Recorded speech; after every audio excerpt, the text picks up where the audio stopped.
and welcome back, everyone. Welcome back to another weekend edition of the KFC, the Kung Fu Cup 2025 number 9 StarCraft Evolution Edition. I'm, of course, your side VIP. With me, I'm joined by these amazing players, the people in chat by my plushies as well. Welcome, one and all, to something a little bit different. I mean, hey, we were live yesterday with some StarCraft Evolution, and now we're here once again with some more StarCraft Evolution content as well. For those that are maybe tuning in for the first time, or as a bit of a refresher,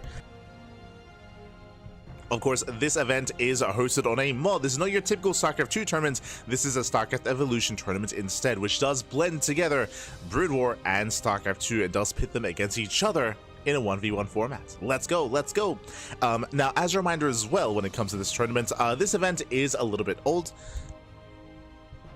When I say that, I mean like a month old at this point. I did mention this previously, but because we were just so busy with EWC, with DreamHack, with GSL, with soon-to-be Home Story Cup and Stars Agora, there were just so many tournaments, especially this and last month, that we just didn't have the time to catch up on some of these other tournaments. That's why yesterday we were live with the StarCraft Evolution League, and we were catching up with some previously wrapped up tournaments. Same can be said here with KungFu Cup. KungFu Cup, same thing, where this event did take place quite some time ago, and we are catching up. And we're going to be catching up on KungFu Cup number 9, 10, and 11. 3 weeks worth of KungFu Cup action over the next week or so. So we're in full catch-up mode. Now that EWC qualifiers are done, now that we've caught up with GSL, now that Stars Agora is currently ongoing and there's the GSL break, this is the time to catch up on everything, catch up on show matches, StarCraft Evolution League, KungFu Cup as well, and other tournaments that we have had to 2v2. Right, uThermal's 2v2 circuit, other events that we've had to put on hold and kind of put on the back burner in prioritization of other tournaments. Now we can catch up. Now we can just catch up, and now we have non-stop replay costs like the next month, or sorry, I should say next week to catch up on everything. So let's go. We're here to catch up on that content and to jump into our fresh tournament here. Let's go. Because this event is, I mean, again, we're 3 months behind when it comes to KungFu Cup. I'm still catching up on KungFu Cup. This event is going to feature Dark. Dark was also in this tournament. Dark, of course, he was competing and playing in StarCraft Evolution events before his retirement, before he went to the military. So just as a heads up, you'll be seeing some Dark games. The reason for this is, again, this was taking place, or these matches did take place before he did go to the military service. Just as a heads up. As we jump in, as we are going to be jumping on into our first series of the broadcast. First, we have ByuN versus F91. Chat to F91, of course, he's a caster. He is one of the pillars of the StarCraft of SC Boy, of the Chinese community, the Chinese scene. Is one of the big content creators, big casters, F91, alongside Xiaoxe as well. So they do, and they're also running and hosting this tournament, hosting the KungFu Cup. So it's great to see them taking part once again. They're always willing to just jump in. Again, they're old school Brood War and Warcraft 3 players, so there's a lot of history with them and this respective game mode. So they're willing to take part. They didn't play in the StarCraft 2 versions of KungFu Cup, like they not at all. But here for Brood War and for Warcraft 3, they're willing to jump in and willing to kind of like go on that big nostalgia trip. The nostalgia is real, man. Let's go. And up first, we have F91 against ByuN, so a pro player against a commentator here, and we'll see how F91 can perform. Again, when it comes to ByuN, for those who maybe haven't watched a lot of StarCraft Evolution content, there are some key players from StarCraft 2 that also compete in StarCraft Evolution, like some big names, specifically ByuN, Classic, Shin, and Hero, and Dark. Before Dark had retired. Those are the five like big names that do come to mind when we do talk about competing in StarCraft Evolution. What I will say, currently, you know, after these events, and especially with EWC coming up and continuing in GSL as well, I will say that participation from these top Koreans has died down a little bit because they've been focusing on GSL, on EWC, on StarCraft 2. So they have kind of stepped a bit away from this, and I would expect to see them return during the off season. During the off-season of EWC is typically when I expect them to start to ramp up their participation in StarCraft Evolution tournaments. That's typically how things go. And this isn't just the Koreans as well. We have some Europeans. Spirit comes to mind. Spirit, Skillis as well. Wayne, YoungYakov. There are some big Europeans that also do compete in these tournaments and do compete in StarCraft Evolution. Gerald comes to mind. They've also been quite successful in their performances. But here we go. We are going to be jumping into our first game here of the series. We're going to be jumping into Fighting Spirit. Okay. The RNG, papi. Let's go. We're jumping into Fighting Spirit, a very old brutal map from way back in the day. That's also what I love about KungFu Cup, is that they do have a separate map pool compared to StarCraft Evolution League. They both have separate map pools. They both feature separate maps. Some of them are more balanced than others. Some of them are more imbalanced than others. Like, alright, God, we'll get into it. Feels Fighting Spirit, man. As spawning in the bottom right hand corner of Fighting Spirit, we have the red Zerg player. We have the Chinese Zerg representing SC Boy. It is F91. And spawning in the bottom left hand corner, we have the South Korean Terran player. We have the Teal Terran representing Shava Aurelian. It is ByuN. Here we go. Welcome on all to Fighting Spirit here. There are some more extreme maps, definitely, that we'll be getting into, but Fighting Spirit is an interesting one as well. Again, a very, very, very old school brutal map from many, many, many years ago, but now ported over into StarCraft 2. Now, some of the most biggest things here is the third base location. Like, your 2-base setup here is relatively secure. The main base is a little bit bigger, and likewise, there's no point of elevation here to protect the natural either, but relatively secure. It's also a 4-player spawn map. We have close spawns. We have close spawns. We have horizontal spawns here between F91 and ByuN, so aggression is going to be favored. It takes less time now to rush across the map and to rally into your opponent's bases, but my emphasis here is the third base. The third base on Fighting Spirit is very isolated, is what I will say. CC first out of ByuN. Of course, sorry, SC2 Terran. StarCraft 2 Terran against Brutal Zerg. I should emphasize that as well, as we have Hatch Gas Pool out of F91 and CC first out of ByuN. But the third base is so out of the way, so isolated. On top of that, I will say that there's this massive avenue here that you can, I would say, take advantage of as well. On the one hand, it's relatively secure because there's no way to really harass this attack path, so you can safely get to your third base, but at the same time, you can also abuse this position and outposition your opponent as well by striking the northern base or hitting in between the bases as well. We have seen players struggle to rotate between them and struggle to defend. Until then, though, 3-vax. Oh, of course. Now, we spoke about this previously, but 3-vaxes have been very trendy in the Brood War, or in the StarCraft Evolution meta. We'll see how hard we commit here from the side of ByuN, but this should be hitting with Stim. We should be working towards a Tech Lab, add-ons into a Stim timing, so we'll see how hard ByuN does hit. Overlord does confirm the position here of ByuN. It's also possible here that ByuN is not fully aware of the Overlord, as it is on the high ground, of course. Macro hatchery on the way. At least F91 is aware of ByuN.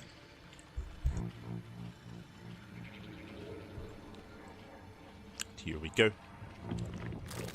Now setting up. Gases are being taken.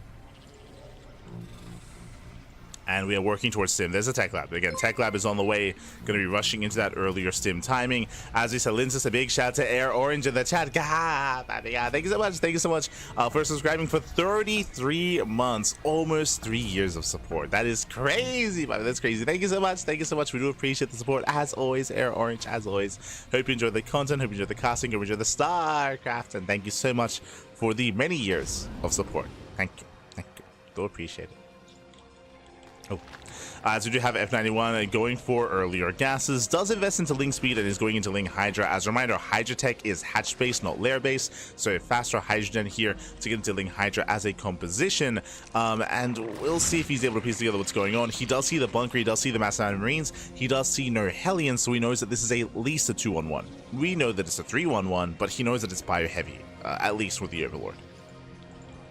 Could be 3cc 2-on-1, could be regular 2-on-1, could be 3-vax, could be 4-vax. There's definitely different possibilities. And we'll see how he does try to hold on. Lings, they check for the third. They do check the third location. Yo, speaking of support in the chat, thank you so much to Bomb Cooler as well. Thank you so much for 9 months of support. Thank you, Papi. Thank you so much. We do appreciate it as always. Subscribing for a tier 1 sub. Do appreciate it. All the months of support as well. Thank you. Thank you, Bomb Cool. Do appreciate it. As we're massing Hydras, by the way. Ooh, we are massing up a lot of Hydras here.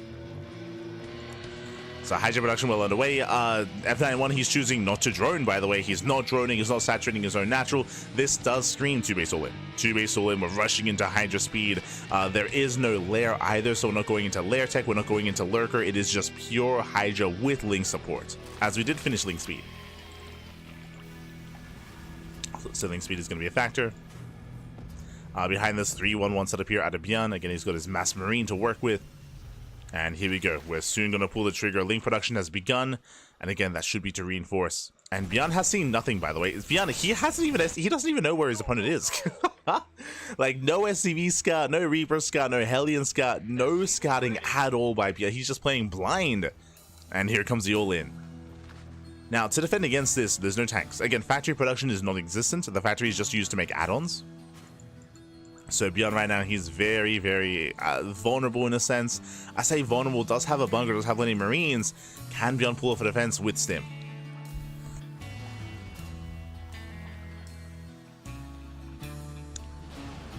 Can he pull off that defense? So far, the Hydra's still building up. More Lings are on the way. Yo, if we can bait the army out into the open. Speaking of ByuN, he's moving out. F91 looking to move in. Let's go. Again, he's trying to set up that trap. He's got a terrifying army, by the way. It's huge. Medevac's not quite with the army. He can't commit. He does go for it. Yeah, there's that first Stim. Does kite away. It does kite away. F91, he's on the chase. Taking down a lot of Marines already. Yeah, so far, so good. But he does get back to the tank, and there's a tank behind this. Bunker does go down, medevac as well. But the tank is siege, boys are being pulled, and we have to try to fight outside the range of the tank, but there are too many Marines. Yeah, too many Marines.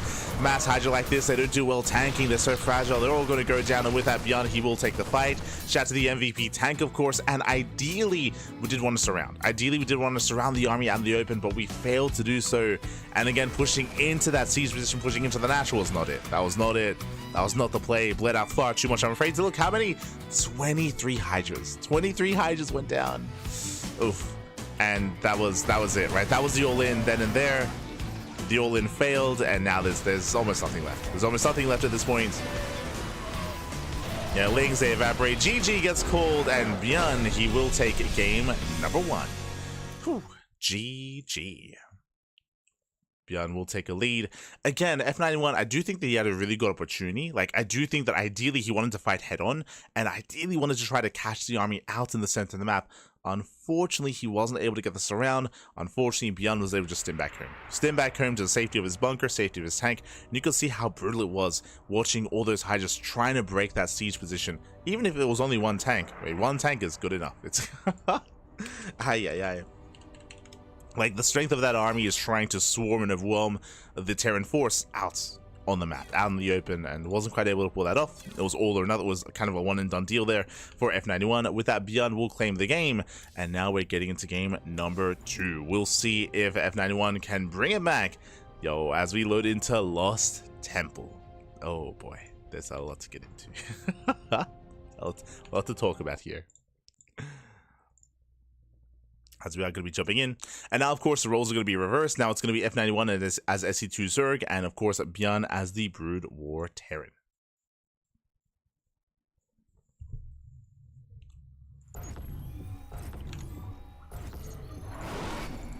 As spawning in the top left-hand corner, F91. In the top side of Lost Temple, we have the Chinese Zerg player. We have the Red Zerg, the SC2 Zerg, going pool first, 12 pool even. It is F91. And spawning right next to him, by the way. they are right next to each other here. Again, we've spoken about this before, but the main bases are within the same screen as each other. We have his opponent. We have the teal Terran player. We have, representing Shopify Rebellion, the South Green Terran. It is ByuN. Here we go.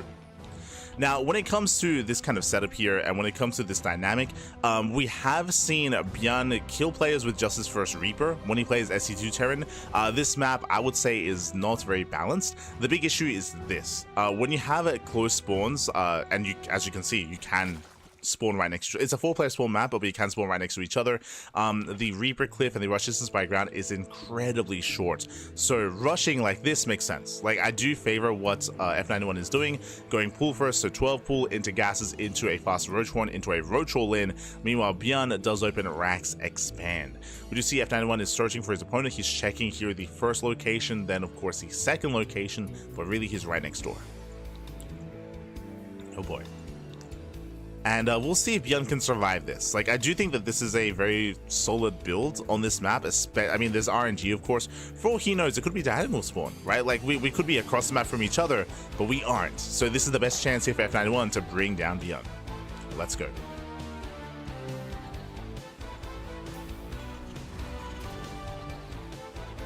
So many gases. Yeah, as we mentioned, this is going to be a roach roll in. Remember, there's no link speed. We skip link speed specifically for roach production. ByuN is scatting across the map looking for his opponents.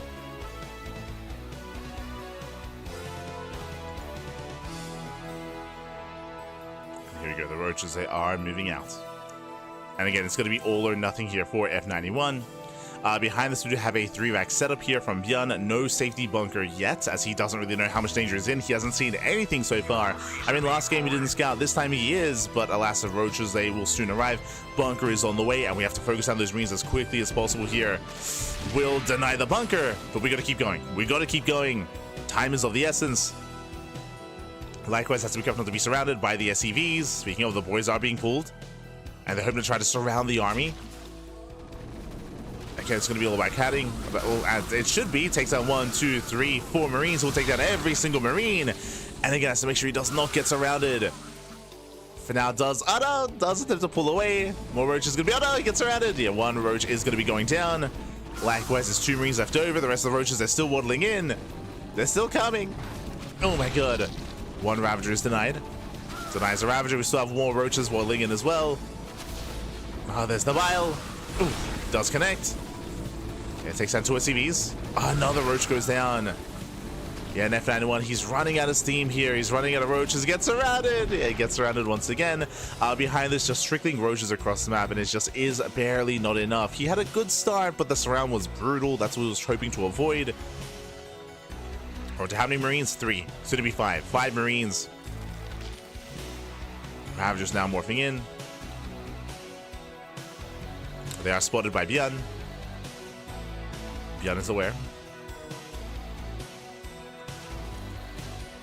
ByuN is where the bunker's almost done. We can't let it finish. We can't let it finish. Go for it, Babby. Go for it. Keep going. Keep going. Ah, it's going to finish. Yeah, the bunker does finish. Bunker does complete. Aye, aye, aye. Yeah, unfortunate. With Biles, we can still try to break through, but it's going to be difficult here. Yeah, the boys, they're already here to repair. They're already here. Oh, shout out to the Kakaro. Shout out. Now, that is going to be a lot of Ravagers. Now, with 6 Ravagers, can we focus on the bunker? No, it won't be enough DPS. If we get 6 Ravager shots and an auto attack at around, like, lined up at the same time, I do think you can overwhelm this bunker through the healing, through the repair.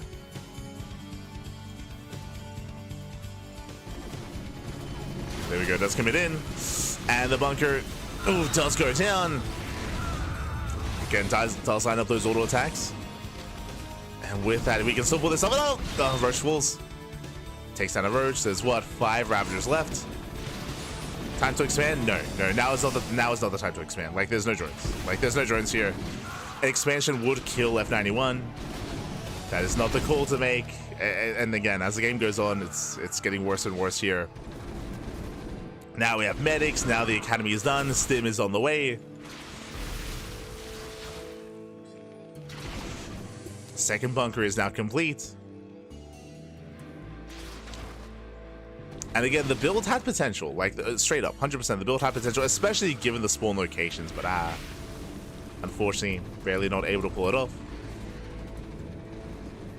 Again, lost his first wave of roaches. Now rallying in. The Overlord's going down. Getting supply blocked.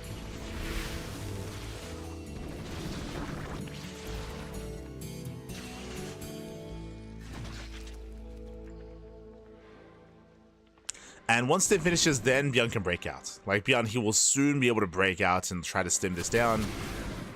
The stim is complete. Building up extra Marines.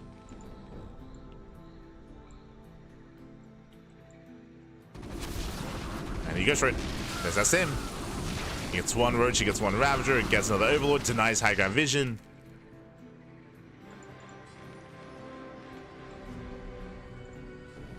We have 2-3 8 shells on the way. Yo, we remember. Yeah, working on that range upgrade. You 2-3 8 shells. Yeah, you can see the star stepping here. Every single Ravager goes down. GG gets called as YoungYakov has failed, and ByuN, he will take the series 2-0, advancing on to the quarterfinals. GG. Whew.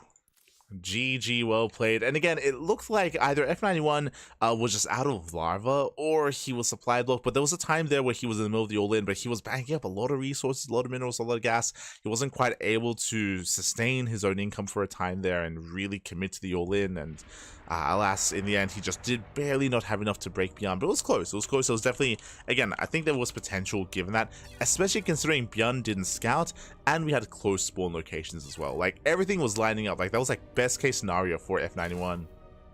But the execution was going to be a little bit, was unfortunately lacking there. And GG. GG, well played. With that, we do see ByuN take the series, does advance on into the next round, and he has his next opponent waiting for him. Let's go, as up next is going to be a TVT or TV random, depending on how you look at it. Up next is going to be ByuN versus uThermal. Let's go, baby, let's go. uThermal, I would say, is one of the stronger players in Star Collusion, one of the stronger Terran players. We featured him in a show match not too long ago as well, where he was looking very impressive and very intense.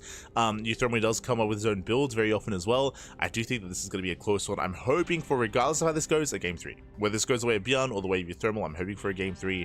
But let's go. We are jumping into our first game of the series. Let's go, baby. Let's go.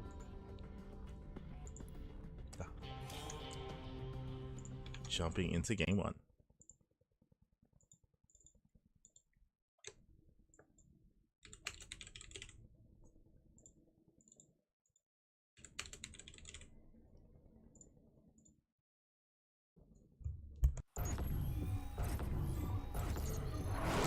As spawning in the top right-hand corner of Fighting Spirits, we have the South Korean Terran player. We have the Blue Terran representing Shopify Rebellion. It is ByuN. And spawning in the bottom right-hand corner, we have the Teal Terran player, the SC2 Terran from the land of the Netherlands, living in the land of Mexico. It is uThermal. As I set up our colors. Beautiful. Here we go, as we are jumping into our second series of the broadcast. And we do have cross spawns, diagonal spawns here, I should say. We have diagonal spawns between both ByuN and uThermal. This does typically favor a longer play, and in a TVT, I can see it already. Mech versus mech. I can see the mech v mech already on the horizon here if we can get past the early game. Again, ByuN is very cheesy. He's very cheesy as a Brood War Terran player. He often does go 3-rack stim. We saw that last game. Last game, he was blindly going 3-rack stim. That is his go-to build in most matchups. But I don't know if he's willing to do that in a TVT. That I'm less certain of. The other thing that ByuN does like to do is play mech, of course. Is play mech. When he plays Brood War Terran, I mean. To go into double factory, into double vulture production, into a mech composition. So I'm expecting mech versus mech if the game goes on longer, but we'll see. We'll see.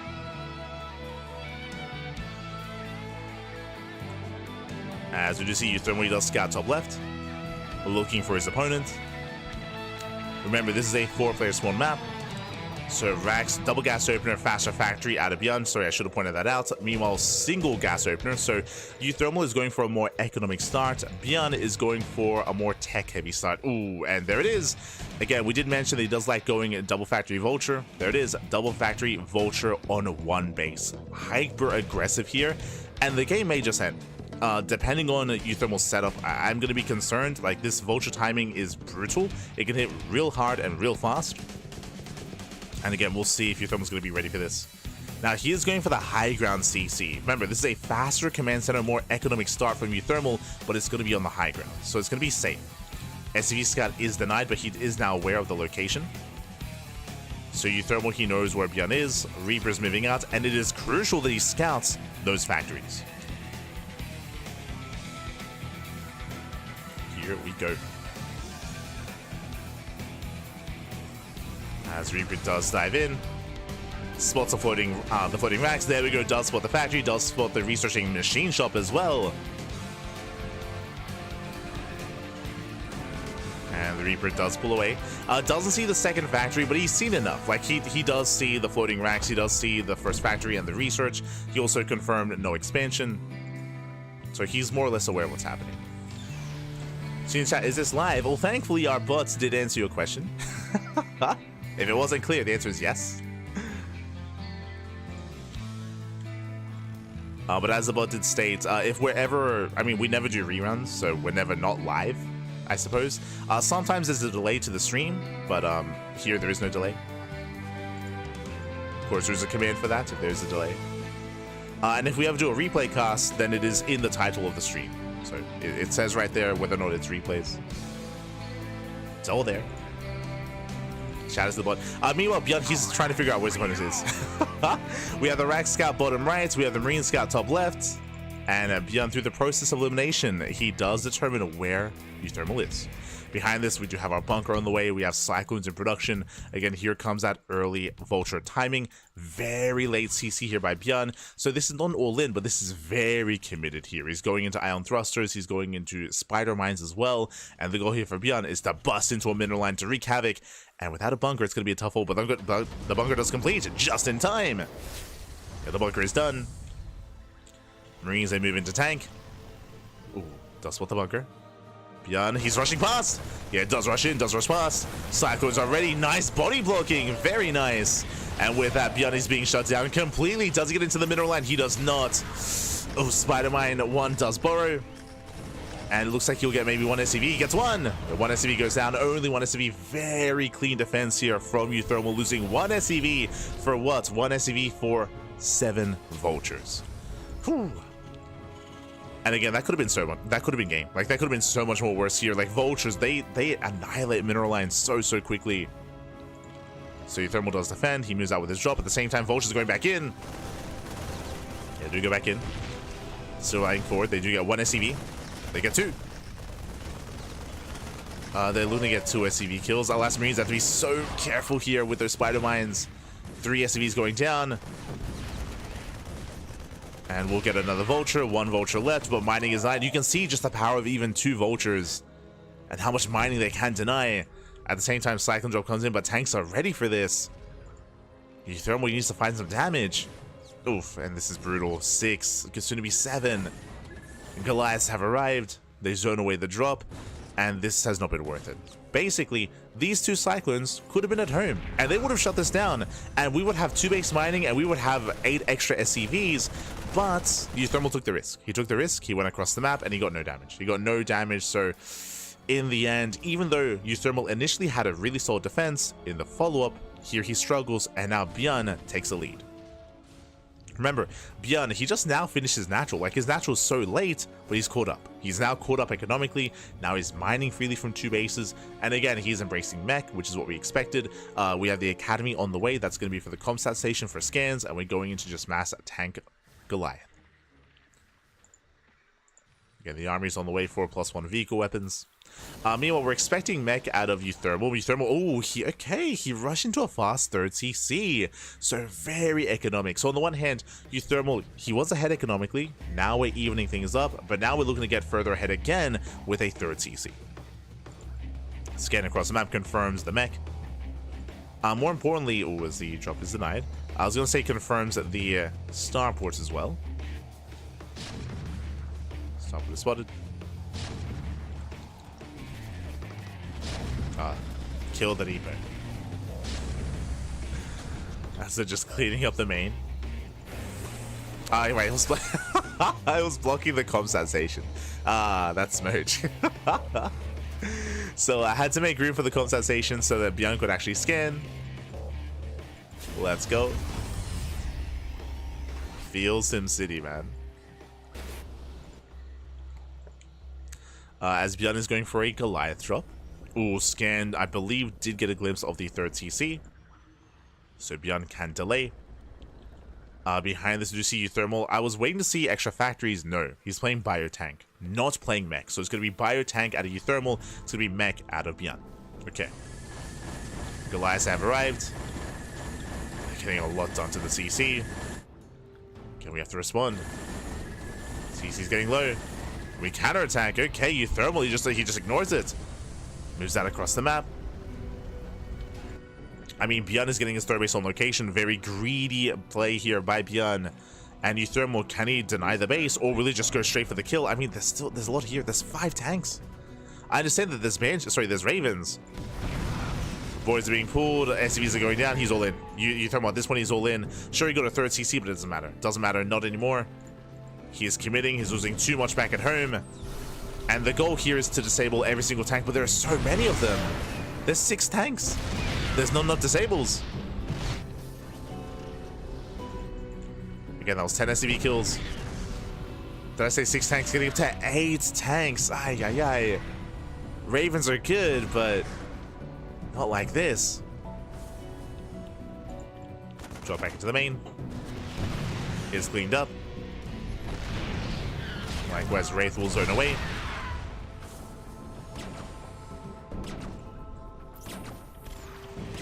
And does nibble away at the tank.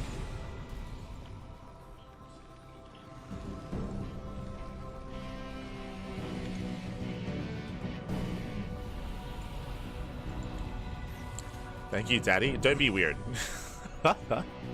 Yo, we say Bappy here, okay? There is a difference. Oh, tank fully going up. Gets a tank.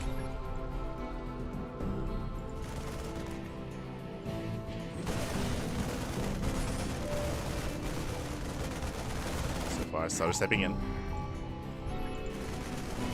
Base is denied. Nice pickup. Okay.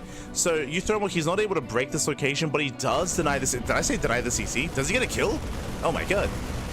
And looks like he... Oh, he will. Does get a kill. Massive pickup. Okay. ByuN is contained. He's contained on 2 bases, meanwhile going for his own vulture drop behind this.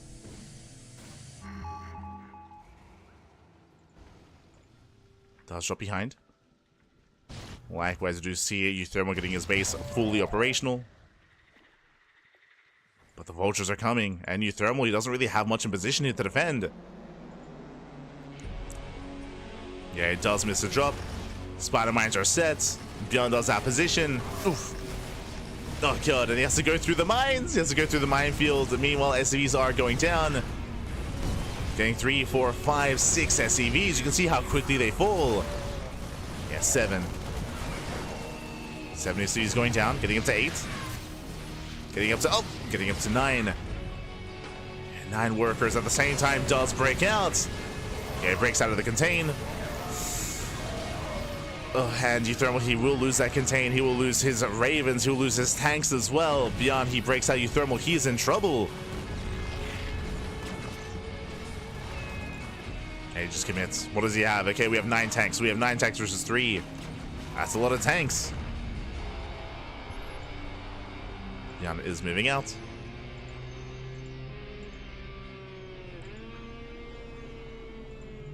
Do you see uThermal trying to get in position? Again, going for his Marine Marauder composition instead.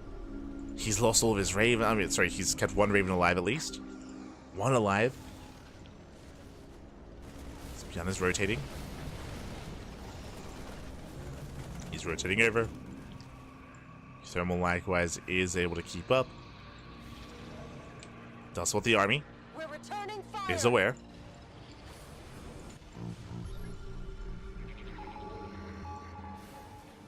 Likewise moving out with the Liberator. 3rd base now being retaken for ByuN. Trying to move in. Tanks are within range. That's a lot of tanks. Yeah, the Ultras, they will tank as well. They dive on in, they take down the tank line. Ooh, and ByuN just pulling his way forward. Again, the Marine Rotor trying to hold the line here. Does save one. Oh no, doesn't save the tank. And you can see here ByuN just taking advantage of this area here in between the third and the natural. Specifically on Fighting Spirit, the third base is, as we mentioned at the start of the game, even last series I should say, it's so isolated. It's so isolated from the rest of the bases. And how do you save the space? How do you reinforce? You don't. As the rest of the army is just completely cut off. Trying to stim in. Again, the tanks, they have this location just completely locked down. And it's the same with the other third as well. It's just brutal.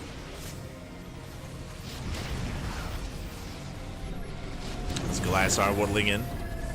They start a step forward, they focus down the CC. uThermal trading well. Takes down all the Goliaths.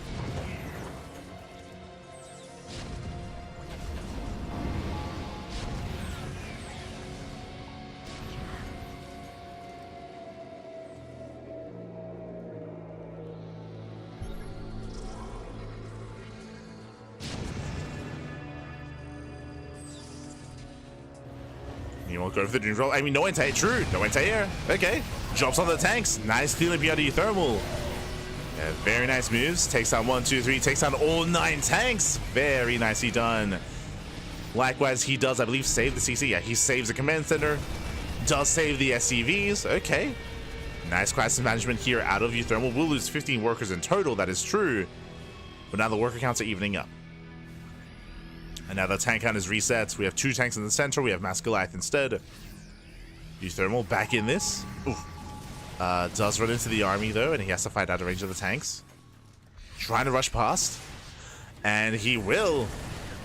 Yeah, does get past the tanks. Not bad.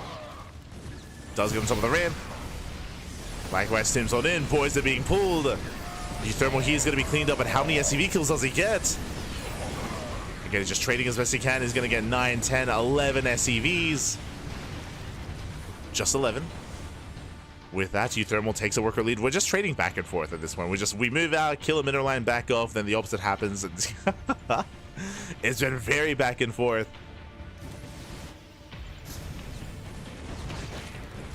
As uThermal spots the army, he's rallying over to try to defend. He's oversaturated. Does rally over. ByuN trying to push in. Oh, he's got 3 tanks. Yeah, the base is denied. uThermal just doesn't really have enough. He does have the concave though. Again, the Rollers, they trade well for themselves, but it's a numbers game at this point. And the Goliaths, they do start a step forward. Oh my god, they take down the full medevac. Medevac goes down. ByuN taking another expansion.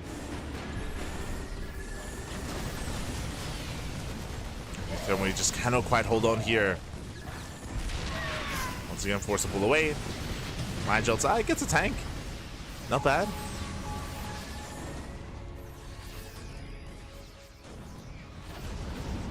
I mean, you can see just how much more efficient the mech army is. So much more efficient. In the face of this army, we do see uThermal just go for the drop across the map. And we'll see if he can make a stand. He's got 1 tank, 2 libs. Let's go. Meanwhile, the drop gets spotted. Yeah, the drop was spotted. So dropping into the natural. ByuN, he doesn't care. Oh, does he though? He turns around. Okay, turns everything around. ByuN racing back home. We'll lose a lot of SCVs here. So very nice job by uThermal. Gets 14 SCVs. Now dropping into the main. ByuN turns back around. He's rotating to the expansion, just making sure there's no third. And once again, uThermal has to pick up. Has to pull out. Drop into the third base of ByuN is denied. Oh no, the SCVs! They get left behind.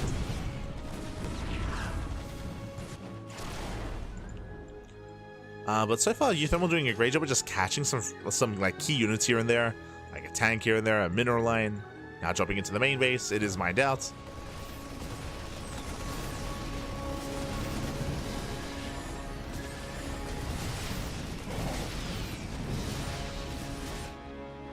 You are dropping him towards the right, but this time ByuN is ready. And this time ByuN is in position. uThermal still does not have a third.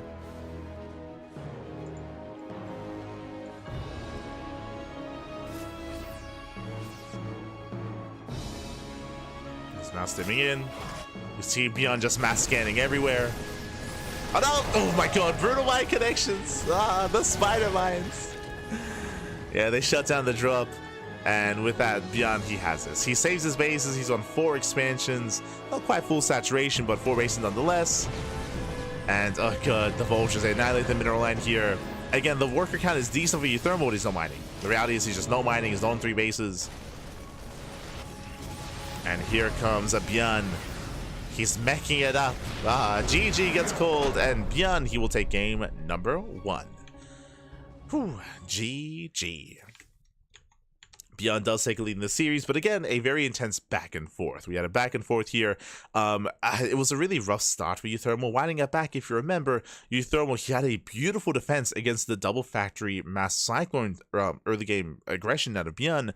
He shut it down completely, and then the follow-up, if you remember, was brutal, where ByuN, with two vultures, by the way, it was only two sorry, it was between 2 and 4, I think it was two vultures, got into the mineral line, and he was able to shut down and take down 8 SCVs and deny so much mining. It was brutal. And remember, this happened because uThermal did decide to go for a cyclone drop. His cyclones weren't at home to defend. He went across the map, he got 0 damage, and he sustained so many losses, and that kind of like allowed ByuN to get back into the game, allowed him to recover, to bounce back, and uThermal wasn't quite able to get momentum from there. There were some nice moments where uThermal was able to kill the third and contain ByuN. True, that did happen, but then ByuN broke out, right? That's when he went for the Goliath drop into the natural, then he just broke out of the contain, and yeah, everything just snowballed from there. GG. GG, well played. Very intense game. And now we're jumping into game number 2. We'll see if we can force the ace match. As a reminder, the way this works is that... in game 1, one player plays SC2, the other plays Brood War. Game 2, they alternate. They do alternate. So now it's going to be uThermal's turn to play Brood War and ByuN's turn to play SC2. So they do alternate.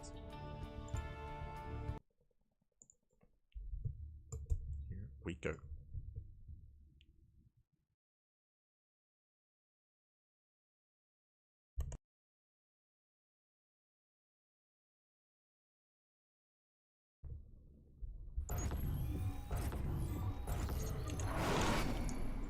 Here we go.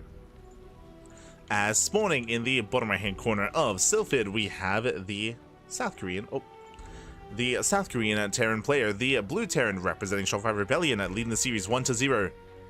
Rocking that SC2 Terran race this time. It is ByuN. And spawning in the top left, or the top side here of Sylphid, we have the Red Terran player, the Brood War Terran, from the land of the Netherlands, living in, of course, Mexico. It is uThermal. Can spider mines damage air? No, they cannot. Spider mines, they only trigger on the ground units. They are, of course, pressure plate sensitive.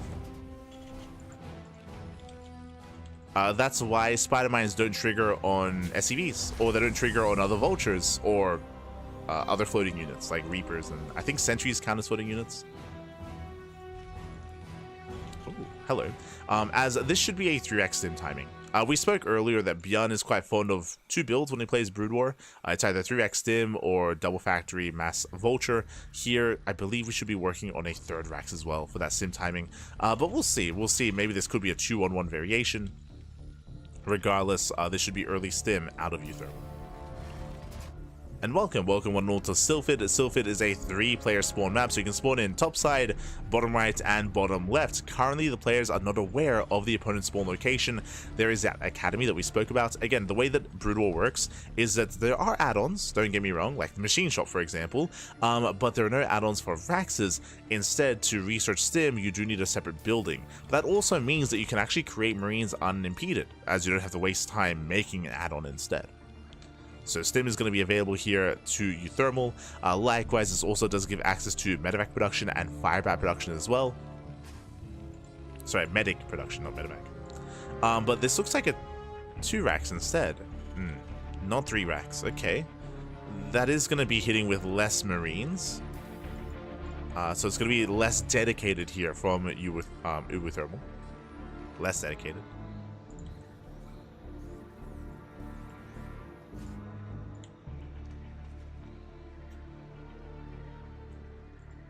As you see, uThermal, he does scout across the map, does find ByuN. ByuN likewise will scout uThermal. Does spot the Marines. And medics are amassing. Here we go.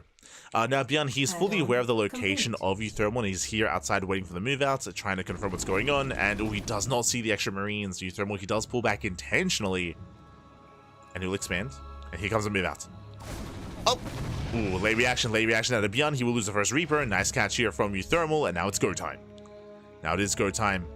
Again, Stim is about to finish. Back at home, what do we have to defend? We have a tank in production.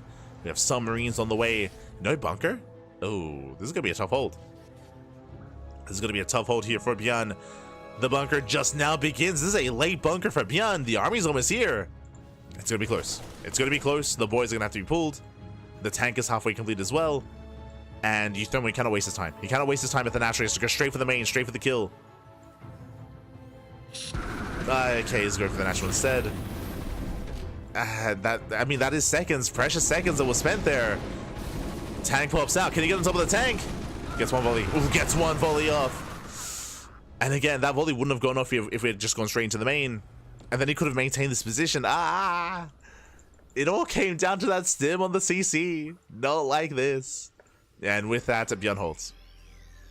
ByuN holds, ByuN defends. Again, if it wasn't for that, if it wasn't for that star stepping here at the natural, I'm pretty sure it would have killed the tank before it got a shot off. Like, it was close. From here, now we're expanding. We're not all in. We're working on that next step. ByuN is at least contained on one base, and the game will continue. The game will continue.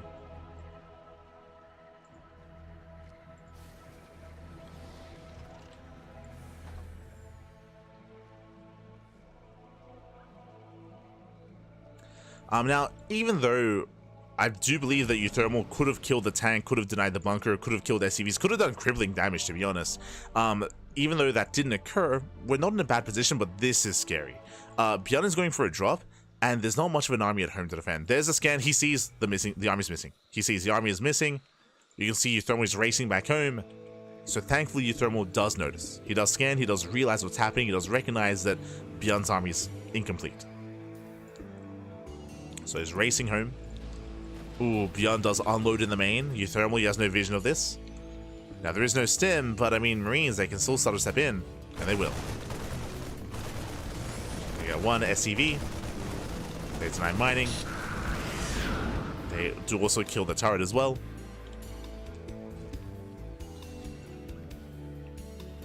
And for the most part, uThermal, he raced back. He's leaving some Marines across the map, and I believe this should just be to scout and to delay a little bit. Yo, Terran theme for the TVT, let's go. Very thematic. Likewise, ByuN back in. Oh no! Ooh, medevac goes down. That's still going to be 8 SCV kills though. Oh my god. Yeah, too much damage. 10, 11, 12 SCVs. uThermal out of position. 13 workers going down. Ay, ay, ay. And ByuN expands. ByuN expands, and suddenly, even though ByuN was on one base, he is now up in workers. He's up in workers, up in economy. He has mules as well, so he is in an assault position. What does uThermal have? uThermal, I mean, he has an army to work with, but trying to break 2 tanks in a bunker, that's not going to happen. That's not going to happen. No shots. The best that uThermal can hope for is to contain his opponents, but I mean, we're just going for more drops, more counterattacks, and this means that there's nothing at home to defend. Like, this is just really risky play out of uThermal because his army is going to be out of position for base defense.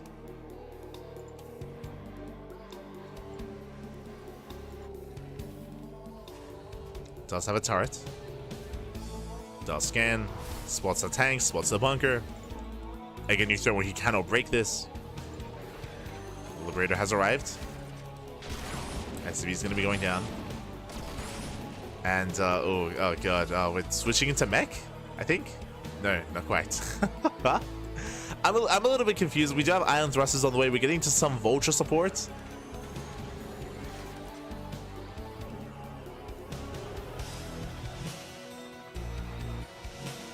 We'll see. Ooh, it does look like we're switching to mech here. That's a second factory on the way. But our production just isn't really set up for this. Not yet, not right now. Not after the opener.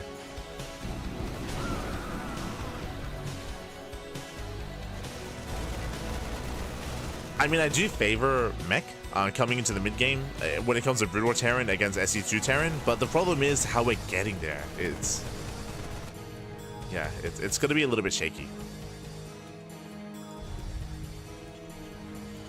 It'll be a little bit shaky here. Spider mines are on the way.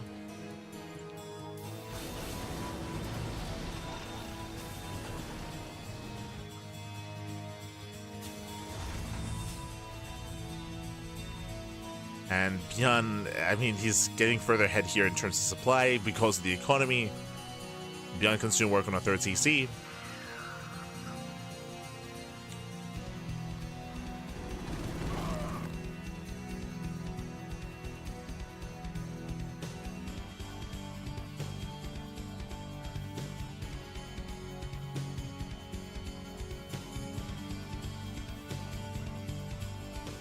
Go. I appreciate the Marine Brood War skins. I appreciate it. So we're heading over. We just see ByuN dropping past, slipping in towards the main. Does slip in at the same time. ByuN moving out as well, pushing on both fronts, moving out on the right, dropping into the main. uThermal, he's distracted. Here he is distracted. Marines, they slip into the middle line. GG gets called. uThermal, he gets torn apart. Alas, unfortunately, out of position. The main base was completely exposed, and ByuN will take the series 2-0, advancing on to the semi-finals. GG. Whew. GG, well played. Game 1 was very intense and very back and forth. Here in Game 2, again, there was potential for uThermal's timing. We spoke about it. Like, he almost did critical damage with that first stim timing, with that first bio push. Like, it almost completely popped off. But, again, uThermal, he was just a little bit distracted, or his priority there was, it wasn't too focused. Because of that, if you remember, he like stimmed into the CC, he like started step towards it, then started stepped away from it. Like he wasn't necessarily aware of what he wanted then and there. Then he pushed into the main base. Every second does count in that kind of game state, especially that early on. ByuN held, then able to break out. And as we saw, one of the big downsides of Brood War Terran, or just the Brood War races in general here, is your lack of mobility. The drop play was brutal. Not even that final drop at the end of the game, but the drop before that as well, that got into the main base mineral line, that killed like 8 SCVs. No, was it like up to 12? Up to 12 SCVs. It was brutal. And the big reason for that is it's just a very different kind of change of pace. It's a very different race. Like, Brood War Terran is very different to SE2 Terran, where you don't have like medevacs with boosts, right? You don't have as mobile of an army to go back and forth between your bases. So we speak about this all the time, but like map vision, map awareness, map control, and base defense and site defense as well is so much more crucial for the Brood War races, and you can't take that for granted. Otherwise you just get torn apart, right? You just get torn apart by drop play.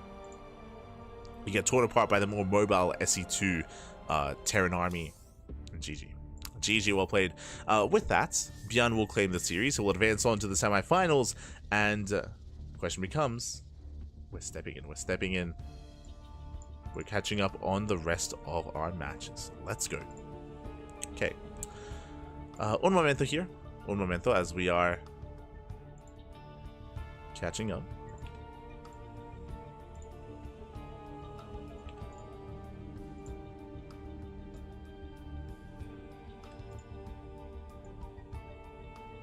Here we go, as we do switch our scenes over and catch up on the brackets. Huh. Okay, from the top, we do have some updates here. So this is the round of 8. The round of 8 has concluded, and we are looking to get into the round or into the semifinals. We have Dark. Dark, of course, does play random whenever he plays in these tournaments. Dark did take down Kiwi in 2-0, advancing on to semifinals. We have a YoungYakov taking down Gerald 2-0 as well. Again, YoungYakov has been devoting more time. We did speak on this earlier, but the CIS region, referring to YoungYakov, referring to Wayne as well, they've been putting in a lot more time.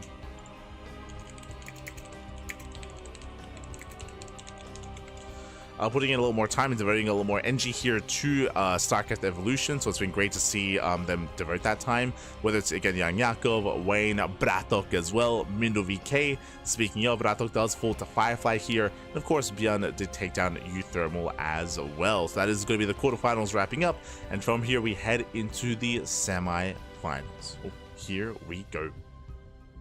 Again, semis here of the Fire Cup of KungFu Cup. Fire Cup, of course, going to be later on in the evening. Actually, Jesus, I have to find time to sleep. We'll get there. We'll get there. But otherwise, we're going to be getting ready here for our semifinals. From here, we are going to be going on a short break. We're halfway through the broadcast. Again, unlike StarCraft Evolution League, where they collect all replays, here these are just replays that were covered by the SE Boy team. So we're going to be going on a short break. I do need some time to set up, and when we come back, we'll have the semifinals and the grand finals thereafter. Also, to reiterate, just for those that maybe tune in a little bit later, Darky is retired. These matches were played, and this tournament was played before Dark went to the military. So that's why Dark is in the tournament. Just as a heads up, just to make sure there's no confusion regarding that sort of thing. Again, just to reiterate once again, because of how busy we were with EWC qualifiers and GSL and just all these tournaments over the past month, we just haven't had time, and we have fallen behind when it comes to KungFu Cup coverage. So we have KungFu Cup 9, 10, and 11 to catch up on, and we will be doing so over the course of the next week. Over the next week, we'll be catching up with events like KungFu Cup, with StarCraft Evolution League, and with also some show matches as well. So we're playing catch up this week, playing catch up. But otherwise, we're going to be going on a short break, and when we come back, we'll have a next series, we'll have a next matchup. We'll see you soon. Enjoy the Brutal OC.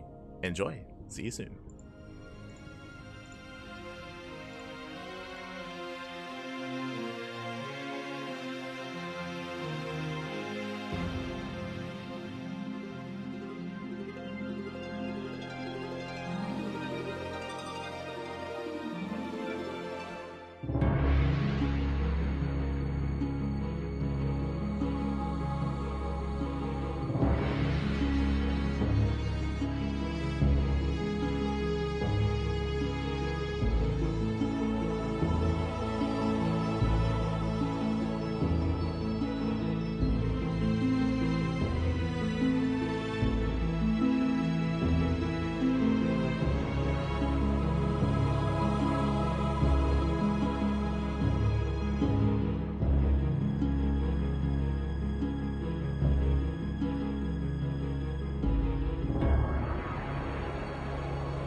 And welcome back, everyone. Welcome back. Ooh, I do apologize for the extended break, but I hope you enjoyed the brutal OC nonetheless. As we have returned, we have returned here with our next series, with our semi-finals here of the KungFu Cup number 9, StarCraft Evolution Edition.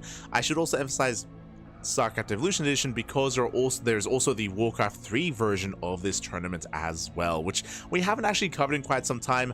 Unfortunately, currently they're waiting for a patch to be implemented for Warcraft 3. I say that like they have the patch lined up, but currently there is an issue with the arcade where map makers and arcade makers, they can't actually update their mods at the moment, but I'm sure they'll be able to momentarily. Once they do, bam, we can start getting back into Warcraft 3 Evolution as well. For now, enjoying StarCraft Evolution, as we have our next series, a best of 3 between Dark and YoungYakov. Let's go. As we are jumping into game number 1, I did see someone in the chat asking about Dark and whether he plays Zerg or plays random. If you haven't been watching StarCraft Evolution, you may not know this, but Dark, he does compete as random. He does compete as random in StarCraft Evolution specifically, but specifically when he plays Brood War. Like, you can kind of pick if you want to play random or not when it comes to, sorry, I should say, you can pick different races and lock in different races for Brood War and different races for SE2. So for SE2, Dark plays Zerg. For Brood War, he plays random. And he actually has really good Protoss and Terran, like scary good. I think we casted Dark versus, I think it was Dark versus Kiwian, or maybe Dark versus Barathok, where Dark was flexing his Protoss, his Brutal Protoss, and it was terrifying. And his Brutal Terran as well. So he does compete as random when it comes to Brood War. But here we go, we have a game number 1. We're going to be jumping into Bloody Ridge for the first game of the semis. Let's go. Let us go.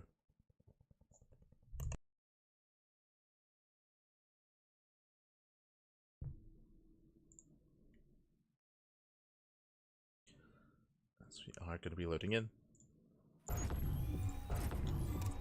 Oh, speaking of, here we go. Spawning in the bottom left-hand corner, we have the Brood War random player, and he has landed on Terran, the South Korean player. It is Dark. And spawning in the top right-hand corner, we have the StarCraft 2 Zerg player, the Red Zerg. It is YoungYakov. Here we go. So we do have a ZVT ahead of us now. Bear this in mind, YoungYakov does not know the race of Dark. He doesn't know whether Dark did roll and land on Terran, Zerg, or Protoss. So it's going to be on YoungYakov to determine that initially as well. But welcome on all to Bloody Ridge. We have been featuring a lot of 4-player spawn maps, but Bloody Ridge is a 2-player spawn map. So there's no guessing, like there's no corner location spawns or anything like that. But Bloody Ridge has its own quirks. Personally, it's a wild map. Specifically, the natural base is relatively secure. The main base is huge. You can see this massive area here that is very prone to drop play in the main, so you have to be wary, you have to be cognizant of this. Likewise, we have the natural base, which is a little bit more secure. You know, there's a trade point coming into it. I say a little bit more secure. What's brutal about this natural? The high ground. There's high ground right next to the natural as well, so we have seen players set up tanks, like set up siege tanks here on the high ground and push in with a bio army, for example, and take advantage of this location. On top of that, look at how isolated the third base is. We saw this actually a little bit on Fighting Spirit, specifically the fact that the third base is so much more isolated. The entrance to the third is over here on the left hand side, but there's this entire area in between the bases that you can abuse. Like, it's a very isolated, very kind of segmented off third expansion. And don't even think about the fourth base. The fourth is here over on the right. You have to go all the way out and around over here towards the right hand side, or go to the top left hand corner of the map for a fourth base, or the center of the map, which we have never seen taken, by the way. So expanding on Bloody Ridge is difficult, to say the least. Like, holding on to a 3-base and a 4-base setup, it's a hard thing to accomplish on this map. We'll see if we can get that long. We'll see if we can get there. For now, 3x Stim. This is a build that has been permeating throughout the region, throughout the scene, I should say, of StarCraft Evolution. Very popular, very trendy, very powerful, very difficult to defend. So this is going to be a 3x Stim timing. If you remember, I was alluding to this during the uThermal series on Sylphid. I thought the uThermal was doing this when we saw the 2 Raxes, but uThermal, he went for a 2-1 variation with only 2 Raxes into Stim. Here, this is more standard, this is more meta, going for a 3-Rax Stim timing instead. Now this will hit a little bit later, but it hits harder. It hits with Mass Marine, Medics, and Fire Bats as well. And we've seen many a Zerg player crumble to this. Many a Zerg player.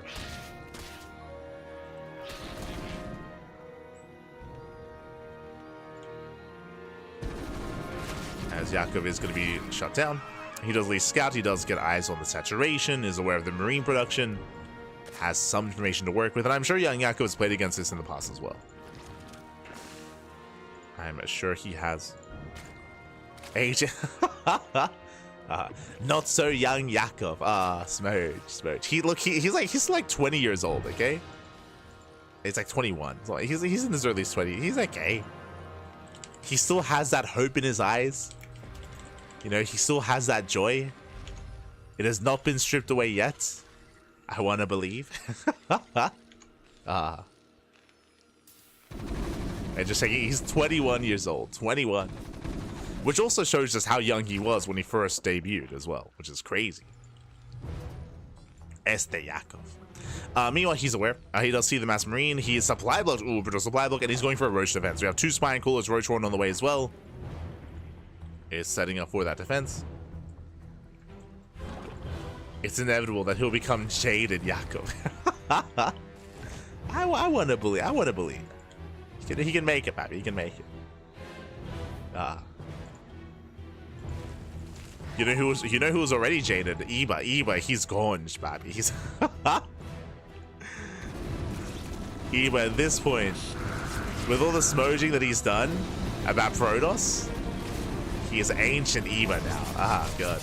As Marines, they do stim in, they almost focus on the Roach Warren. The Warren is getting low, the Spine Claws do move out. So far the Queens, they hold the red. Oh, we missed the transfuse. Yeah, initial transfuse. 1, 2 Queens do fall, the Marines, they stim in. They stim on in, they take down every single Queen. They don't quite break the expansion. Again, the Spines and the Roaches, they do hold on. But Dark, he has traded well for himself. And behind this is expanding. Behind this is getting a 3rd CC. 3rd CC's on the way. And Dark just looking down the Roaches. From here, he's going to trade. It does take down 1, 2, 3 Roaches. 3 more Roaches go down, but I believe YoungYakov should clean this up. Eba got old even before being an adult. Yes. No. He was like 11 years old, but he's gone through like 50 years of Smurge playing ZVP. No. Eba. Scan into the main, does get eyes on the attempted 2 base muta. So 2 base muta here out of YoungYakov, rushing into lair, rushing into all the gases. But the scan sees everything. Dark is aware. Dark is aware.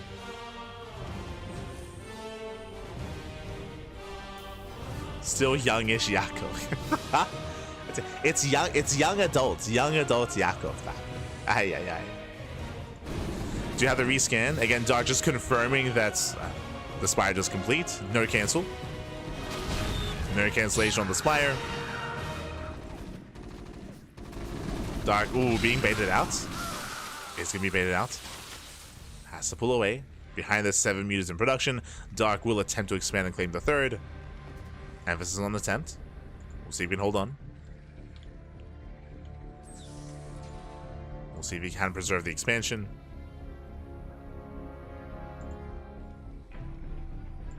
Does scan across the map.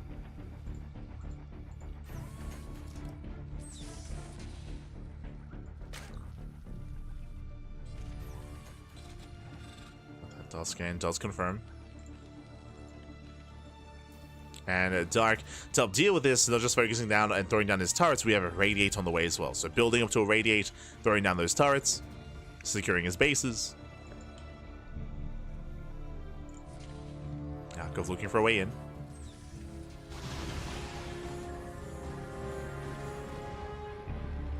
I think this might be before one of the last rounds of nerfs too. Yes. I believe this is before the medevac nerf. Sorry, medic nerf. Where the medic was... I think they reduced its HP for the medic, and I think they increased its aggro. Or its attack prioritization. So another word for aggro.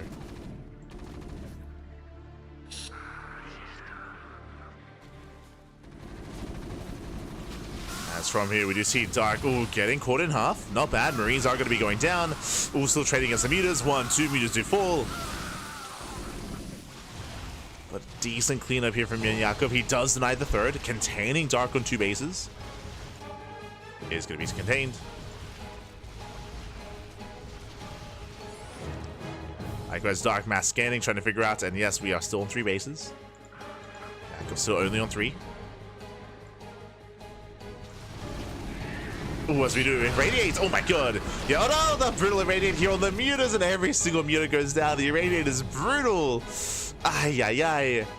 Yeah, no splits there. No spread from Yakov. Yo, you thought Parabomb was brutal? No. You ain't seen nothing yet. Irradiate just chewed through those mutas. And with that, we're stuck on Roach Ravager. No more mutas.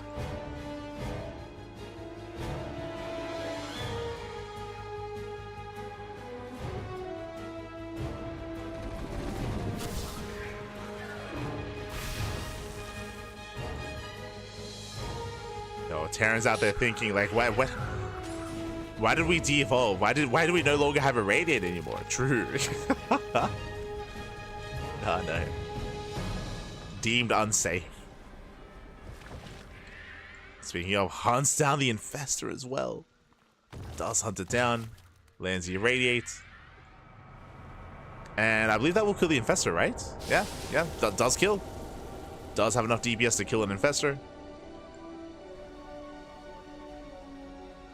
Likewise, extra damage here on the Ravagers. The vessels just bully the roaches away, Pappy. Yeah, they can't do anything. Behind this, we do have some more Infestors on the way. Again, just going to be massive Roach Ravager Infestor. Another Radiate. Oh.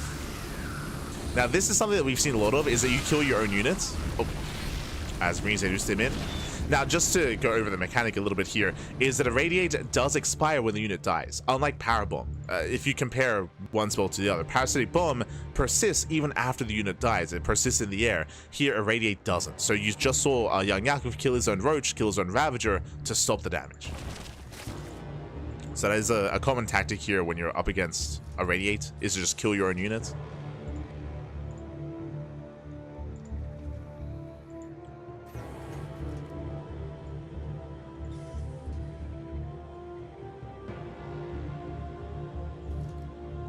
So far, Dark, he is securing himself. He's got a line of tanks behind this.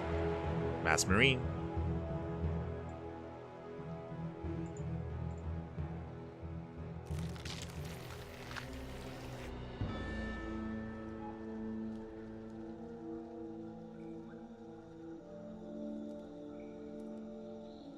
There we go. So far, once again, just mass scanning. We do see that YoungYakov is switching into Corruptor, so he will have some anti-air to deal with these. Oh, jeez, there's so many vessels to deal with the vessels. Making 2 vessels at a time. There are going to be so many irradiates. Yeah, speaking of Corruptors, they reveal themselves. Marines, they rotate. 1 vessel does not go down. Oh my god. Yeah, the irradiates are brutal. We're soon about to irradiate everything, by the way. Oh my god, just going for the eraser. It does go in. They cannot be killed. Yeah, they can't be. Oh, good. Biles do connect. Nice biles out of YoungYakov. But again, you can irradiate your own units to come in, just kill as much damage as possible. Oh my god, he's crazy. And it's going to kill everything. Yeah, the entire Roach army is just going to crumble here. Oh my god, GG gets called. And with that, Dark, he will take game number 1 in style. GG. Whew. Oh my god. GG, well played. I should have emphasized this as well. Fun fact, and I should also change Dark's role here to random. But irradiate only damages biological units, does not damage mechanical units, so you can irradiate something like a dropship or your own vessel. You can irradiate your own vessel, move in, and just deal all this splash damage around said unit. It was one of those things where YoungYakov, he was starting to do a great job at killing his own units that were being irradiated to deny that, and then once Dark realized, he's like, okay, I'll just irradiate myself. You can't stop this, and he couldn't stop it. So I was able to just erase her all over the army, all over the Roach Ravager, and with that, GG will play. Dark does overwhelm. Dark takes the lead in the series. Let's go. Let's go. I'm horrified by the beauty. What's interesting to me is, I guess because we rarely get to see kind of like the mid-game ZVT in StarCraft Evolution, but I think that's the first time I've seen the Eraser in StarCraft Evolution. Like, I don't think I've seen like ByuN or Spirit do it. Spirit plays mech, so he would never get into that many science vessels to begin with. But ByuN hasn't either, but that's also because ByuN often ends the game early. Like ByuN, he often like ends the game really early on with stim pushes and stim timings. But seeing that kind of dynamic, it's more of a rarity in StarCraft Evolution, at least from my experience. It's pretty rare, yeah. Like the games typically just end sooner, so like you don't get to that kind of game state. But GG, or like mech, right? But GG, well played with that. Dark does take a lead in the series, and we'll see if YoungYakov can fight back. Let's go. We'll see if we can force the ace match, bring it all the way to game 3. Personally, that's what I want out of this, but let's go. Let's find out. As game 2 is going to be on Fighting Spirit. Here we go, and spawning in the top left-hand corner of Fighting Spirit, we have the Teal Zerg player. We have the Brood War Zerg. Down in the series, we'll see if we bounce back and force the ace match. It is YoungYakov.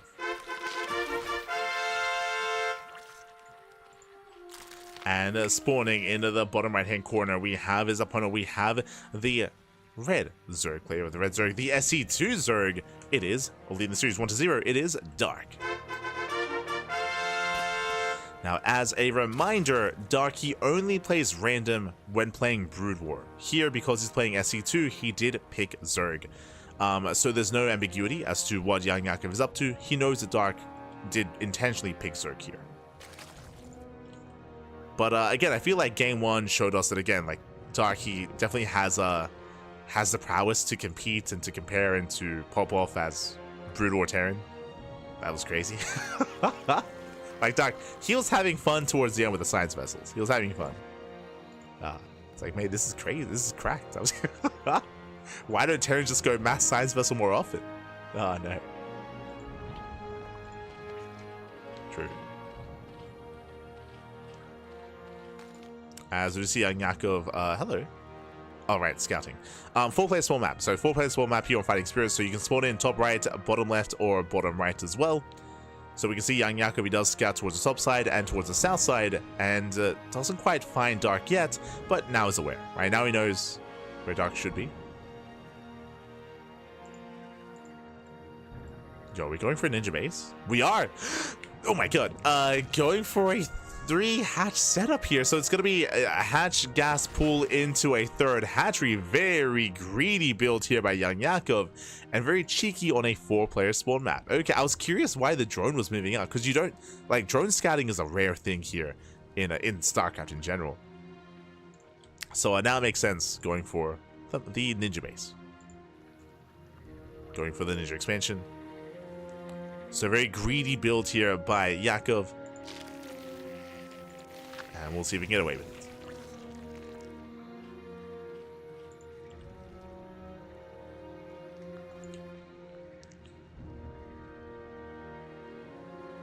As behind this, Dark just going for his own standard opener, getting into link speed, and now going for a much earlier Baliness as he does not pull out a gas. Ooh, doesn't pull out. He's going for a bust. Yeah, he's going for a Bane Bust instead. Hyper aggression at Dark. Dark, at this point, he should have a 3rd. There is no 3rd base, just a Baliness instead. And we do see YoungYakov, he's playing safe. Remember, no queens to defend, so we do have some sunken colonies on the way. So he does set up the colony. More gases are being taken. Jesus, that's a very high gas count early on. Rushing into the lair. He's going into mutas. Yeah, lair this early on screams muta play at Dark. He will see everything. He confirms the gases. He confirms the lair timing. Such greed here, going for the ninja base and going 2-base muta. Ay, or at least 2-base lair. We're assuming it's muta play. Here, we need a wall. We need to wall off. There we go. Let's go for the macro hatchery. Meanwhile, Dark, he's moving out. He's getting ready for the Banelings. There we go. 6 Banelings on the way. And I believe this should be a full wall. Like, this should be a complete wall here for Yakov. Lings are flooding. Again, Dark is all in. He did not drone. He cut works at 23. And again, Yakov, he's still droning. He's still just making drones. This is the army. 2 Zerglings, and 1 colony. And Bailings, they will crash through. Oh, actually, never mind. He's saving the Bailings, going for the hatchery instead. Okay. There we go. That's a kill. That's a kill, not a cancel. Now down goes the colony, and there's nothing here. There's nothing left. There's 0 army units. Only drones. Lings, they do flood in towards the main. The boys are being... No! Oh my god. Okay, the Bailing does miss. Bailing does miss. Regardless, still damage is being done. That 1 Bailing waddling in. Ooh, and a brutal connection. And another Bailing! Oh no! Another Bailing pops off. Not quite. Still being kept alive. Behind this, Lings overrun. They overwhelm the natural. Bailing on the Zerglings. And GG gets called. Dark, he will overwhelm. He will cheese Yakov out here in game 2 and take the series 2-0. GG. Whew. GG, well played. Dark playing straight up in game 1 while playing Terran, but here in game 2, just doubling down, going for the Bane bust here, will claim the series. GG, well played. Again, YoungYakov was also being so greedy. Remember, what was the army for YoungYakov? 2 Zerglings. he had 2 Zerglings to defend, and on top of that, I think he even skipped link speed because he was going into, remember, he was rushing into 2 base lair, right? I say 2 base lair, technically 3 base lair because of the ninja base as well. Like, he was so greedy. A big gamble there for YoungYakov, and he was punished. He was punished for the greed, punished for cutting all those corners. And with that, congratulations, Dark. He will claim the series. He will advance on into the finals. Let's go. He will advance on into the grand finals, where he's going to be facing off in a best of 5 against his next opponent. And we're here to step into that. Let's go. Here to jump in. As up next, we have our grand finals waiting for us here. Again, ByuN. Now, I will say that I'll just be transparent. I don't mind. ByuN, he did take down Firefly 2-0 in the semis. We do have the replays for that series, but personally I don't really feel comfortable showcasing Firefly at the moment, especially because of what came public a couple of days ago or a week ago. We did announce that we did go over that during the podcast, so I do recommend checking it out if you want a more kind of like in-depth detailing of what did occur. But yeah, I don't feel too comfortable showcasing that, so for now, just gonna be rushing into the finals instead. Again, ByuN did take down Firefly 2-0, and with that, we're going into the best of 5 finals. Let's go. Let us go. And again, we did discuss all of that during our podcast a couple of days ago, like 2 days ago, I want to say. Yakov was playing so greedy. He was playing it was very greedy. very greedy, Pappy, very greedy. Yes, here we go. Now we have our top 2 players here at the tournament. We have Dark and ByuN facing off in that best of 5. Game 1 is going to be on Bloody Ridge.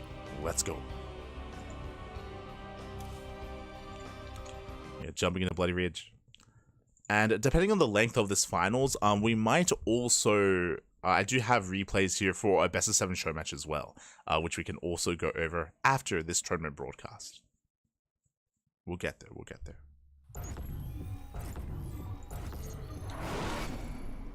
Now that we're jumping into our best of 5 and spawning in the bottom left-hand corner of Bloody Ridge, we do have... he's going for the 12 pull. Let's go. We have the random player rolling a Zerg, and I think ByuN is asking for the race. I think he's asking for his race. Oh, good. I need my translations. He's like, what are you playing? He's like, I'm Korean. But here we go. Going for the 12 pool. It is Dark. And spawning in the top right-hand corner, we have the South Korean Terran player. We have the Red Terran representing Shopify Rebellion. It is ByuN.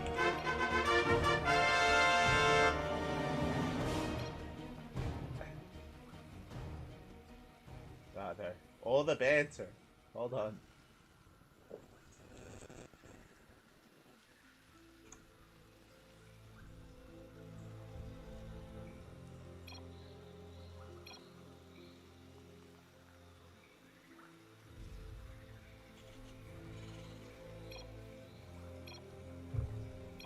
Okay. Oh, God. If anyone can translate in the chat, I would appreciate it. There's just a lot of text. There's a lot of text going on. Regardless, 12 pool. It is going to be 12 pool here from Dark. I do think that ByuN was asking about the race that Dark was playing, just because remember, Dark is playing random. So ByuN is unaware.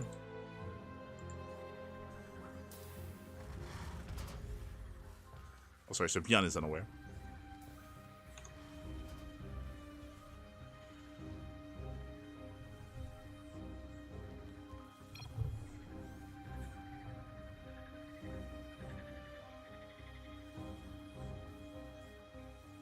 Okay, I think they were having some wordplay earlier. I think they were having some wordplay, but ByuN, he does not SCV scout. Lings are moving out across the map. Do have a 3-racks opener here, and ByuN has nothing. Because he went CC first. He went CC. Wait, he went CC first? No. So ByuN went CC first into a 3-racks fault. That means he has 0 units. He has 0 units to defend. Lings that have arrived. They do hit the natural. The base is going to be denied here already. And Dark Mass expanding behind this. Lings, they will look to cancel that CC. ByuN, I don't think he cannot save this. Brutal cancellation. Remember, this was CC first as well. Bunker is denied. SCV is going to be going down. ByuN just far too greedy against Dark of all players. Too much greed by ByuN. Supply block as well. Ooh, brutal supply block again because of the denied CC. There's one Marine, just the one. And Lings, they do collapse in. They take down 6 SCV, 7 SCV, 8, 9. Not quite. 8 SCV kills. And again, just one Marine to hold on. That was a brutal supply block as well out of ByuN. Another SCV falls, losing up to 9 workers. There's the TT. That's the emote of crying, Pappy. Oh, no. Feels TT, Pappy. And this is a very rough start for ByuN. Very rough start. Behind this, Dark, he's just droning. He's just chilling. He's content. Now, the one downside for Dark is, of course, how late the gas geyser is. So, later gas geyser. Which means late link speed. But Dark, even getting a ninja base, I mean, he's free to do whatever he wants. He's free to do whatever he wants. And we do see that ByuN is going to be committed.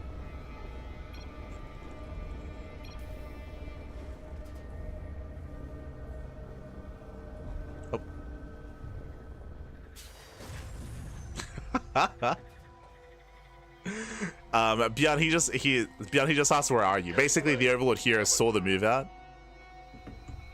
Dark's like, I'm not there. ByuN's like, where are you, Pappy? He's looking for him. They're having fun. Again, for those who don't know, Dark and ByuN, they're good friends, so they like to be cheeky with each other. They like being cheeky. Marines move out. We have colonies back at home. These Marines, they should not do any damage. Yeah. He saw the wall of spines, the question mark, and then the laugh, and then the GG. The best way this could have ended. GG! Dark will take a lead in the series. GG. With that, Dark does take the lead, and we'll see if ByuN can recover. Now, as a reminder, Dark, he did play random, so there was a bit of RNG there, but at the same time, that was also on ByuN. ByuN, he went CC first on Bloody Ridge. Like, he's crazy. He went CC first, so because of that, late Marine, late Reaper, late everything, against a 12 pool of all things, so Dark, he punished the greed of ByuN, blindly doing so, and again, ByuN blindly just opening up hyper greedy as well. With that, it was punished. GG, well played. With that, Dark does take a lead in the series, and we'll see if ByuN can recover coming into game 2. Let's go. As a reminder, this time Dark is playing SC2, and this time ByuN is playing Brood War. And Dark, he's only playing random when he plays Brood War, so this should be he should be picking Zerg this time. I should say ByuN now knows the race of Dark coming into game 2. As we are loading into Fighting Spirit.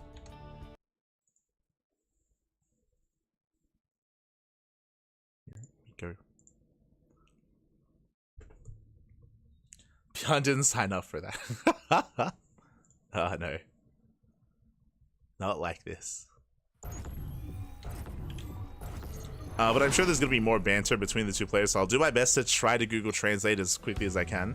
But spawning in the top left-hand corner of Fighting Spirit, we do have our South Korean Zerg player, the SC2 Zerg, representing himself. Currently teamless, of course. This is, of course, before his retirement, it is Dark. Leading the series 1-0, and spawning in the bottom left-hand corner, we have the Brood War Terran player, the StarCraft 1 Terran from South Korea, representing Shopify Rebellion. Down in the series, we'll see if he bounces back. We'll see if he can tie things up. It is a ByuN.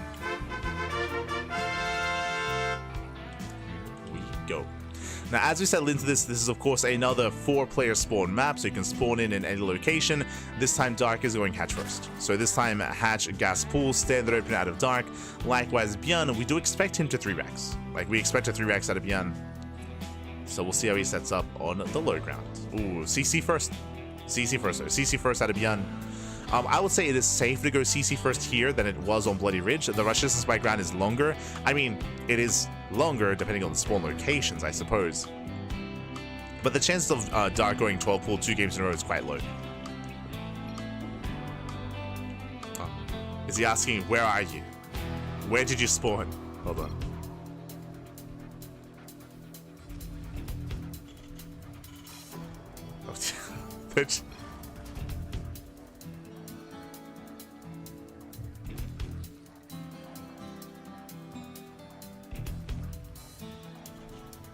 Okay, interesting.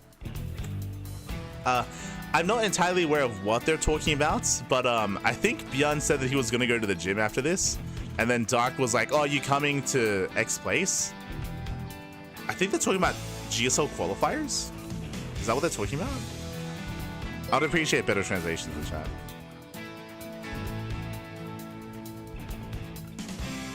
Oh, my apologies.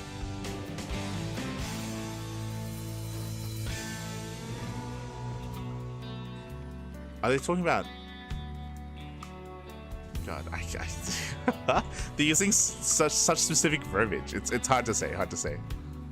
They're either talking about qualifiers or they're talking about elections and going out to vote. So uncertain.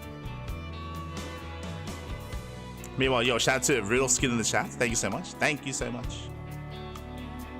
Do appreciate it.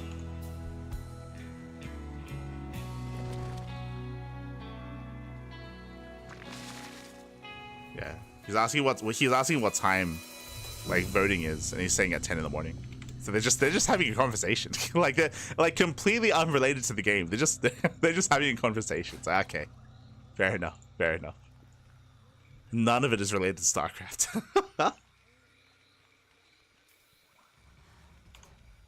Like, oh, how was your day? Yeah, we're good. Oh.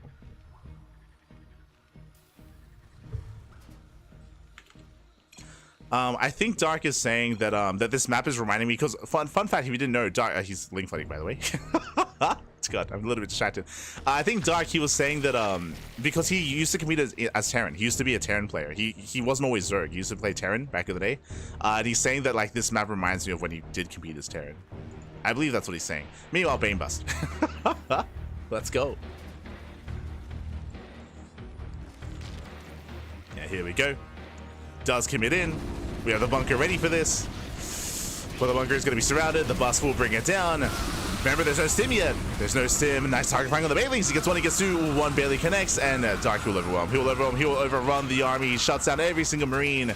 Shuts down all the SCVs. Oh, and with that, I mean, ByuN has been broken. ByuN has been broken. 5 SCVs going to be going down. Takes over the natural. ByuN, he can defend the main at least. The main base should be relatively safe. He's got more marines on the way. He's got some SimCity as well. But Dark, he's not stopping. Dark, he's still just flooding across the map. He just wants to end the game, Pappy. Oh my god. Let's go. ByuN's like, we were having a nice conversation. And oh god, the main is getting in. They busted it. Oh no! SCV's gonna be going down. Brutal connections. Yeah, brutal connections here as they just mow through every single SCV. 20 SCV's gonna be going down.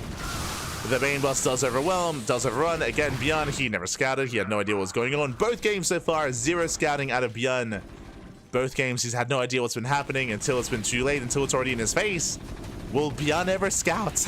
Oh god. As that's going to be 27 SCV kills. Losing up to 27, losing up to, oh god, another Marine. 28, 29. Can we get 30? Ah, there's the question. he's like, I just want to play some StarCraft. Let me finish stim one of these games. There's a scan. Scans the main base. Behind this, Dark, he's droning. Yeah, all the question marks. He sees the droning, sees saturation. Oh no. Dark, he's like, I got places to be. Give me my paycheck. Oh no. I'm gonna try to translate.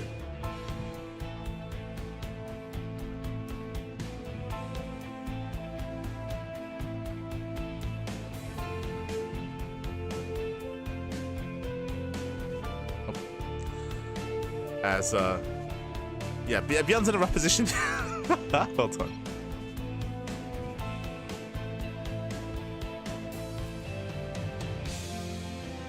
Let's go. Dark, I think you said show me your 4 racks. I say show me your 4 racks. I think he named a certain person. Like a certain pro player, because they use real names. They don't use they don't use IDs, like gamer IDs.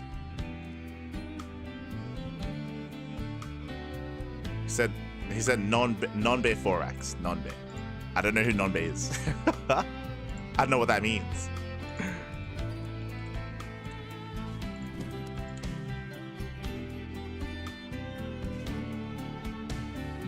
Here we go.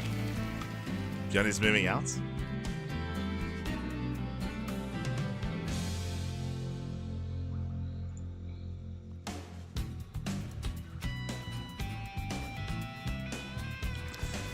ByuN, he does head towards the third. I mean, the third is exposed, true. Is exposed, stims in. ByuN, he's now back up to 24 SCVs. Like, he's got an economy. As long as he doesn't get surrounded. Speaking of, oh god, oh no. He's getting caught out. Yeah, brutal baiting connections here on the bio, on the fire bats as well. And ByuN is cleaned up. Again, that's all he had left. That was his final army. GG gets called, and Dark, he will take a 2-0 lead in the series. GG. Whew. GG, well played so far. Dark has not been holding back. Game 1, 12 pool. Game 2, Ling Bane all in. And as I mentioned before, both games, ByuN hasn't been scouting. ByuN, he's been not scouting at all. So because of that, he just hasn't been prepared because he doesn't know to be prepared. He doesn't know. He's just assuming, he's just taking chances, assuming that Dark is droning, that Dark is taking bases, that Dark is playing standard, Dark is doing anything but. And he's just taking advantage of the fact that ByuN hasn't been checking. I'm sure that'll change coming into our next game. But so far, a really rough setup here from ByuN. The memories of playing Terranai Bailey was true. Exactly. The memories. As we're getting into game 3, and we'll see if ByuN can start the comeback. Let's go. Now, as a reminder as well, as we jump into game 3, KungFu Cup has a unique format. In StarCraft Evolution League, which is a separate tournament, in StarCraft Evolution, or in that tournament, players, they never play the same race against each other, and they always alternate, right? Oh, sorry, they don't always alternate. The loser gets to pick. The loser gets to pick if they want to stay as their current, SC2 or Brood War, or switch to the other one. So that's kind of the format for StarCraft Evolution League. For KungFu Cup, that is not the case. For KungFu Cup, Game 1 is SC2 versus Brood War, Game 2 is Brood War versus SC2, and in a best of 5, Game 3 is Brood War versus Brood War, and Game 4 is SC2 versus SC2, and the ace match is player picks. So KungFu Cup does have a different format, also has a different map pool as well, like Fighting Spirit, like Bloody Ridge, like these maps aren't really in StarCraft Evolution League, so they have their own kind of approach to this format, and it's a little bit quirkier just because this mod is not balanced for Brood War versus Brood War. It's not like balanced for that sort of thing, but they have fun anyway with it. And I'll be honest, usually the Brood War versus Brood War matches are the most entertaining. I'll be honest.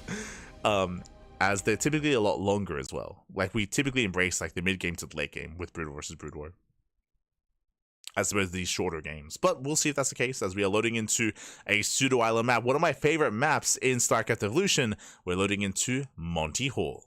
Let's go. As spawning in the bottom right hand corner, we have the Brood War random player. The random player we see this time landing on Protoss. So we have the Brood War Protoss. It is Dark. And spawning in the top left-hand corner, we have in the top left-hand corner, we have the Brood War Terran player. We have the red Terran. It is ByuN for Shopify Rebellion.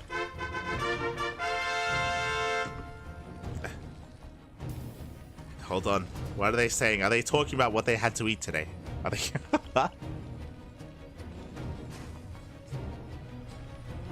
Oh, yeah. So Dark, he said, oh, this is an island map. Isn't it boring? And ByuN said, wait, it's an island map? And Dark's like, yes. And ByuN's like, oh.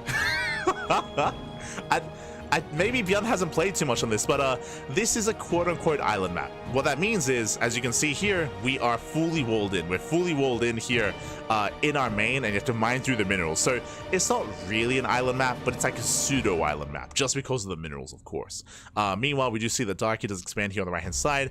ByuN planning to expand through the center. Based on how ByuN is mining, it does look like he hasn't played on this map before. What I mean by that, that gold mineral patch is only one mineral. So you can mine that patch and then instantly expand. But because it's mining through the regular minerals, it tells me, and because the CC is a little bit further back, I mean, again, ByuN just said it in the text as well, that he wasn't too familiar with this map. But it's going CC first into extra axis. What I will say, I was about to say, that because of the mineral walls, it means that rushing is more difficult on this map as well. In a way, like it's a little bit more complicated. But the Probe Scout does confirm the 3-rack. So 3-rack stim timing here out of ByuN. If you remember, ByuN attempted this last time. Ooh, and ByuN does get a full scout. Now ByuN knows he's playing Protoss, of course. He didn't know he was playing, he knew he was playing random. Now he's aware of his race. What's he saying? It's like, how'd you get in? Hold on.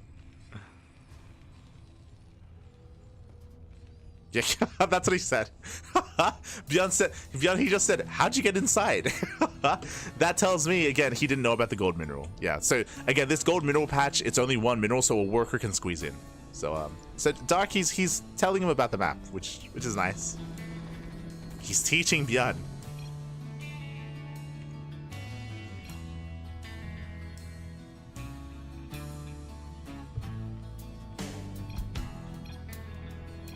Oh, they're bantering. Okay, okay. There's so many screenshots, so many photos.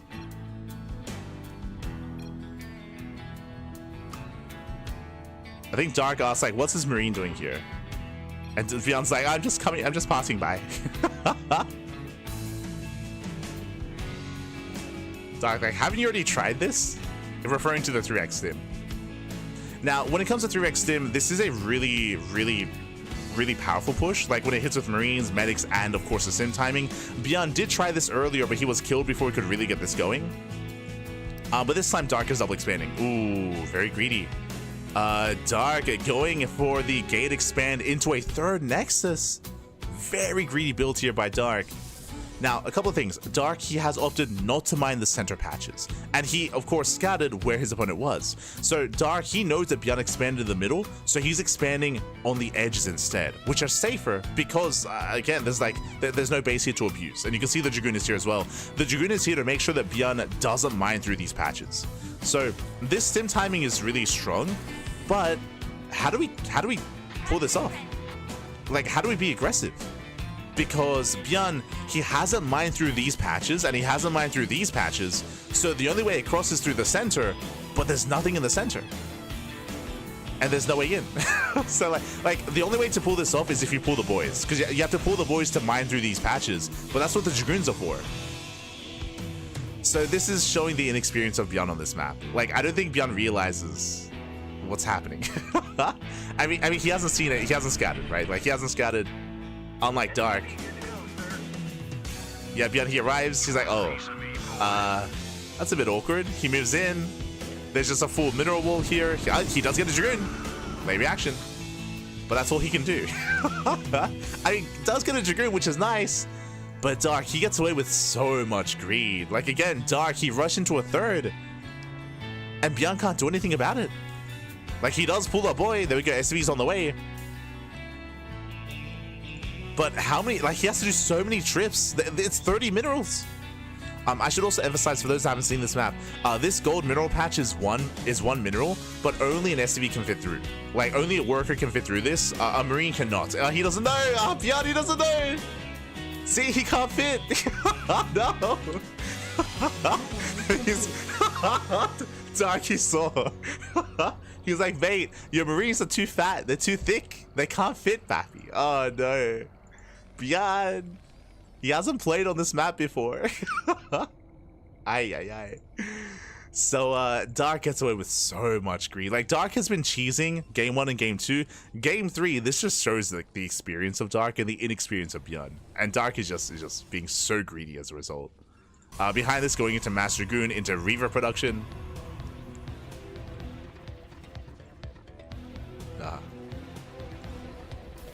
Ay, ay, ay. So, so again, ByuN's in a really awkward place. Now, what I will say, it's not like ByuN was all in. Like, ByuN is expanding, but this timing had to do damage, to be honest. Like, this early sim timing was built to do damage. Because it didn't, Dark is ahead. He's not like, you know, insanely ahead, but he's ahead. Like, Dark is in a better position. Dark is now embracing his own gateway composition, getting into Reaver production, of course. Right now, the pressure is on ByuN to get some damage here. Oh, the Reaver drop has arrived.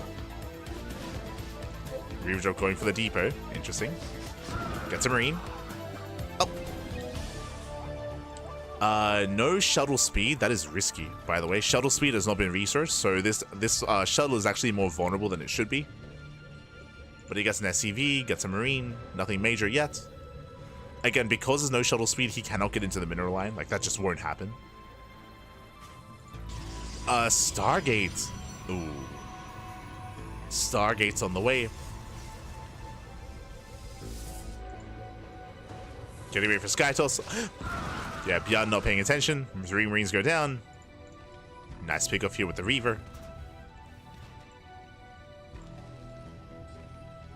We do see the ByuN, he's at least scouting with the Raxes. He's going into mech! Of course, that's why the Raxes are floating. Oh my god. Tank does. Oh! Tank falls! And the shuttle barely gets away. This is so crazy that Dark is doing this without shuttle speed. Like, lack of shuttle speed, like that, it is insane to risk the Reaver like this, but he gets away with it. Does get a tank. And we have Mass Factory on the way. Mass Mech here from ByuN. But the game will progress. Like, for the first time this series, we're getting into the mid game. Here we go. We're getting into the mid game. 4th base now on the way for Dark.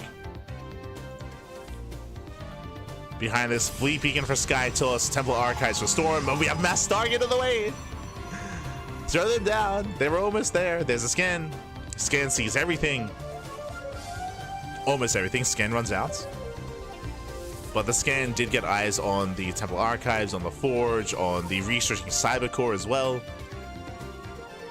And Dark, he does decide not to throw down the Stargates. Yeah, because of the scan.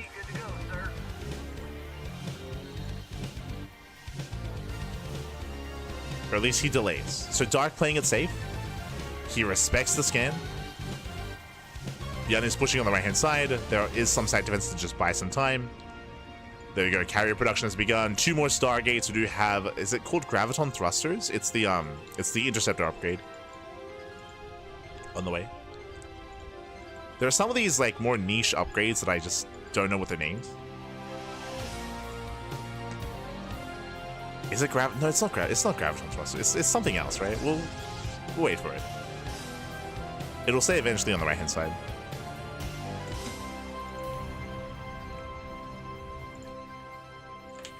But this upgrade does double the capacity of interceptors on the carrier.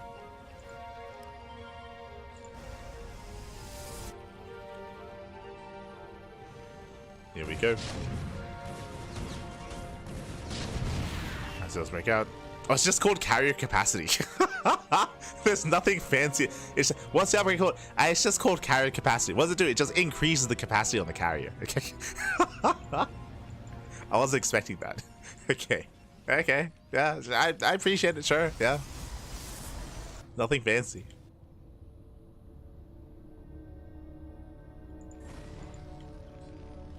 Yo, the brutal people out there looking like, yo, what's the Tempest upgrade called in SC2? We're like, oh, tectonic destabilizers. So what does it do? It's like, oh, it does increase bonus damage to like buildings. It's like, why do you just call it like bonus building damage? Like, why are you trying hard with like this like tectonic destabilizer? What are you crazy? Hey, just building damage. Oh yeah, fair. Okay.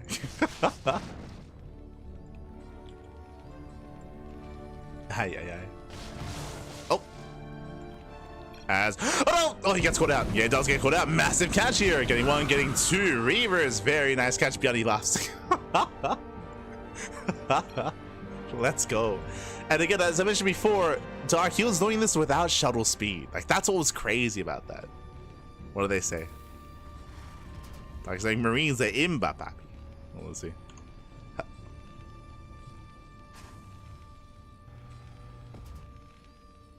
Okay. Dark, he just said, oh my god. He just said, oh my god. Ah, that was a bug. that was a bug in the game. Oh no.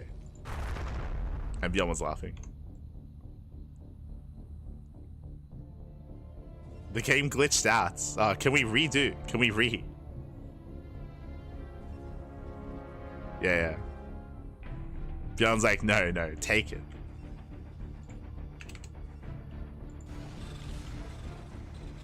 Just settling in. Again, of course, ByuN embracing his mass mech army. That's a lot of tanks, that's a lot of vultures. Science House is on the way. Dark overextending here. Zelse move in, but where's the support? Yeah, the Dragoons are just too far behind. Like, how do you deal with this kind of army? I would say Skytos with Arbiters. Like, Arbiters are very good in the late game when it comes to dealing with this kind of mech composition. If you're curious, what is the Arbiter is kind of like the Mothership. Like, it's the Protoss, like, air spellcaster. And it does, of course, provide cloak, it does recall, but more importantly than all of that, the Arbiter does provide, oh, as we do Storm Drop, Jesus. Storm Drop in the army, but the Arbiter does stasis fields, and the stasis fields are basically like I guess stasis traps from the Oracle, except they're instant. They're not a cast, so you can just throw down stasis fields and lock down the tanks or lock down whatever they can catch, of course. And they're a very strong supportive unit here for the Skytos army, but alas, Dark is not quite there yet. Yeah, he doesn't have the Arbiter Tribunal. So he doesn't have the building for it. He's going mass carrier, which is good, but it's going to be pure carrier. There's going to be very limited to ground support. So we have one High Templar in the prism. We have some Dragoons. We can see Dark taking ByuN's bases. It's crazy. It does take his expansions. Storm coming in. Storm does come in. Zealots are running out of Zealots. Limited Goliath, so we could Defense Matrix. There we go, Goliath goes down, does force the siege. Dark is going mass Skytos, but still no Arbiters, which is a bit of a concern. It means it's going to be less finesse with this army, it's going to be more brute force.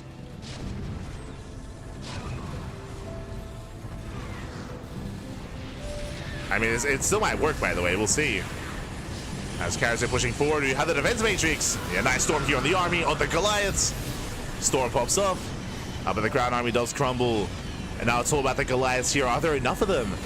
They get one carrier. Only one. Yeah, only one carrier. There's not enough Goliaths, not enough anti-air. Dark, he overwhelms. Oh my god. Dark, that entire fight, he was just typing out an essay. He was just chilling back and just typing on up. I understand the crying emoji from Dark. Sorry, from ByuN. What did Dark say? He's like, no hands. Hold on.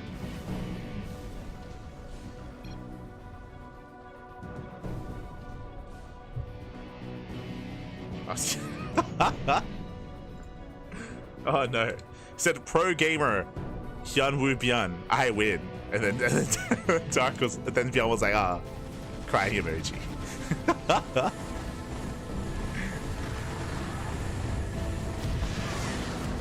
Not like this.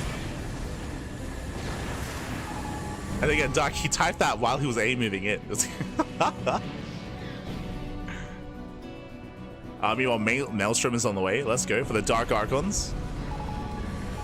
Maelstrom is being researched. We do have mass Goliath setting up here from ByuN. ByuN, I mean, he still has bases. He still has bases, still has an economy. How many Goliaths does he have? 29!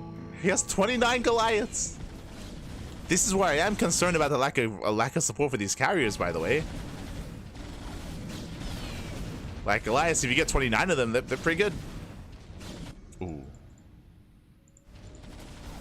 Again, we are working on those Dark Archon upgrades. It's interesting that, again, we're not going for the Arbiter, we're going for Dark Archons to support instead, which, I mean, they have their place, of course.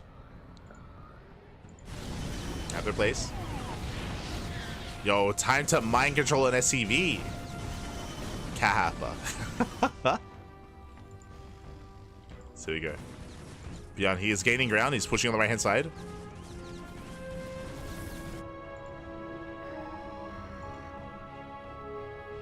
Here we go. The initial Dark Archon is on the way. Again, I'm still not convinced by the mass carrier. It is how many? 15 carries against 42 Goliaths. 42 Goliaths. This is not everything. We have more on the way. That's crazy.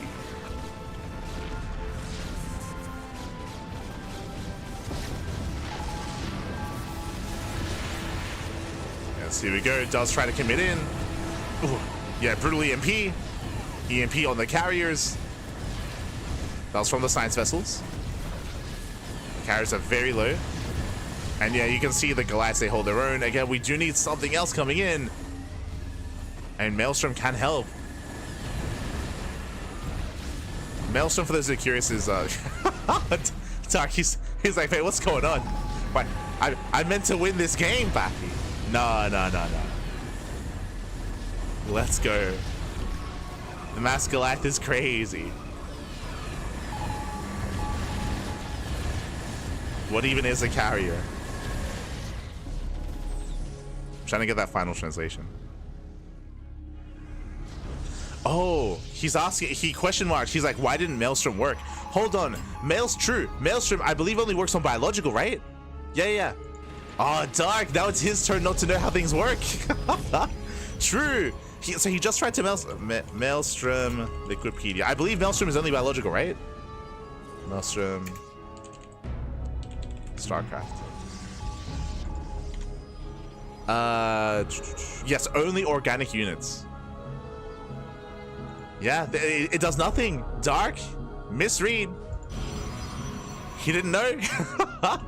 ByuN didn't know how this map works, and Dark going into the Dark Archons, it does nothing. The Maelstrom does nothing. For those, Maelstrom is like an AoE stun. It's like a big AoE stun. He feedbacks, I suppose. Does feedback at least. He can do some, at least that. He can also mind control, I suppose. But yeah, these Dark Archons are not going to be as useful as he wanted them to be.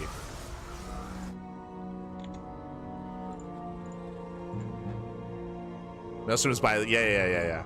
That's what Dark was asking about.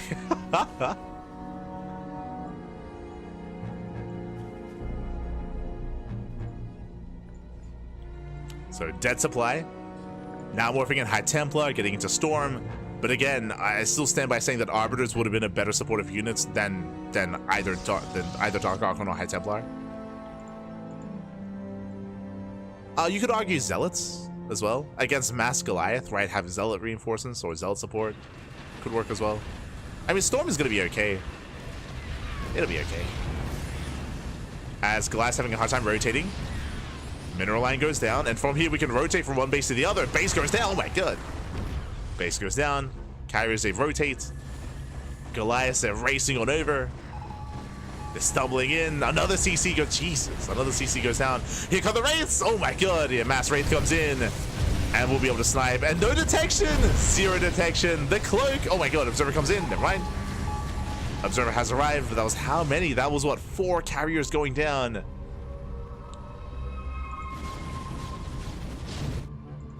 Let's go, the Wraiths. You could argue that the Valkyries maybe would have been a little bit better. It's hard to say, as they do more splash damage, less so than single target. Corsairs are in production here to help support the army. Help against the Wraiths.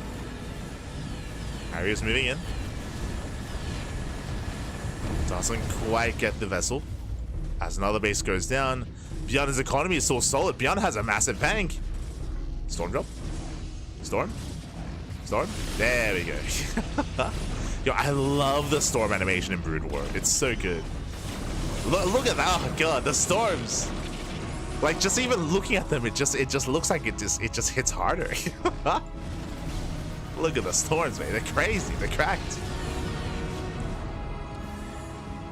They just hit different. Speaking of Disruption Web, true. Okay, yeah, Disruption Web. I mean, he spams a little bit too much, and he runs out of energy. Oh, that's a little bit dangerous. For those that are curious, Disruption Web is kind of like Blinding Cloud. It's kind of like an SC2 Blinding Cloud where any units in it can't use any abilities. Storm with some of the Wraiths.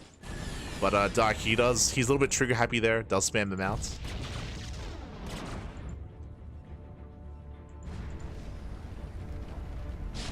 Yeah, true. Disruption Web also a great use and great tool against the Goliaths. The Archons are still there. I like how they're on full energy. They don't know what to do. They're like, what do you...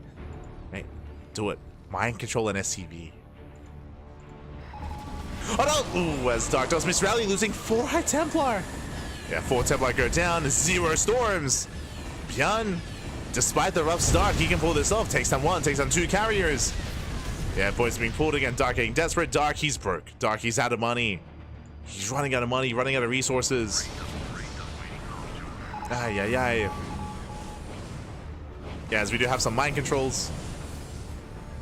That's what the animation was. So ByuN, sorry, Dark, he tried to mind control some Wraiths.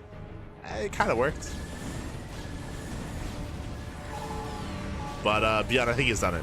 ByuN, yeah, he started stepping in. At this one, he has done it. He didn't even know what this map was.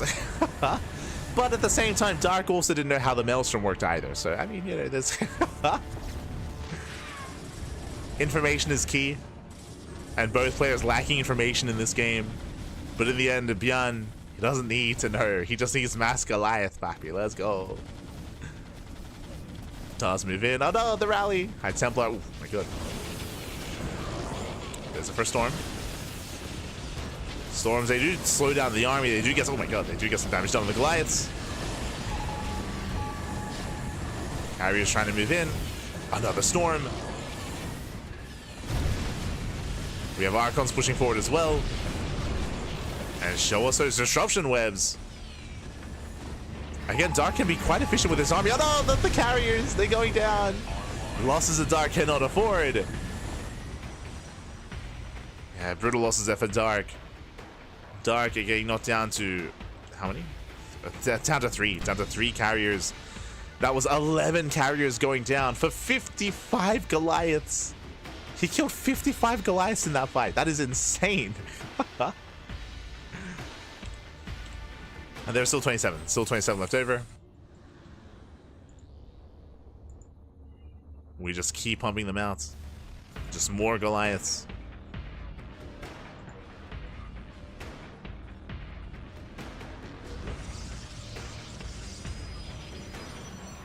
I think it does hit harder. It does. It does. Sorry, but sorry if I implied that it is only visually looking harder, but it does hit harder. It does. Than the SC2 Storm.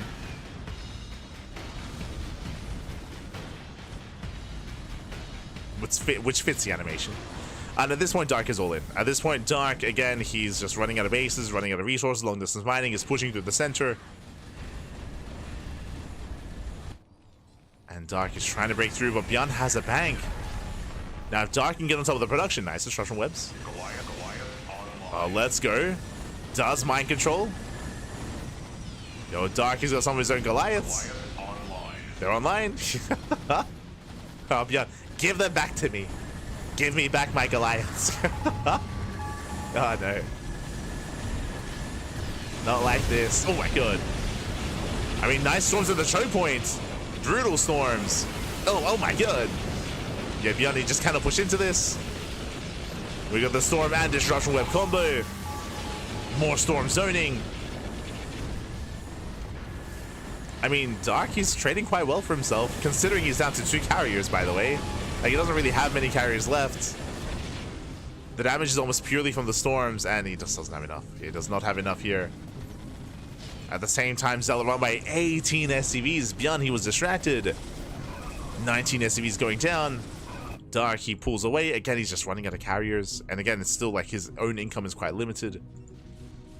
Has to pull away. We still have Mass Goliath pushing in. Spirit, is that you? Jesus. Spirit, he was also known for just going Mass Goliath. Yeah, Spirit was the reason why the Goliath got nerfed, like at the start of the year.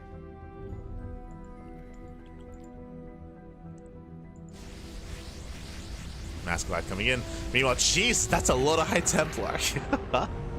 Okay. Yeah, we heard you like some storms, but we are out in the open. Where are the webs? Yeah, the structural webs are not here. Storms, I mean, nice spread here by ByuN. Storms popping up. Where are the mind controls? Oh my god, the storms! ByuN, he's standing in the storms. They're crazy. Jesus, the pure storm defense. Dark holds. I was concerned he was going to be punished for having disruption web. Meanwhile, ByuN switching to mass vulture instead. I mean, there would be a way to close the distance. Oh, spider mines are being thrown down.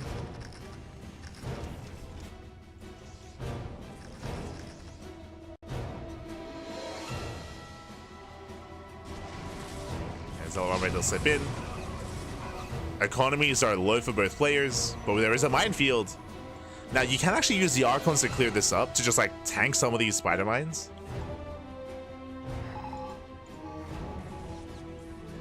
Ooh, as he does get behind the mineral line.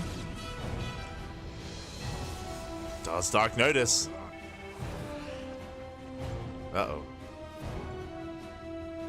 As the minefield is set. And I can see these Spider-Mans killing every single High Templar. Oh no. Moves in with the Dark Archons. Kind of. Observer has arrived. Okay, scouts. He sees. Yeah, big moment. He does see the Spider-Mine. And now we can clear it up with the Dragoons, of course. Yeah, we'll clean them up. Whew, okay. It's very tense. Meanwhile, Vulture on by on the right-hand side. Got some Zealots. Dark is keeping up.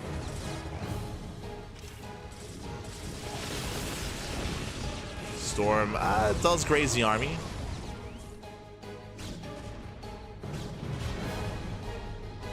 This seems super annoying, similar to Woodmine. I mean, they're both mines, but they're both quite different. Oh, actually, mind controlling the tanks. Nice snipes. He gets all 3 tanks. 0 tanks left. Very nice mind controls. And now mind control whatever he can. Oh, never mind. Not quite able to. Oh, just trying to feedback. Oh, right. Just trying to feedback. Storms are coming in. Do we land those EMPs? Oh my god, brutal EMP. Yeah, the High Templar that was stacking. Limited storms. EMP did pop off. Boys are being pulled. Do we have another storm? If we had a couple of storms, we could kill this army. The Archons are morphing in. Tank does siege. It's close, but the Archons, yeah, they break through. The Archons do break through. Again, that was an insane EMP. But alas, Dark, he will claim the fight. He will break the expansion. The regular Archons, they push through.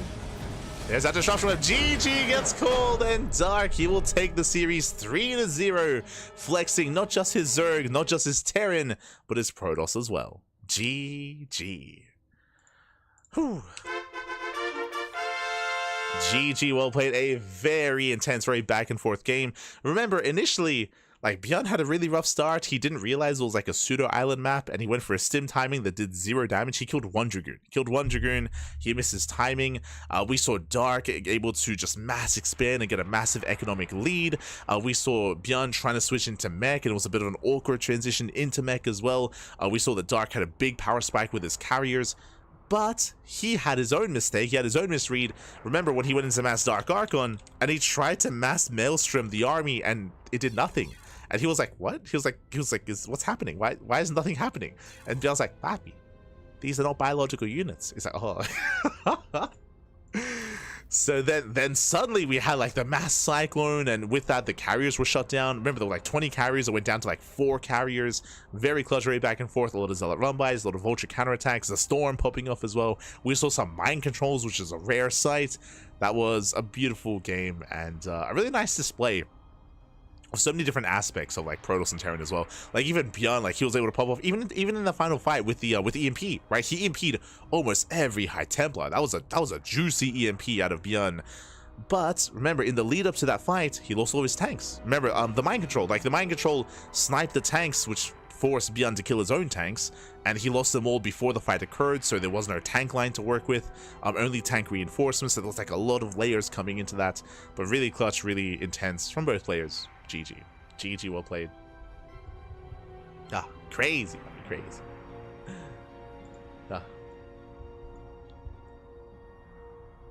Can you storm on top of Arbiter Stasis? Just like regular stasis traps, the units that are stasis are not able to be hurt, so they're invulnerable.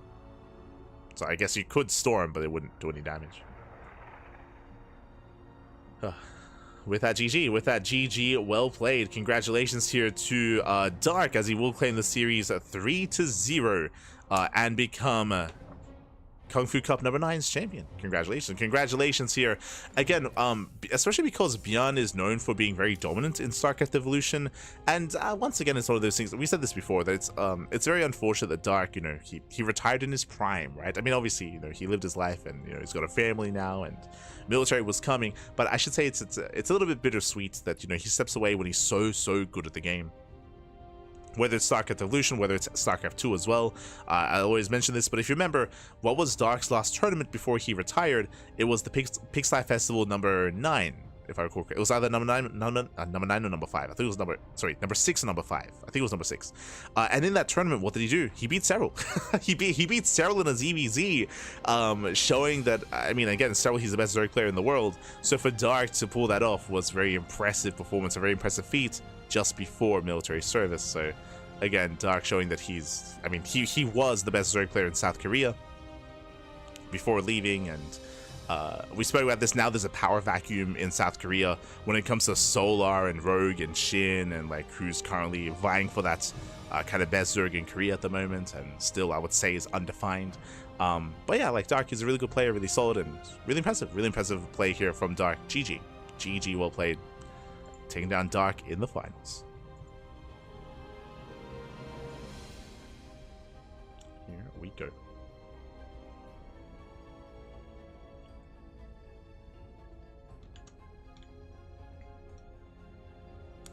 Crazy, even dads get drafted in the military. I mean that makes sense. Like, it would be kind of weird if they didn't, because then you'd be like promoting this weird thing where like you want guys to become fathers early so they can skip like the draft. Like that'd be kind of weird. But yeah. So best of luck to Dark, of course, and again, really well played. GG. That GG, well played. And with that, now because this broadcast is ending a little bit early, I think I'm okay covering some show matches. Here. So we do have the replays here of a best of 7 show match that did take place, and I'm more than happy to jump into it. We're going to be having a short break here. That is the end of the KungFu Cup. Actually, I'll just switch our scenes over. We can catch up with the bracket itself. Again, Dark didn't drop a single map. Dark 2-0 over Kiwi and 2-0 over YoungYakov and 3-0 over ByuN. Bearing in mind that Dark was playing random every time he played Brood War, so a very impressive showing here by Dark, not dropping a single map. Likewise, ByuN also had a good performance as well before going down to Dark in those finals. So again, that was the bracket for this event. We are going to be going on a short break though, and we do have another cast ready. Shout out to the STC. The STC did actually organize a show match. He was kind enough to provide replays, and we do have a best of 7 show match to jump into, also StarCraft Evolution. So still within theme of StarCraft Evolution here. We do have a best of 7 between Shin and Dice. Dice is a retired Korean Terran player from many years ago, so it's going to be that ZVT. I never got to cast Dice. I never had the luxury of doing so I don't know what form he's in, but clearly he's playing StarCraft Evolution, otherwise he wouldn't step in. And I would say that Shin is the 2nd best Zerg player in StarCraft Evolution, 2nd best only to Dark. So Shin is a very strong, very competent player. We'll see how Dice performs. We'll see how he compares to Shin. We'll see. So we're going to be going on a short break. When we come back, best of 7 show match, Shin versus Dice. Let's go. Let us go. So we'll see you soon after the break. See you soon.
welcome back everyone, welcome back to something a little bit different, something a little bit special. Oh, actually, my apologies, I have to change my background now. We just wrapped up with KungFu Cup number 9. Again, a very intense and very, I would say, spectacular finals, even especially that final game. The final game was peak StarCraft, was what you would want out of a finals as well. We got a little bit of everything in that finals, or at least in that final game. Was intense, was beautiful, but now we are getting into something a little bit different once again in StarCraft Evolution, but it is a best of 7 show match. Best of 7 show match. Shout out to the STC. The STC, of course, is a Korean Terran player from back in the day. He retired back in Heart of the Swarm, but recently the STC came back to cast StarCraft Evolution. He's been doing a lot of content, a lot of casting in Korean, a lot of content as well over on his YouTube, over on Chijik, over on the Chijik platform, and he did organize a show match here between Shin and Dice. Now, Dice is a player that I'm very unfamiliar with. He has no Wikipedia page. He's a Korean Terran player. I don't know him myself. I haven't seen him before. He doesn't often play in these tournaments, but which is why I'm curious to see him going up against Shin, because Shin is well versed in StarCraft Evolution. Like Shin, I mentioned before the break, he is the second best Zerg player in StarCraft Evolution, second only to Dark. He's very strong, very well versed. He's very threatening, very in form, I should say. And yeah, this is going to be quite a challenge for Dice. I'm curious to see how he looks. I'm curious to see what he looks like and what form he's in and how he compares to a player like Shin. Let's go. Let us go. As we are jumping into our best of 7 into game 1. Game 1 is going to be on Fighting Spirit. Let's go.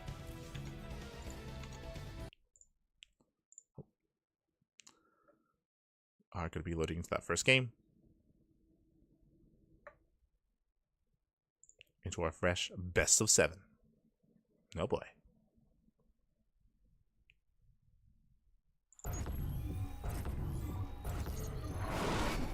And spawning in the bottom right hand corner of Fighting Spirit, we have the StarCraft 2 Zerg player. We have the red Zerg representing Weibo Gaming. It is Shin.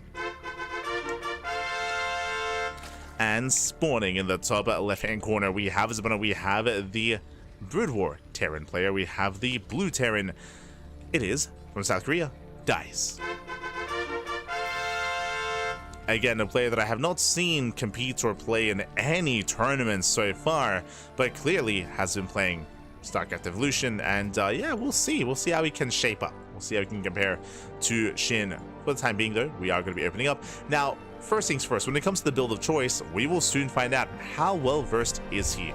Currently in the meta of StarCraft Evolution, when it comes to TVZ, Brood War Terran versus SC2 Zerg, there are 2 builds that have been very popular, very prevalent. The first one, of course, is 3-rack stim. Like 3-rack stim has been permeating through everything. CC first out of Dice, by the way. But 3-rack stim, and also double factory mass vulture into mech. So we'll see if he does whip out mech. We'll see if he does embrace bio, and we'll see how aggressive he is and how he does bring this all together. So based on the opener, we'll see just how familiar he is with current meta of StarCraft. Yeah, we go. He knows how to play. He knows how to play some StarCraft. For a second, we are expecting a 3-rack stim out of Dice. Let's go.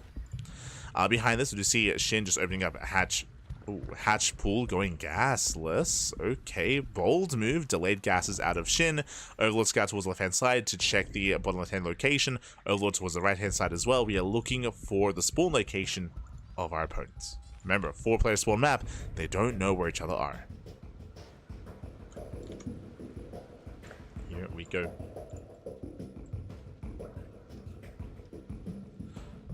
Oh, shout out to Hyper One. No one is familiar with Dice. Always told the SEC was he's an ex-StarCraft 2 pro of some sort. There is endless speculation that he's Fantasy or 4GG or something. Okay. Interesting. I don't know if there's much validity in assuming that it's Fantasy or 4GG. I feel like if it was either, specifically especially 4GG, I feel like it was 4GG, like he just used his ID. Like like I didn't see a reason as to why to hide something like that. So I would assume it's something less notable. I would assume it's someone more niche. Like I could see Dice being like Reality or not YoungYakov. Maybe oh god, who am I thinking of? Salvage? Or Savage? Like I can see it being someone like that. Or who else comes to mind? Guilty? Maybe Guilty. Like I can see it being one of the more niche Korean Terrans. Less so than one of like the more known ones.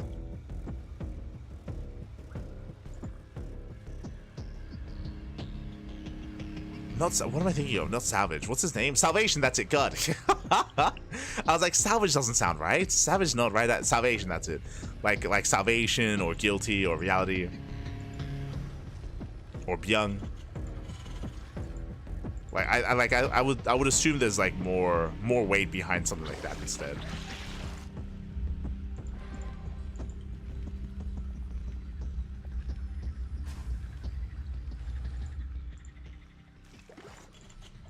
For now though, we are going to be building up again 3x sim, so standard. I say standard opener, a very meta build here from Dice, working towards that early sim timing. Does move out through the center. Behind the Shin is going for a Ling Bane defense here. Baliness is on the way, going for his third base. Remember, the gases were delayed, so later link speed than usual. With a later link speed, this sim timing can be brutal though. He's sneaking up with the queens. Again, Shin has been greedy.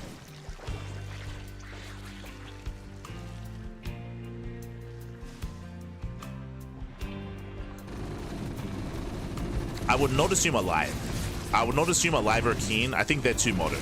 Oh, as so far, Ling's getting ready for this round. Oh, the Fire Bat does punish. Fire Bat does get targeted. Very nice target firing here by Shin. Does focus on the Fire Bat, and with that, he does hold. He does hold on. And with that, Dice is deflected, and now we're going to be building up towards a longer game state. We do have, of course, range on the way for the Marines, building up his army. But yeah, my assumption would be that it would not be like a player that retired recently. I would assume that the reason why he would go by a different ID is because like it's been long enough where he's not really as attached to his ID. Like in my mind, that would make sense. Which is why I'm thinking like more so like Guilty or Reality or Salvation, more so than like an Alive. Or a Fantasy or a 4GG or like a Keen. Like Keen, he only retired like last year. Like that's where my mind would go.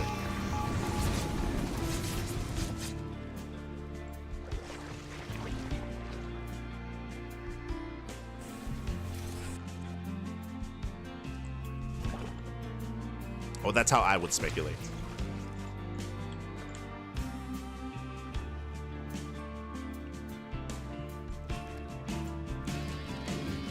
From here, Shin, again, he deflected the first wave, now going for his own lair. Lair on the way, double Evo chamber as well.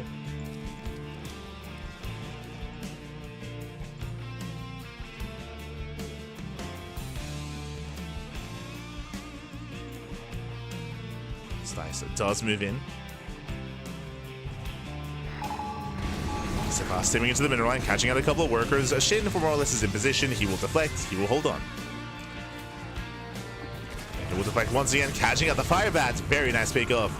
Again, the Fire Bat designed to protect this army. Without it, does get a queen, but the army is more vulnerable as the Fire Bats are more like the anchor points of said armies. Meanwhile, getting to 1-1 upgrades. Remember, later lair, later bailing speed. Hoping to get this around though. He's coming in. Oh no! Oh my god, not quite looking, not paying attention. Massive connections here, and Shinny shuts down the push. He shuts down the move out. Dice going for his own drop across the map. Does move out.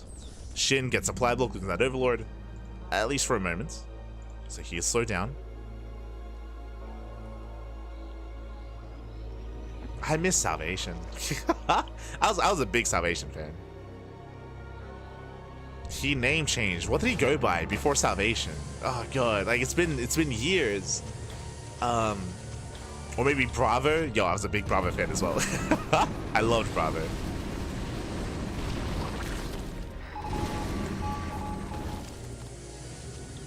Before Salvation, it was like less intense. It was like a shorter name. It was... God. I'm gonna fold and look it up. I'm gonna regret looking it up because it's like on the edge of my memory. It's like on the edge of my brain. It was like a less intense name than Salvation.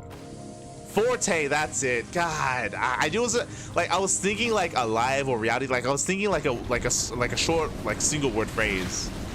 Forte. I was a big Forte fan. Ah.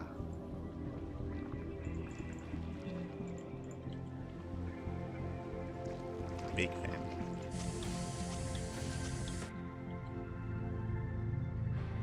I feel bad for getting his name changed. That's curious. He name changed from Salvation to Forte. Like Forte was a more modern name. Salvation was his OG name.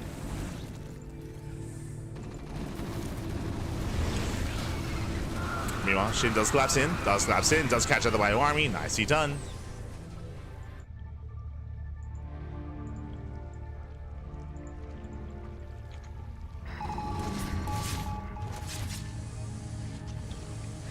Magic Kim, I don't know who Magic. I don't recognize the ID Magic Kim. But yeah, he switched to Forte.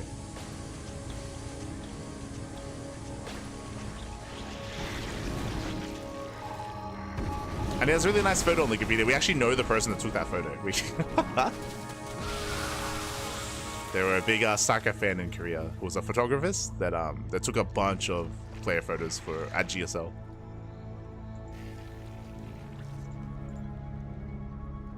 From that season of GSL specifically. Just as a fun fact. Photographer was not a CranKy Duckling, but CranKy adjacent, or just friend.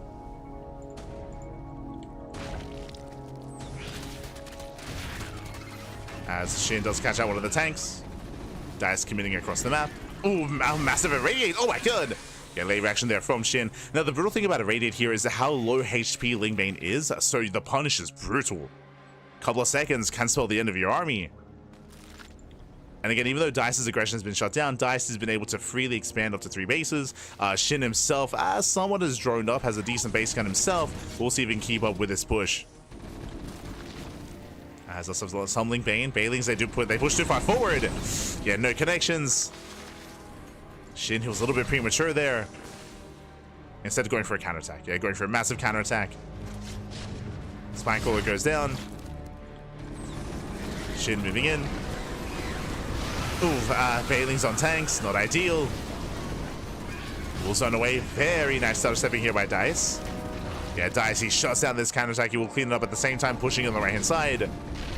Moving towards the bases. And he will clean up. Oof. Catching out the tanks. Yeah, 1, 2, 3 tanks going down. Not the most efficient trade here by Shin, bleeding out a lot of Bailings, but he will clean up the tank line. That's what's important. Catching out the medics as well. Nice defensive by Shin, but here comes the rally, here come the reinforcements, and that was a lot of Lingbane spent on that army. Ultra production has begun, but until then, Shin, he is vulnerable. Shin, I believe he has 0 Bailings. He has 2. 2 Bailings left. Here comes the Terran army. Was he on Prime? No. Prime was Cassia. It's a big Prime was Creator, Cassia. I mean, technically early wings, everyone was on Prime. Like ByuN was on Prime, Maru was on Prime, true. Like Prime had a lot of players over its history. But not Forte. I think Forte was on was he on Samsung? No, sorry, he was on Prime. Oh, there you go. My apologies. He was on Prime. My apologies. Again, everyone was on Prime. Everyone was on Prime.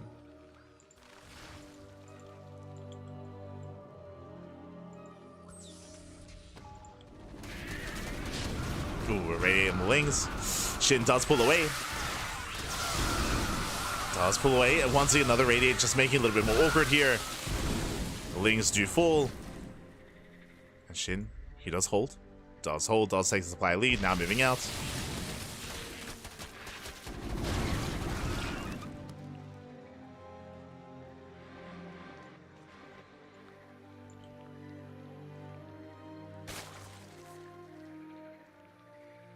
But yeah, I followed Forte mainly when he was on MVP. Mainly. Oh. Yeah, catching out the tank, catching out some of the reinforcements. And at this point, Dice, he is being broken. Like, he's down to a couple of science vessels. He's going into a BC transition, which, I mean, can be devastating, but for the time being, there is just no ground army. Bailings are waddling in. Oh, nice reaction, does pull away. Does pull away.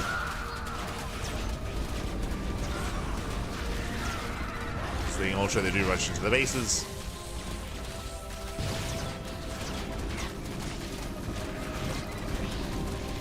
Oh god.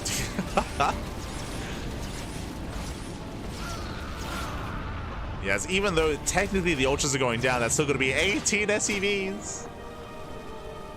18 SCVs go down. Shin's still just rallying across the map. Again, the main army has been broken, and sure, we're building up BCs over time, but that's what the Spire is for. That's what the Corrupt is going to be for as well. Again, just too many rough engagements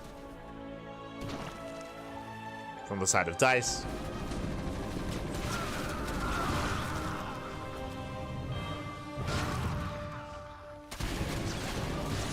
Likewise, collapsing in the army, takes down the tank, gets into the mineral line, and DICE just has nothing to defend. Nothing to hold on.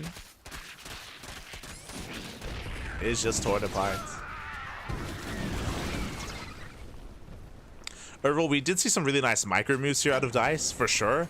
But just some really rough engagements out on the map as well, where he was arguably overextending. Where he was caught out.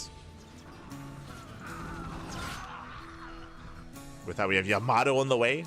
Let's go. Researching Yamato.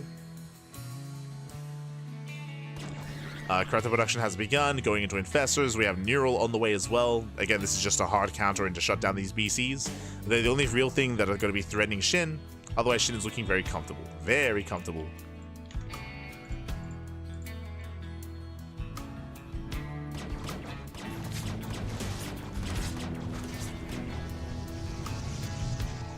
Oh. To recognize Prime, must be before I was paying attention. Oh, the team, yeah, the team. The team, Prime.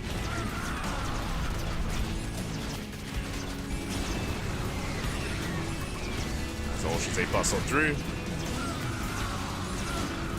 Last two gets some irradiates at least on said Ultras. And that will be shut down.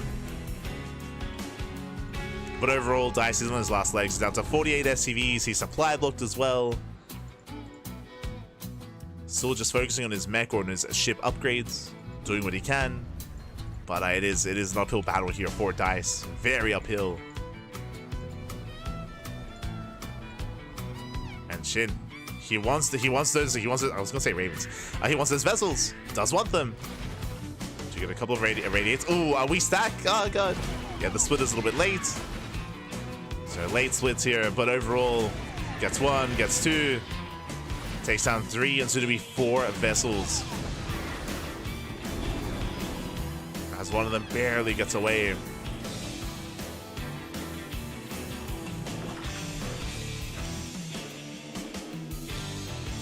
And again, the splits were good enough.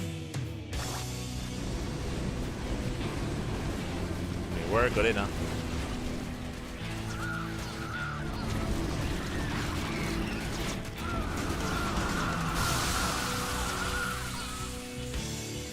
God, they're so spiky.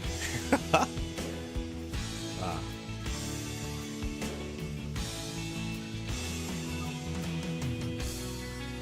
miss Shin's spiky Ultras. And again, the only big threat here to Shin are going to be the air units. From here, it's also, I mean, we could even afford a second Spire, go into a greater Spire, and get ready for Broodlord Infestor. Can be what we work towards. Ling run by here into the mineral line. Invest, they're shocking for the BCs. And here come the Neurals. Up. Gets a vessel. Yeah, gets a vessel, gets every single BC. He Yamato's himself. Oh no. Does Yamato. Yo, we had the cleanse. I believe that was the restoration. Yeah, that was restoration. But we have plenty of investors. Yeah, plenty of investors anyway. For those that are curious, restoration is kind of like a cleanse or like a debuff to like remove the remove like an affliction from a unit. So that was a really nice restoration, but alas, it didn't matter. Too many infestors. Ultras, a rush on past.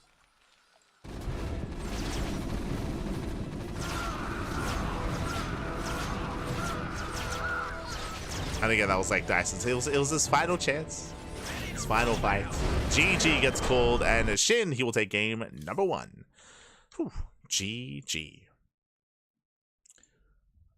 Does take the first game of the series. And again, Dice, he didn't look too bad at all. Like, he was able to hold his own. He was able to, again, have some really good kind of like micro moments and like solid army control as well when attention was being paid. But unfortunately, again, he was just overwhelmed and overrun out on the map. Multiple times he would lose his bio army, his tanks as well. Losses he couldn't necessarily afford. And he had a really hard time maintaining a higher base count to afford those losses. In the end, was overrun. GG. GG well played. Solid game there from Shin. Was quite greedy early on, and I was concerned about said greed, but overall got away with it. GG. With that, we're getting into game number 2. Ooh, got to be loading into Blue Storm. Let's go.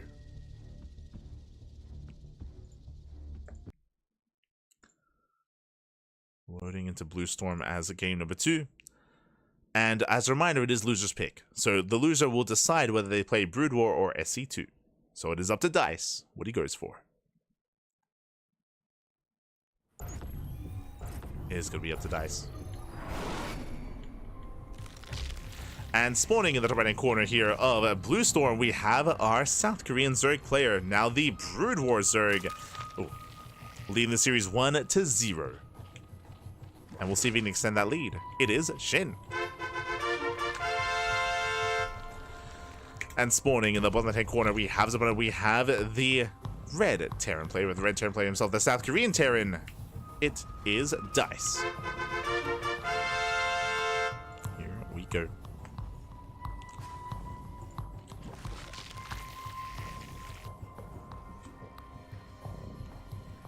So we are going to be settling in. So far, so good. Yo, this is when we find out this is Heart. That would be funny. The problem with this being Heart is that Heart probably wouldn't hide his ID from the STC. He would just tell him. Unfortunately, I miss Heart. For those that don't remember, Heart, he was one of the Axiom boys. He was one of the Axiom Terran players. Very, very good Terran back in the day. And he was housemates with the STC. Like the STC and Heart, they lived together alongside like ByuN and Crank and Scarlet and everyone else. They were all in the Axiom team house. That hits home. Feels hard, man. Hits me right in the heart. I think for Heart it's a little bit different because for those who don't know, the CranKy Ducklings, we originated as Axiom fans, of course, back in the day, and it's a little bit different for Heart because when it comes to the Axiom boys, a lot of them have still been active in recent times. For now, standard open. I say standard open, sorry, late hatchery. Earlier pool, so, geez, gas first. Gas pull into delayed hatches here by Shin, so really fast link speed out of Shin, and he does somewhat pull out of gas. So earlier link speed than usual, earlier link production than usual as well. Meanwhile, we do see Dice going for a CC first. No, sorry, Rax Expand. Rax Expand into factory. Economic opener here out of Dice. But what I was getting at is in regards to the Axiom players, ByuN is still active, right? ByuN, he's still competing. Crank is an active streamer. Alicia was still casting as well. If you know this, Alicia, he was actually streaming. Sorry, I think he was competing in Heroes of the Storm for a while, and was actually casting alongside Crank. I want to say even like as early as last year, maybe like in recent years. Oh my god, this one reaper. In recent years, Alicia was still casting. Impact, of course, is now a bodybuilder on Instagram. So like we still have like these relatively like recent ties to a lot of the Axiom players. Fast, Jesus, 2 base Muto, one base layer. So we have recent ties to all the other Axiom players, except for Heart. Like Heart, he went to the military. We haven't heard from Heart in a long time.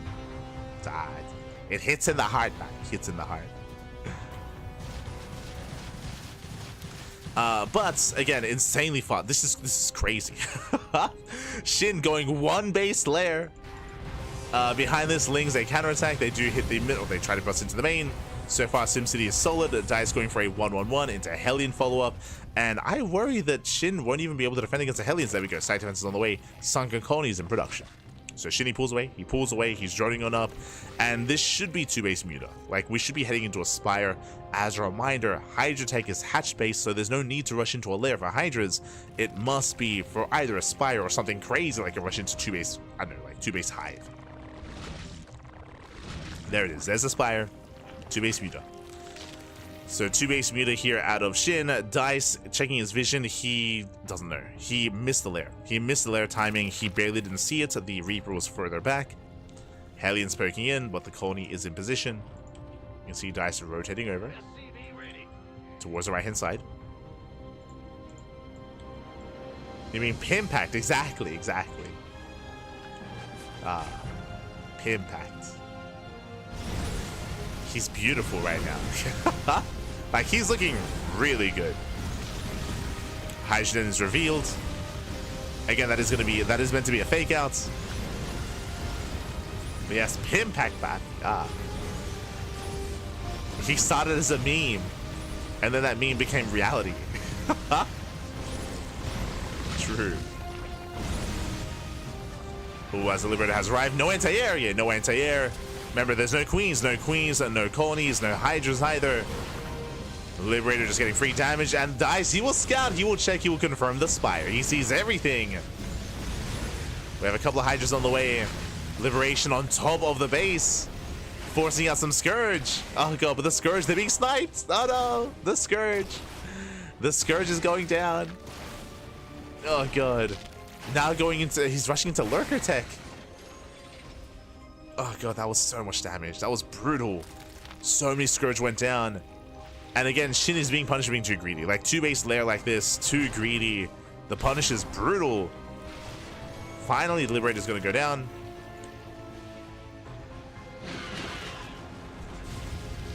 Finally, the Liberator does fall.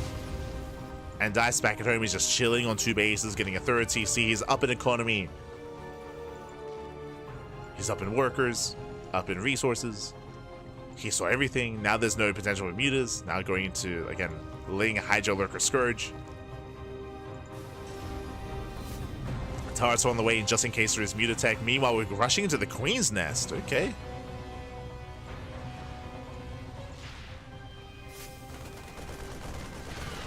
The other Axiom player that would hit home, of course, is Mia. Would be Mia. But Mia's a Zerg player. So. And again, as I mentioned, like Hart, there would be no reason for him to hide his identity to the STC because they're like IRL friends.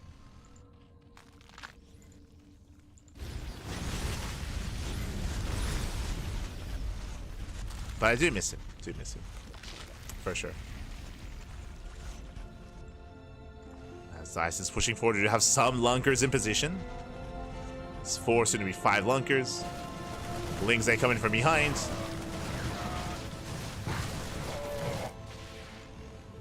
And they do catch some reinforcements. They delay some of the production. They disrupt some of the economy as well. Not bad. Dice just waiting for his medevacs. Dropping in towards the natural, potentially. What's the plan? Where are we headed? As more lurkers are arriving, here come the Hellbats. I mean, the concave is decent here from Shin, but I don't know if it's going to be enough. There's a scan, he moves in. He does sit forward, gets the first lurker. First lurker goes down. The lurker's trying to reposition. And so far, so good. Shin is holding. Shin does hold. Dice backs up. Dice freely, just getting his 3rd.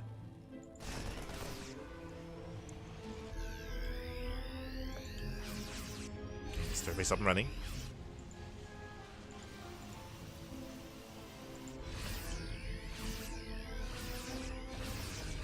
Still being active.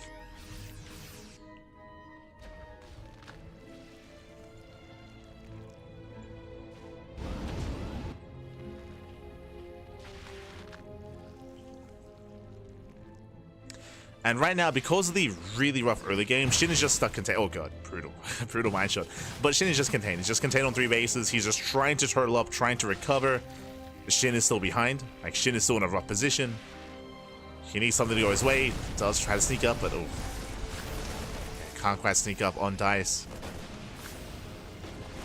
Drop into the main. Shin being torn apart. Does have a couple of Scourge. Ooh, very nice target firing. Nice. Calm down.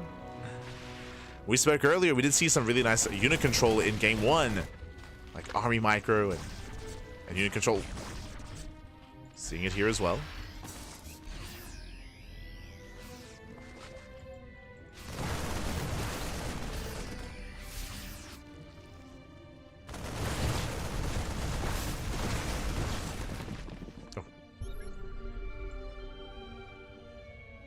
Likewise, Shin scuttles away. Oh my god. We'll lose one lurker. Lurker goes down. Yeah, just cashing out free lurkers here. 1, 2 lurker kills. And Dice, it might just stay in and go for the kill. It's difficult to kind of break these entrenched positions. But in a head-on fight, like, Dice will win this. As it's catching out even more lurkers. More lurkers going down. There are how many lurkers left? 16? 8, sorry. 8 lurkers remaining. Remember, there is a bug currently regarding the amount of lurkers.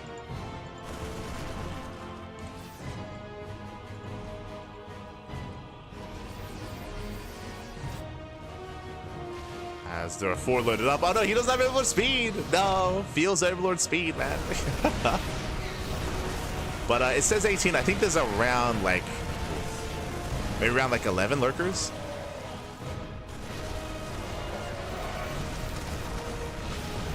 Because some of them are in this Dropper. We have 4 in the Dropper. So it should be 6 borrowed. So 6 are back at home. 10 in total. So 10 lurkers in total.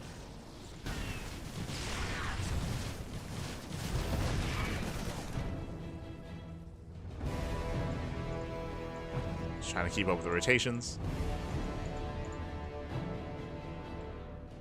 Lurker range looks so small because it is. Like, it is intentionally smaller. Here we go, drop into the main.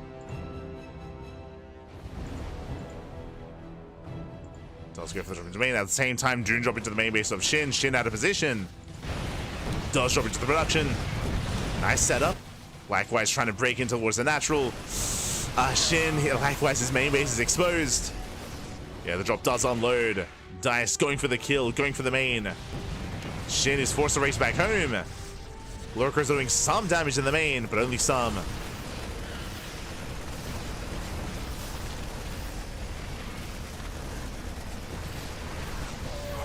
Shin trying to collapse in. Oh my god. There are Widow Mines. No, Defiler has arrived. We can Dark Swarm. Mines are going up. Oh my god. Yes, does Dark Swarm in time. Whew. Saves the army. Cleans up. Yeah, nice skill up here by Shin. Whew. He does hold on. Again, if it wasn't for the Dark Storm, he would have been broken then and there. But even then, bases are still falling. Yeah, Shin is barely hanging on. GG gets called. He cannot hold on. And Dice will tie the series 1-1. GG. Does tie the series up.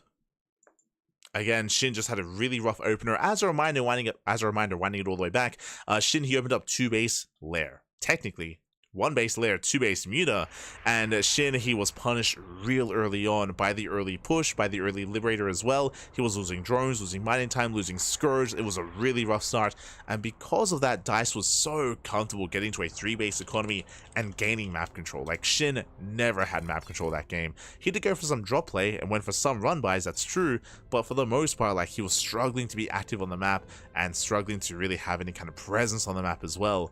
We saw that Dice was just able to drop, able to counterattack, able to just pull Shin apart thanks to the early game, and GG well played. Again, it was just a really shaky start, a really greedy start from Shin. He got punished for it. Did get punished for his greed, and with that we have a tied up series here, and now we're jumping into game number 3. Ooh, loading into one of the more modern maps, loading into Maganatha. Let's go.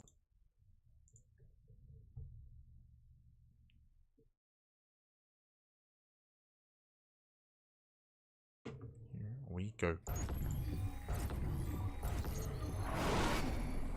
As spawning in the bottom right hand corner here of Maganatha, we have the South Korean Terran player. We have the Brood War Terran, the Red Terran. It is Dice. And spawning in the top left-hand corner, we have the South Korean Zerg player, the blue Zerg, the SC2 Zerg. It is Shin. Representing Weibo Gaming. Oh, un momento.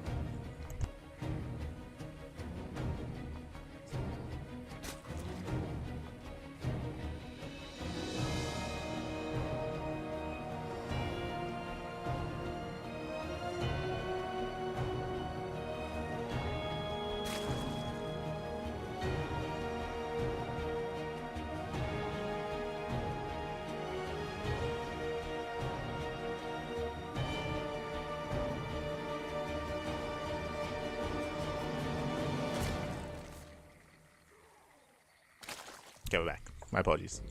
Sorry, just had to make sure that everything was okay. But we're good. We are good to go. So far, we do have our opener, Hatchgas Pool out of Shin. Meanwhile, we do have Dice going for his own ranks expand standard opener out of Dice as well. And I have limited experience when it comes to StarCraft Evolution on Maganatha, I'll be honest. I do have limited experience when it comes to this kind of setup here. It is, of course, a larger map in the map pool, and we'll see how these two compare to each other on Maganatha. Again, larger map typically indicates longer games and more kind of late game scenarios. We'll see that continues here. See Megawhack in the chat. Is Dice an SC2 player? I don't recognize the name. Dice, he said he was an ex-StarCraft 2 player, but he has no Wikipedia page, so he's a little bit more anonymous. I think there's, because he said he was an ex-SC2 player, I think a lot of people assume he is like an older, retired StarCraft 2 player. Who exactly? I mean, there's just so many to pick between. Because of that, I don't think it's like worth speculating. I was mentioning earlier that I would just assume like it's an old like Kesper Terran player, like a Guilty or a Reality, or a Forte, or a Brave, like a player along those lines. From way back when. But regardless, really cool to see them competing. Really cool to see.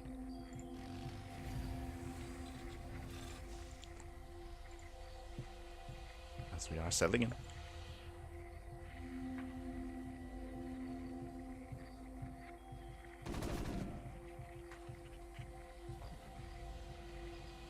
So far, Dice does zone away. Does zone Lings away.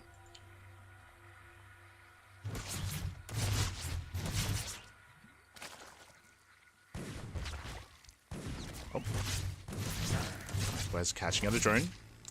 Does go in for the scouts. Oh, right. When it comes to the openers itself, it was an economic opener here. Not going for the 3x stim, not this time. It does make sense on the larger map like Maganatha. Once again, Shin, calm down. Not quite the same timing. Well, as soon as the vulture goes down, bam, lair. So insanely fast lair timing here out of Shin. This time throws down the defensive roach one here to fully wall off. But this could still be 2-base muta. Like, we can still take gases here and go into Aspire and go into 2-base muta. That is still very much so a thing that Shin can rush into. What has gotten into Shin, Bappy? Jesus. Technically, this could just lead into roach speed.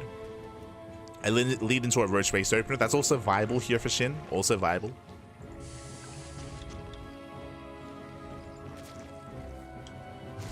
It's action. Kappa. It's Flash's boy.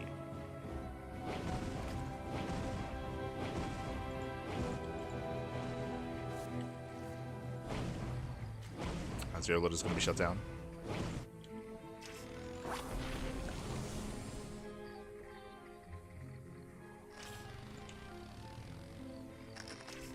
Dice is moving in.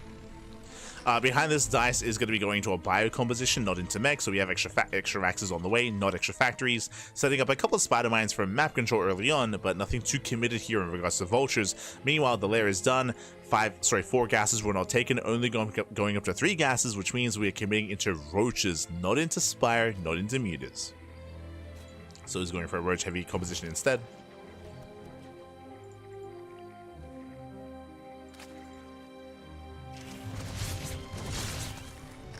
As vultures are still setting up more mines. Oh my god. Very clutch control by Shin. that was very close. Targeting down the mine ahead of time. The roaches are revealed, and Shin will hold. Ooh. Once again, very clutch snipe. Oh my god. Very clutch. Jesus. As we have yet to see one of these mines connect. Vultures, they bypass the army. They go straight for the mineral line. The wall is open. And drones are getting one shot. Except for 1, 2 drones going down. Dust from here busts into the main.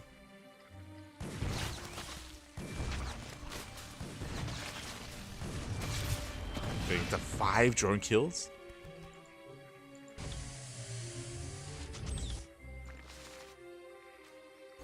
Five workers going down. Dice dropping across the map. Again, we still have minefields. What's important about these spider mines isn't just how much damage they do, but it's about scouting, right? They do give you vision here, and they do get eyes on this move out, so the Wraith will attempt to delay as well. As Shin does push, at the same time, Dice going for his drop into the main. The armies, they pass by each other. Shin has been droning. Tank is in position. Yeah, roaches, they cannot gain any ground, not into a wall, not into this tank. And across the map, what is it to defend? Ooh, not much. Yeah, there's not much back at home. Drop does unload. Shin is droning, and Shin is in danger. No boy. There we go. Stims into the mineral line. Yeah, it does bust in. Getting to what, 3, 4 drone kills. Getting it to 6, 7. Oh god, he's not done. He's not done. The fire bat kills the queen. Oh, can he get a shot if he can? Oh my god. 7 drones do fall. Shin, he will eventually defend. He will eventually clean this up and shut this down. But again, Shin was completely out of position. Brutal damage.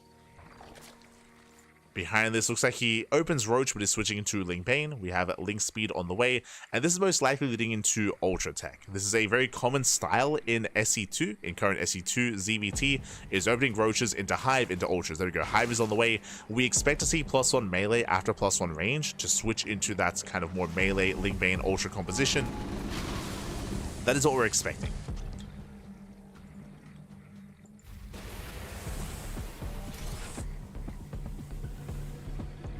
And again, this style is how Shin beat Clem at DreamHack, actually. I mean, I say that. I mean, likewise. Shin is quite fond of this style. Quite fond of it. In regular SE2. Meanwhile, we have a Radiate being researched. A second Starport on the way for a massive vessel. Very similar to Game 1. Very similar. So far, Daesh is being as active as he can be.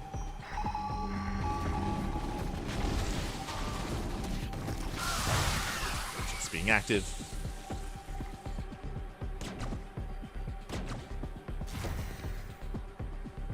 We're still waiting for the tech and for the upgrades to wrap up to commit into melee, assuming that that's going to be the case.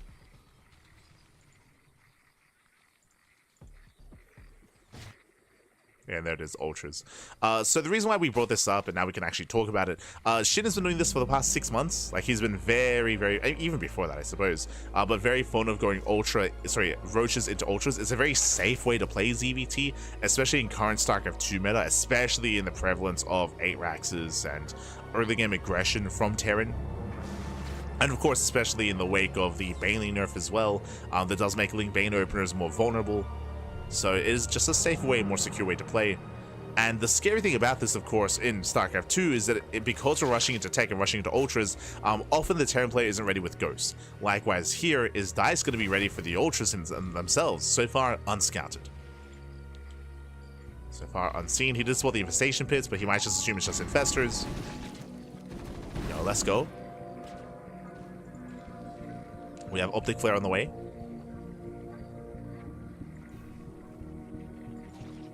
Which I don't see being too useful against Zerg units, but on the way nonetheless. So this is curious, it is a spell that does reduce the vision of a unit to, is it to 1? Or maybe even less than 1, but it does reduce its vision. Which can be really good against like spellcasters, against certain key units. Like, we've seen it be quite effective against like Colossus or Tempest.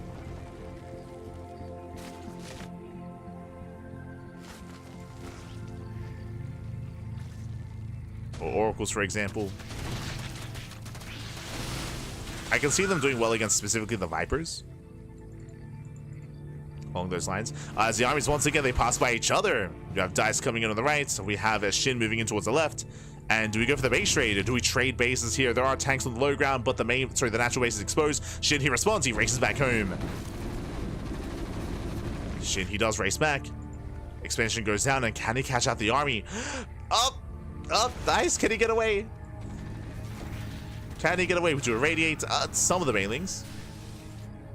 Yeah, Dice is trying to race back. Shin, he's here to cut him off. Remember, there are no dropships.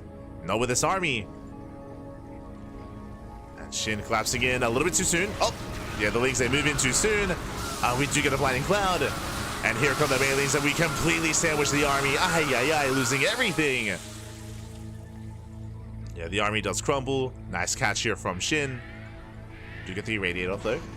Nice irradiates. Despite that, catching out more of the units, more reinforcements. God, the irradiates are brutal. Jesus. They are very brutal here. Shin pushing in. Breaking down that front door. He will throw away these roaches. They've served their purpose. At this point, do we have a spire, though? Ooh, no spire. Right now, there's no good answer to these vessels outside of parasitic bombs. It's going to be power bomb versus irradiate. That's going to be the only anti-air here for Shin. And I do think that irradiate does fare even better against Lingbane Ultra.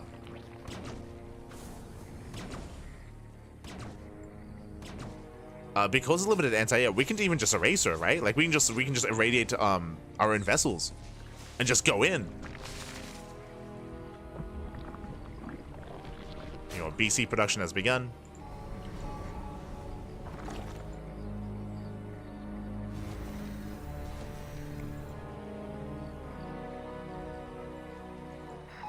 Vessels, they keep up. There we go. They go for the mass irradiates on the ultras. Ultras, they have to spread. Yeah, they have to spread out. They still commit regardless. And irradiate is good damage over time, but what about the Crown Army? What about the standing army here that's left over? Going for some power bombs. Meanwhile, the Vipers do get sniped. Ultras, they're busting into the natural. And we spoke about this. We have a tank line here on the third base. What about the natural, though? There's nothing here. There are reinforcements. They're barely enough. They're barely enough. You know, 19 SCVs do go down. Across map, Shin, he does barely hold on. Again, very close, very scrappy here. And now we throw down the Spire, but the Spire is late. And there's going to be a timing, there's a window here where the BCs can pop up. Like, the battle cruisers can go by uncontested. Meanwhile, Ultra drop into the main. Dice still trying to recover. He was able to snipe all the Vipers. Vipers were sniped. Irradiated Ultras look cool. It's like they're hulking out. They're they're getting angry.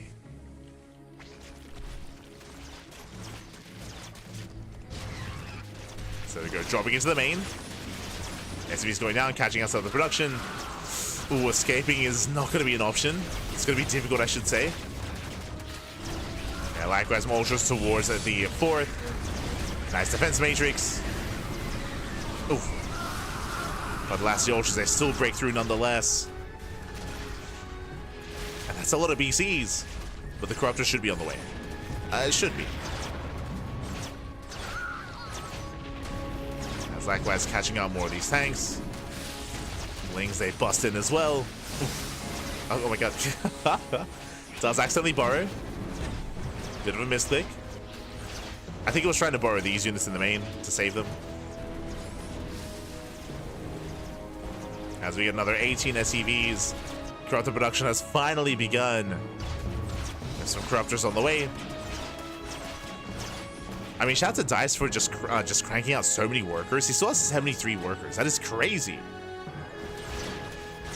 That is an insane worker count.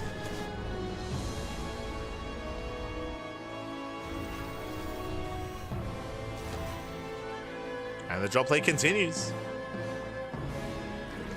Like, considering how many workers he's been losing, I should emphasize. Like, he's just been making non-stop SCPs. Despite losing 44. 44 SCV kills. Shin coming in for a distraction. There's plenty of irradiates. They're going for the defense matrix. Defense matrix on the tanks. Drop into the main. BCs are somewhat ready. Trying to go for some of the higher form of tech. Catching out a tank. And how many corruptors? 17 corruptors. Man. That's a lot. That's a lot of corruptors.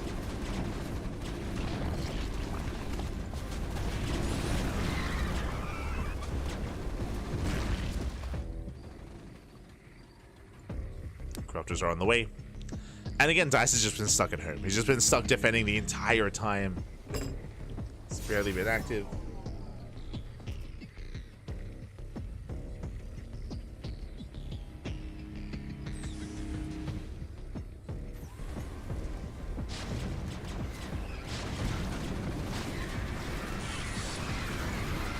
Oh.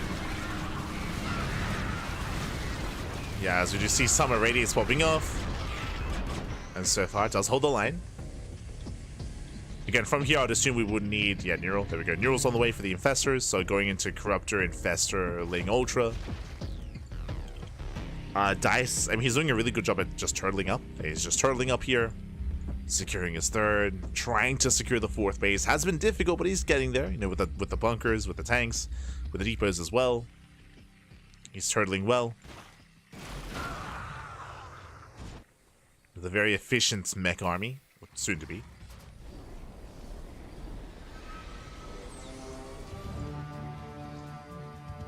Now, it is going to be difficult for Dice to get a fifth. Like, the fifth base is going to be a very difficult expansion to maintain for Dice. Oh, nice irradiates. Yeah, Mineral Line gets completely shut down. Jesus, 6 drone kills. Oh my god. 6 workers in the Mineral Line. Lings, they catch out some of the army. Jesus, Marines, they do so much damage. Do you get cleaned up?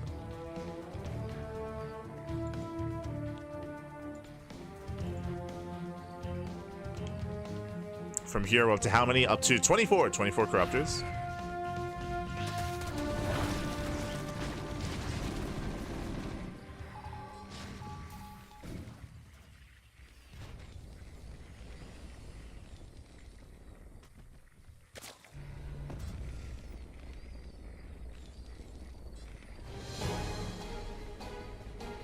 Up to 24.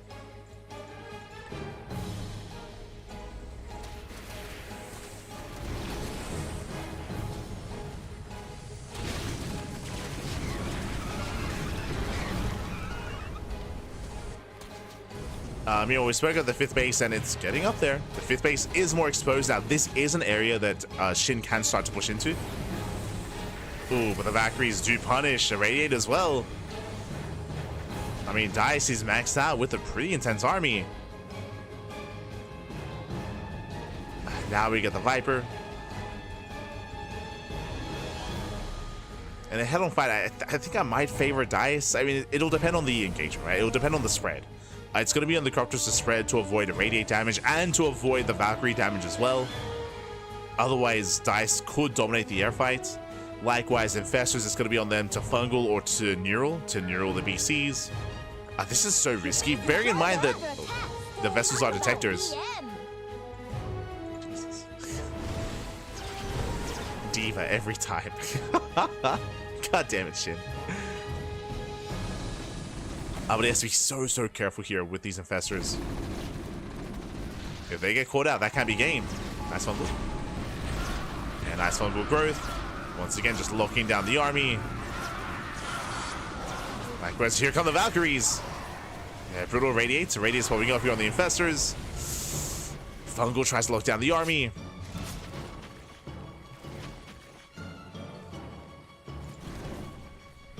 Infestors, they're rotating over. They're rotating back. Lings, they try to engage. Jeez, the medic. Medics are so sturdy. Finally, they go down. Mean drop on the top side. Again, Shin having a hard time keeping up. Losing so many drones, losing up to 28. Oh my god. Even more than that. Yeah, 33 drones going down. 37.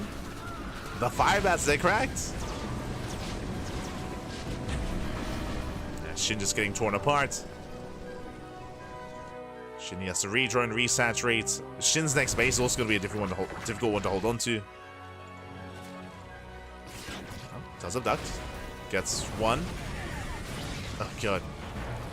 Oh god, the sacking! Oh no! Yeah, a bit of a late swim, but GG gets called. Yeah, he bleeds out too much. Dicey will overwhelm, and Dicey will take a 2-1 lead in the series. GG. Whew. GG, well played. Again, Shin having a very hard time engaging there.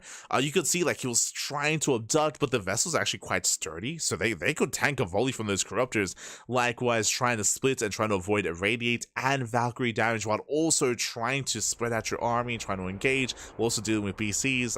Just too much there. Too much to handle. GG, well played. Dice does overwhelm, and Dice does survive as well. Impressive, considering that Shin had a lot of momentum. Remember, Shin, he was killing SCVs, like he was dropping into the main, he was pushing towards the third base, he was getting a lot of economic damage done. But as we saw, Dice did a great job recovering from that, just because he was making non-stop SCVs, and he was doing a great job of just turtling up back at home on 4 bases, with that mech army, with tanks, with BCs, with vessels as well. I would say that Shin, I don't think he respected the vessels enough. I think this also shows the difference, obviously, between SC2 and SC2 versus SC2 and SC2 versus Brood War. This style that Shin has been going for and has been very successful with in StarCraft 2, it's not as effective here. Like, the vessels are such a stronger and earlier counter to the Ultra, right? There's no real equivalent to the science vessel radiation that StarCraft 2 Terran has. Like, again, how do you deal with Ultras as StarCraft 2 Terran? Typically with SimCity, with snipes from Ghosts, of course, or with Liberator setting up, and that's usually later tech, which is why this is so effective from the side of Shin. Which is why catching a StarCraft 2 Terran player before Ghost Tech and before Liberator Tech as well, and with a lower tank count, can be devastating and it can tear them apart. But here, it's less about that and more about those, again, those science vessels, right? The Irradiates, which are a stronger response, and they're able to handle and hold their own against the Lingbane Ultra in a much better way, in a much more efficient way. So yeah, it's one of those things where Shin playing this like it's SC2 and being punished because it's not. It's and finding out the hard way as well. Finding out the hard way. GG. GG, well played. With that, Dice does claim a lead here in the series. Very impressive. As we load into game number 4. Up next, Pylon. Let's go.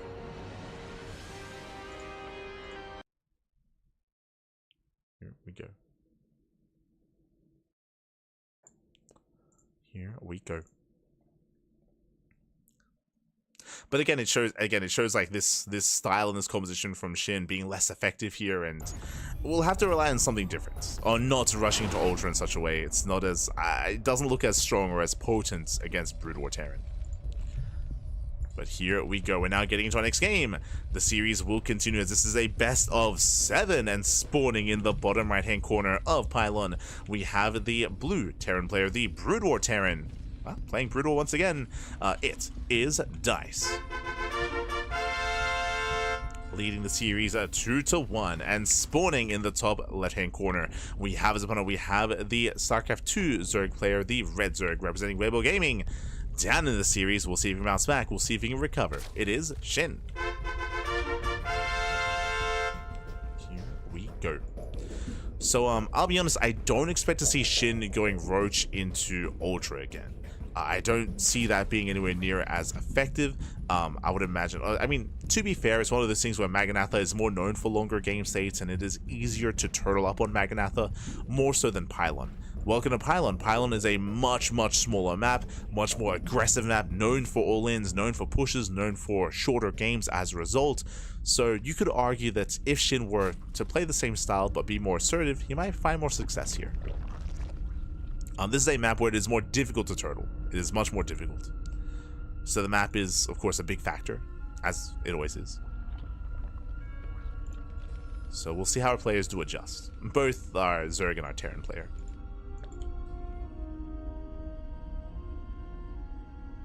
Here we go. See, someone asking about the maps and the resources. So here there are more. Yes, the patches are brighter. That is intentional, I believe, because the bases they hold more resources. There are some big changes here. It isn't just like Brood War units versus SC2 units. There are other changes made to the game itself, like the resources at each base. So the resources at the main base, the natural, at all the bases have been increased. So now you can stay on a low base count for longer.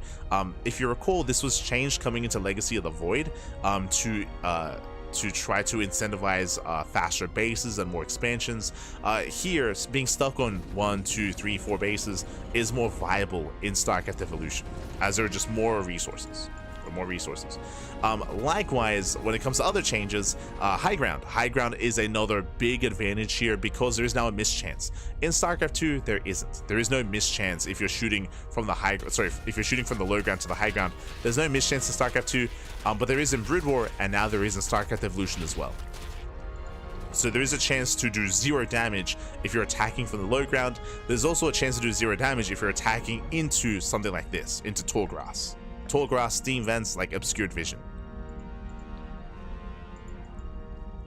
So because of that, positional play and the maps themselves are even more impactful here in StarCraft Evolution.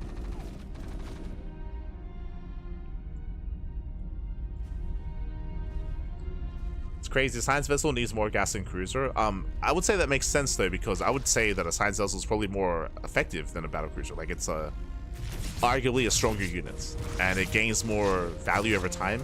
Like, BCs, they're good when you mass them up, of course, like as they build up in count, but like vessels, like they're so much more impactful, especially early on, right? So it makes sense as to why they would cost so much. They're pretty good. Meanwhile, Shin, he is cutting workers. So he does cut workers earlier. He does make a massive surge of lings, and now going for a run by. Ooh, and he's getting here maybe just in time. Just in time. The wall is open. The wall is open. Lings, they flood in. There are some vultures that defend. We have some marines as well. So far, good kiting, but the vultures are going to get surrounded. He gets 1. 2 vultures do get surrounded just barely. He gets 1. There we go. Second vulture goes down. A couple of SCs are being pulled, but in the end, Dice will hold. Dice, he will hold. He will defend.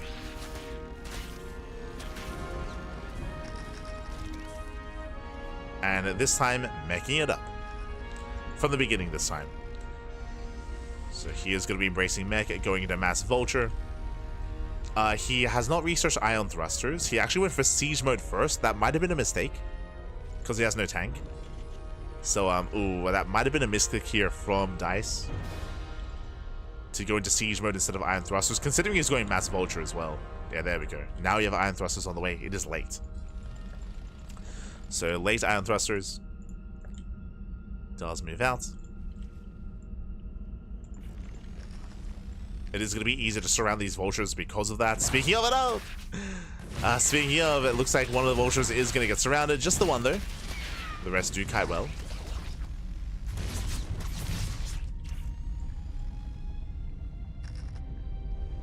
Here we go.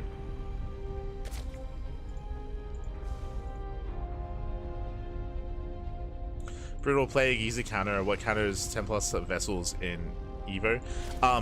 Just to reiterate once again, one of the big issues, and I was trying to like hammer that down when it came to the last game, when it comes to Shin versus Dice on Maganatha, is because of Shin's build, he was hyperfixated on that ultra timing, and it felt like very well countered by the vessels. Because of that, Shin's spy was very late, and by the time he got into Corruptors, like there were already like so many vessels and BCs. Like a lot of that game state was kind of like we were led into that game state because of the mid game, because of the builder choice, and like there's a lot that played into like the state that Shin was in and why he struggled so much.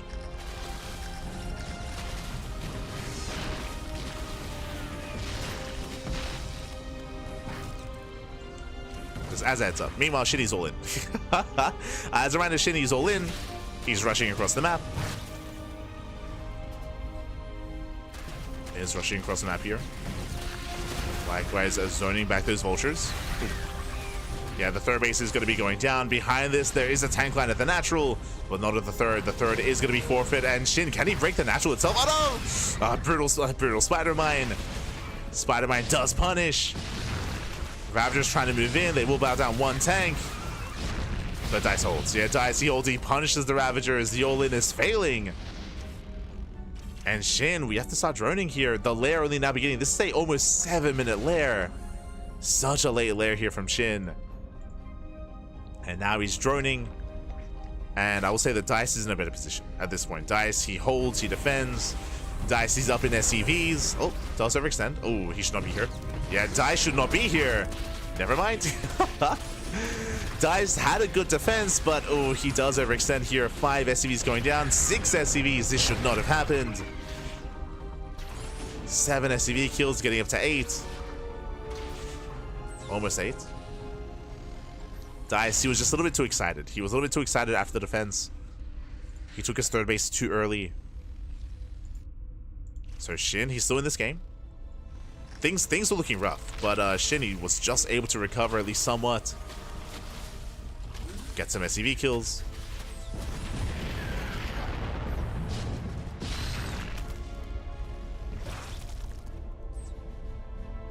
Shin pulls away. Does pull away. So I'm asking chat, is Dice Korean? Yes. It's Korean. They both are. Shin also Korean. Didn't know. If you didn't know. STC also Korean. Eva is not. Things they flood in. They flood in, they catch out some of the vultures. They get 4 drone kills. 4 workers go down.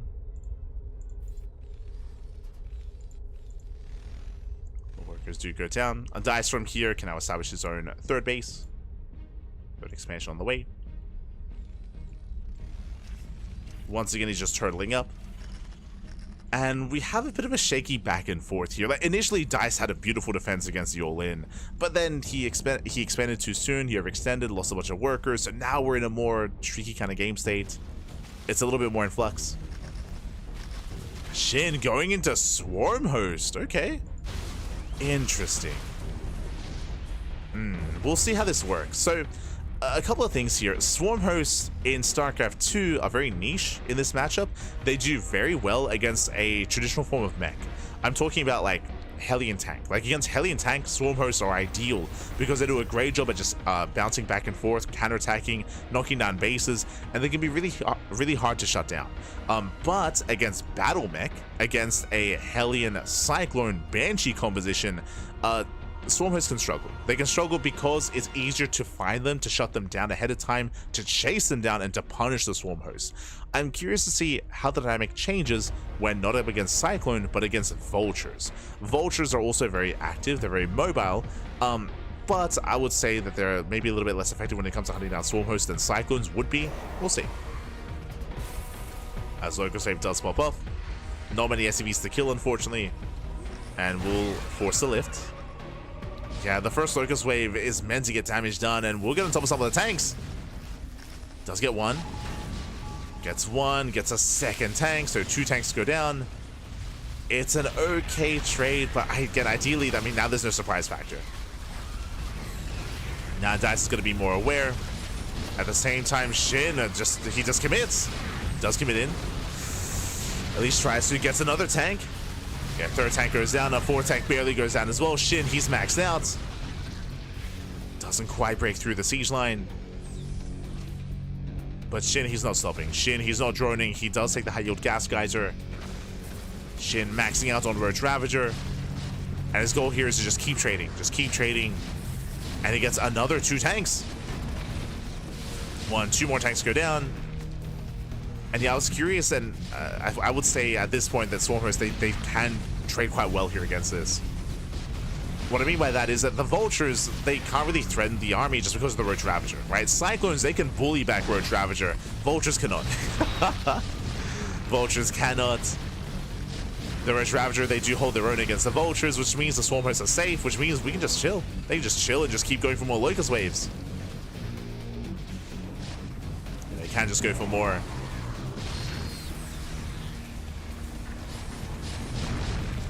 as they do dive into the tank lines. Once again, getting another tank. Another tank goes down. 15 SCVs. Ay, ay, ay. Yeah, brutal economic damage. And Shinny just keeps rallying. Just keeps rallying in. And again, the Vultures, like the meant to be more mobile army here of the Terran, just cannot get on top of the Swarm Host. He cannot get past. Roaches, they push in. They get another tank.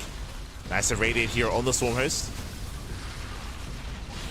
Does irradiate, but they're split anyway. Yeah, they're split, they're spread out. Irradiate will kill one Swarm Host. Here comes another Locust Wave. And now we have some Wraiths on the way, which do help. We have more Starports on the way, switching into Sky Terran. At least trying to. But it's too late. The damage has been done. The tank line has gone down. The boys are being pulled. More SCVs are falling. Oh my god, even forcing friendly fire. And Shin has done it. He has done it. He has broken a dice. And again, now Dice is switching into a more Sky Terran heavy composition, but the damage has been done. Like it's too late. It's too late at this point. Made some Valkyries as well. Interesting.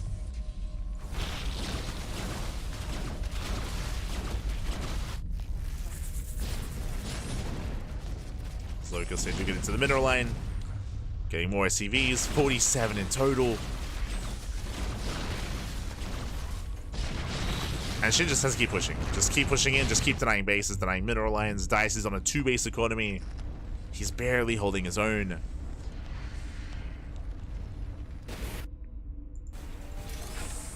It also doesn't help, as we mentioned, this map as well is quite exposed. Like the third bases are a lot more open. A lot more open compared to on Maganatha, compared to on some of these other bases. So, sorry, some of these other maps. Oh, nice catch. Nice Widow Mine shots, or Spider Mine shots.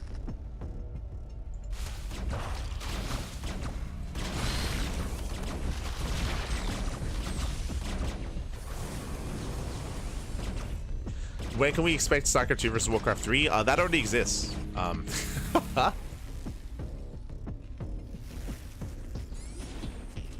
already exists. We cast. We'll get into it. So far, more SCVs going to be falling. Dice, he just can't expand. He can't mine. But yes, this is StarCraft Evolution. For those that are maybe tuning in for the first time, StarCraft Evolution, this is a mod that does bring together Brood War versus SE2. It is an actively updated, actively balanced mod as well. Shout out to the team working behind the scenes on all the custom assets and models as well, on the Valkyries, the Wraiths, the Vultures, the Spider Mines, the Science Vessels, the upgrades, like the everything. It is all, a lot of it I should say is custom made. Some of it taken from like co-op. I think there are like some models that some Brood War units that are in co-op that aren't in other versions of the game. But like even the depots, if you can see, they're different. Like these are old custom assets here of the depots, or custom models, I should say.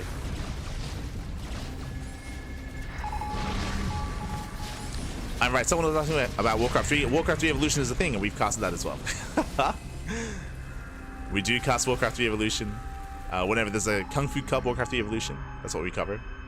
That is Warcraft 3 versus SE2, which is also a lot of fun. That is more crazy. Like that is yeah, that's a wild ride. If you've watched us cast Warcraft 3 Evolution, that is crazy. Like seeing like a Mountain King jump in, thunderclap, and just kill an army of Ling Bane is crazy. Like the hero units of Warcraft 3 Evolution, like mate, they're built different. I love them. I love the Mountain King. Same with the Chieftain, the Tauren Chieftain coming in with their like frontal kernel attack and just mowing their way through mineral lines. It's crazy. So if you haven't watched Warcraft 3 Evolution, I do recommend checking out our VODs on YouTube. Like we've covered that.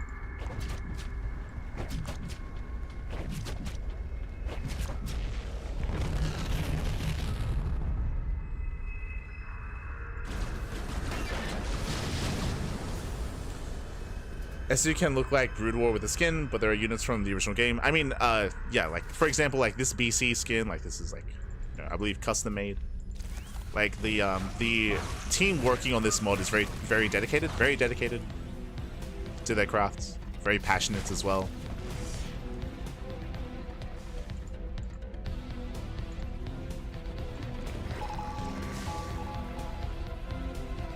For Yamada upgrade from the science facility. But again, like Dice, he has been able to somewhat recover. Sorry, I was just going on a bit of a tangent here as we've seen Shin just knocking down bases, but we do see a mineral line going down. 18 drones do fall, a nice damage. And Dice, I mean, he has weathered the storm. He has reestablished his third and his fourth base, and now he's been able to get into a more Sky Terran heavy composition with BCs, with Wraiths, and with Valkyries. Irradiate's going to be coming in. Ooh, and Shin, he does have a hard time splitting. Just taking a lot of hits, taking a lot of damage. Again, we've made the switch out of pure Roach Ravager Swarm Host into a more Hydra heavy composition to help deal with this anti-air army. I'm a little bit concerned that we've maybe dedicated too much to Hydras. We don't have a Spire, I believe. Sorry, Spire's done. Spire's done, no upgrades. But Hydras are not as ideal, and oh god, the Irradiates, they do punish. Oh my god. Yeah, splits are delayed. And Dice, he's in this game. Like, he's back in this.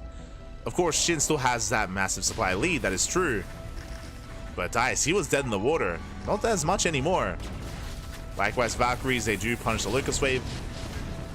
Locust Wave, they get 2 tanks. Another BCs! Oh, they do overextend. Yeah, big overextension from Dice. BCs do go down.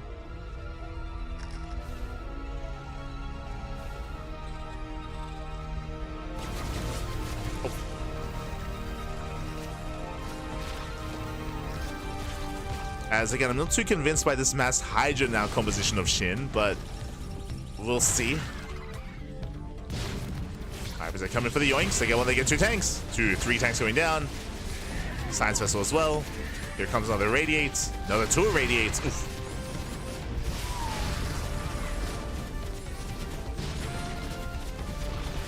As Hydras, they do punish the base. Abductions are just getting the 1 vessel. Locust Wave from behind. Again, I do love the use of these Valkyries, able to like punish the Locust Waves as they're in the air. Like Valkyries, they do so much anti-air or splash damage. The Locust Wave gets annihilated. Shin gets forced back. Now, these trades are inefficient for Shin, that is true, but Shin has the bases, he has the economy. Right now, it's okay for Shin to trade poorly as long as he also deals damage here to the 4th base of Dice. Like, these are trades that Shin can afford and Dice less so. So it is a little bit brutal seeing all these Hydras going down, but for now it's worth it. For now. As long as he's able to get into the mineral line. Once that stops happening, then I'll be getting worried for Shin.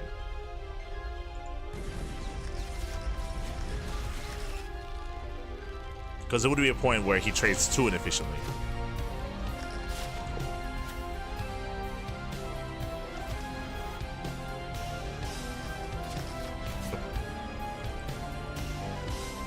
The Hydra Viper coming in on the right hand side. Doesn't get a tank. He gets 1, and once again, because the angle was able to deny the base. He's denying the expansion. Hydra's a lunge in. He wants the CC. Oh, he's not going to get a brutal irradiates. Oh my god, the entire army gets irradiated, and the Hydras, they just melt the Vipers as well. And this is one of those fights where it wasn't worth it. That was, oh god, that was brutal. And you can see the supply is now starting to even up. This is where I'm now concerned for Shin. That was a brutal trade. He got 10 SCVs, but he lost so much, and here comes the counterattack. Now we have 22 Corruptors on the way. But these are, I believe, 0-0. Yeah, there's 0-0 Corruptors. Like, once again, the Spire was late. The upgrades are non-existent. 0-0 Corruptors. Now Shin does claim bottom left.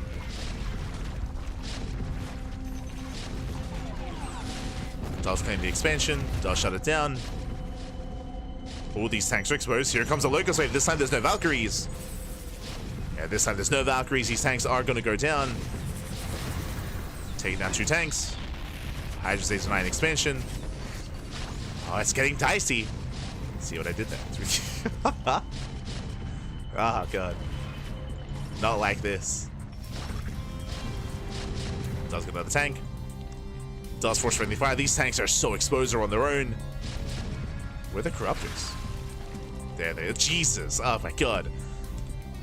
So we morphed in, how many corruptors was it? Like 22? And now we have massive Broodlord on the way. I'm sure that'll do it. They're gonna be 0-0 Broodlords, unfortunately, but they're there. Now, when it comes to the supportive units here, there are no spellcasters, so there's no Vipers, no Infestors, just pure Corruptor, Broodlord, Swarm Host.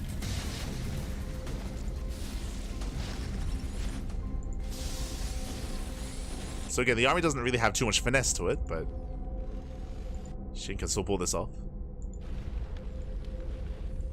Can still try to pull this off. Again, that's a lot of vessels. Goes moving in.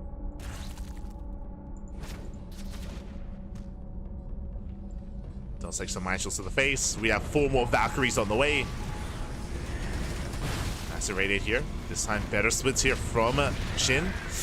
Oh, Irradiates will punish. Defense Matrix here on the Valkyries, and if these Corruptors go down, the Broodlords, I mean, they're not going to be long for this world. It's going to be close. Yeah, Defense Matrix on every single Valkyrie. The Valkyries, they will dominate. And these Broodlords will go down, but they will get the mineral line. That's a lot of SCV kills. A lot of SCVs are falling, getting 12 SCVs. Locust Wave moves in. Again, with this Defense Matrix, yeah, the Valkyries, they just bully back those Broodlords. Bully them back, they shut down all the Overseers as well. Shin, he's in trouble. Up. Oh my god, another Irradiate. Now, bearing in mind that Dice has no economy, he's down to 37 SCVs. 37 SCVs, he has no economy. Dice is pretty all in with this. Now, he can still win the game with this fight, with this army, if he pushes here and now. Oh, brutal stacking. Oh no, the stacking. Split, Pappy, split. Oh my god. So much damage. So much damage to the Corruptors. Again, Dice, we gotta go here and now. We cannot wait any longer. Not against Shin. Not like this. If given time, Shin is making more Corruptors, making more Hydras now. Dice, he's crazy. He's trying to mac her out of this. And it's not gonna happen. Losing more SCVs. Losing more workers.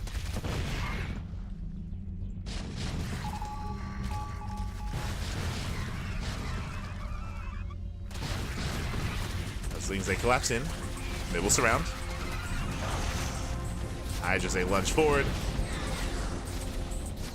And they do take down all the BCs just barely. Likewise, Radiate once again on the Hydras.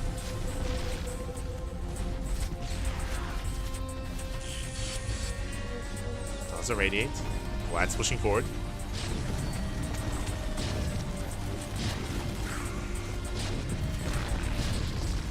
Behind this Dice trying to go back into BC production. But I don't know if he can really hold this position. Yeah, the vessels, they're not there. Broodlords, they pop off. They bring down the tanks. Valkyries move in. Nice target firing, very nice target firing. Does focus out 3 vessels. 3 vessels go down.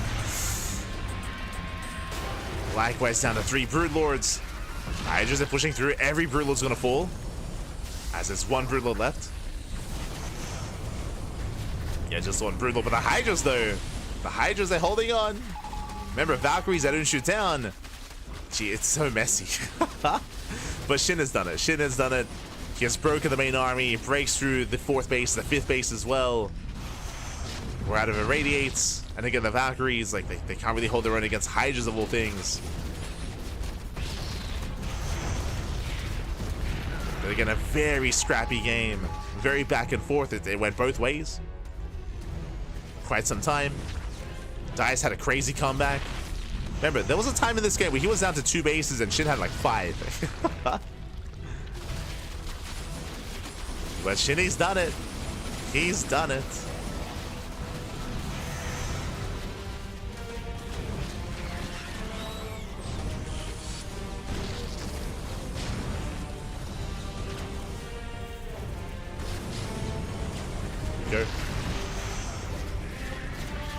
do have the radius going up.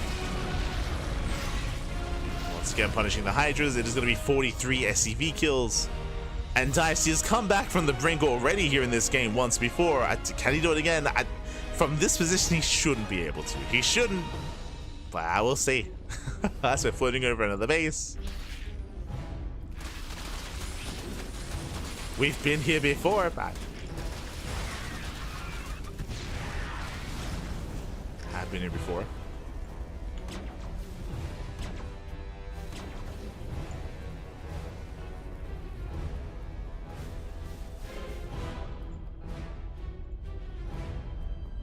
Shin pulling away, now going to Mass Infestor. He's got Neural in production as well.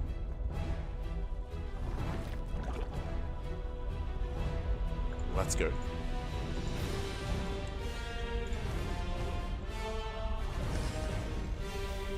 Dice is down to 7 SCVs. We're down to 7 workers back. And again, like, if it was any other player, it's like, yo, I mean, there is some cope involved, of course, but at the same time, like, he was already on the brink earlier in this game, and he was just out trading shit. It was crazy. At this point, though, one base. This is the last base. There's no natural, there's no main, there's no third. Just one expansion remaining.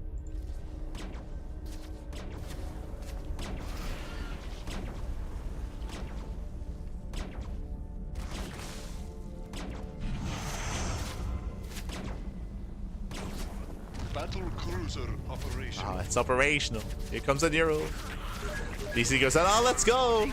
Neurals are science vessels. You can target them down as well. There was one irradiate that went off. Just the one.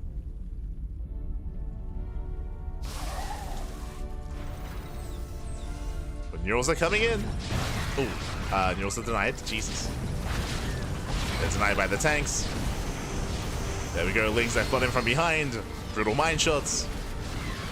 And Shin will do it. GG gets called. Shin, he will overwhelm. And Shin ties up the series at 2-2. Whew, GG, a very intense back and forth here. Shin looking quite dominant early on when it came to his own Swarmhost Roach Ravager aggression. We spoke about it before. I was curious how Swarmhost would compare against Brood War mech, and honestly did quite well, at least until the Sky Terran. Eventually, even though bases were being denied, the third and fourth base were being denied, even though Dice, he went down to a very low economy, very low worker count. He was able to recover. He was able to build back up. It was crazy. He was able to recover in such a way. Again, eventually investing harder into the Sky Terran, into Valkyries, into more science vessels, into BCs, into Wraiths as well. There he was able to hold his own, take fights, expand, but alas was still torn apart. Still was caught out in the open as well. GG. GG, well played. With that, we're tied up 2-2, and now we are getting into game number 5. Oh boy. Getting into game 5. Game 5 is going to be on Vermeer.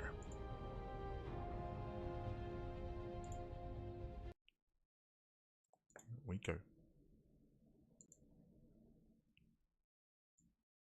So we are getting into our next game.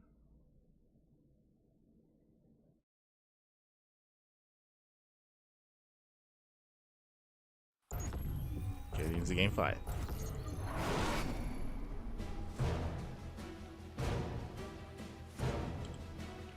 And spawning in the bottom left-hand corner here of Vermeer, we have the StarCraft 2 Terran player. Okay, switching to StarCraft 2. The South Korean Terran being forced into a tied series. We'll see if we can bring it back. It is Dice. And spawning in the bottom right-hand corner, we have his opponent. We have the Brood War Zerg player. We have the Red Zerg representing Weibo Gaming, WBG. It is Shin. Tying up the series at 2-2. Does tie the series up. And welcome to a 4-player spawn map. You can spawn in bottom right, top left, and bottom left as well. There are 4 possible spawn locations, and we'll see how Dice does open up. Again, we've been seeing a lot of his Brood War, and we've been seeing some bio play, some mech play, of course, has been looking quite impressive, but now goes back to StarCraft 2, and we'll see how he does play this out. Based on the low ground setup here, this does look like the special build, going Rax into CC with a factory on the low ground. This does not look like 2 Rax Reaper. I mean, as there's no second racks, of course.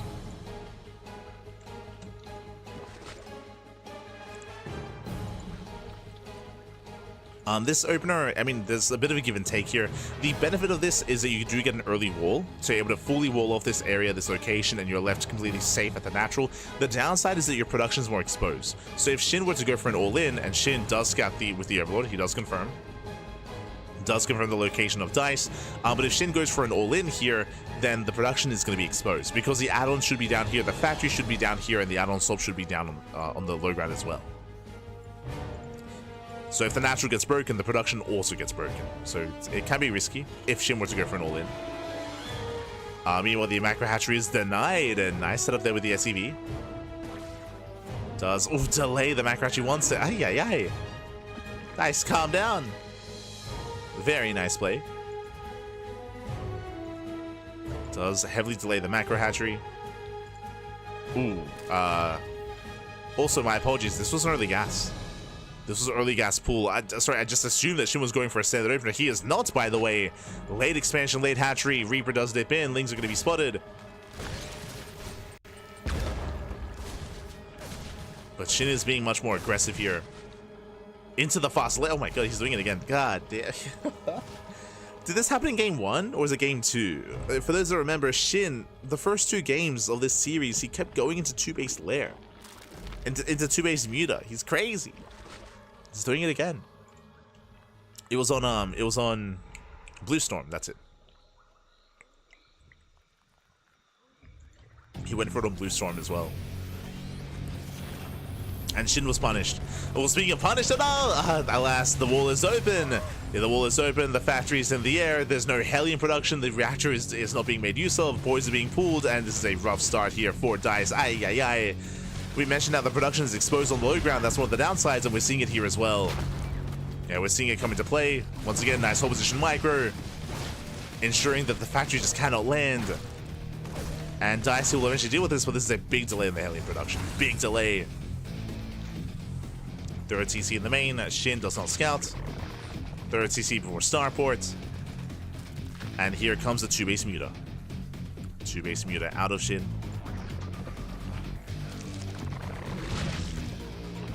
Sunken colonies on the way. Hydrogen as well.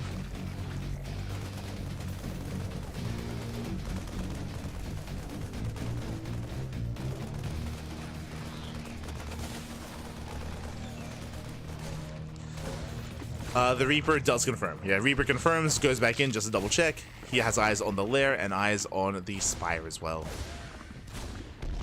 Oof. Does get 2 workers, 2 drones go down. I also appreciate the new custom made spawning pool. Looks nice. Very reminiscent of the Brood War spawning pool. And of course the gas gauges as well, the simulators or extractors. Again, like they put in a lot of work into all the new models. And they're still making new models as well. Like there are some models that are old, or I should say that are still StarCraft 2. But they're hoping to make everything like custom for the Brood War races. I'm pretty sure. Or at least most things custom. Like, do they really need to make their own simulators? The answer is no, but they look cool. And again, they want them to feel and look different, right? Because they are different.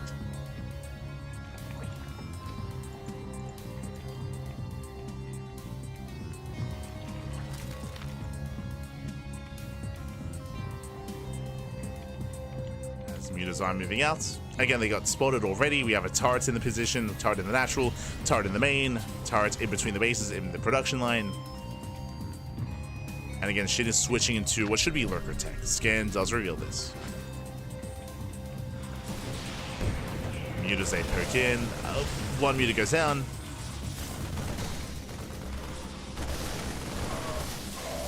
Wants to go for the dive though. Not bad. Yeah, takes out most of the Marines. Very nice engage there from Shin. Punching the ByuN.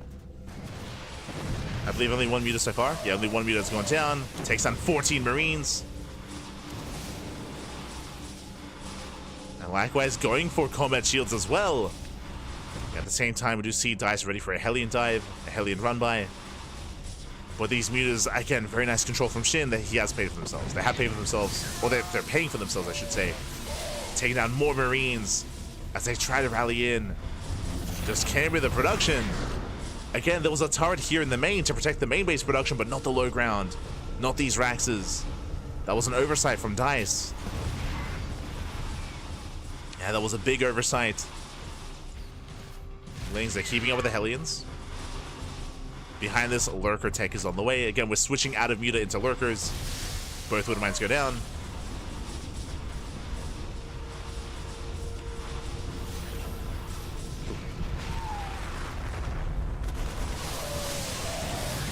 Oh my god, it just barely killed him. It just barely keeps the Mutas alive. Just barely.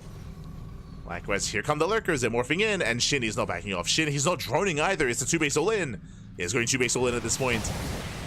Ooh, we'll bleed out one more Muta. That's 2 Mutas. Ooh, 3 Mutas going down. They're getting a little bit careless. Yeah, getting careless towards the end. He wants that Liberator. The Liberator's the only answer to the Lurkers. And Shin is going for the kill. Going for the throats. Oh god, he's gonna sacrifice some of these Mutas though. Down to 3. Yeah, 3 Mutas left. Down to 2. That was not worth it. Lurkers are pushing into the bases, getting into the production line. And they do borrow. Oh my god, massive. Oh, the save! 21 SCVs, but a nice pickup there from DICE. That could have been everything going down, and it still will be. It still will be. The Liberator is good, but there's just so much more here. As Shin will overwhelm. Again, no drones at the 3rd base, no saturation, just straight up 2-base all-in, 2-base Muta into 2-base Lurker.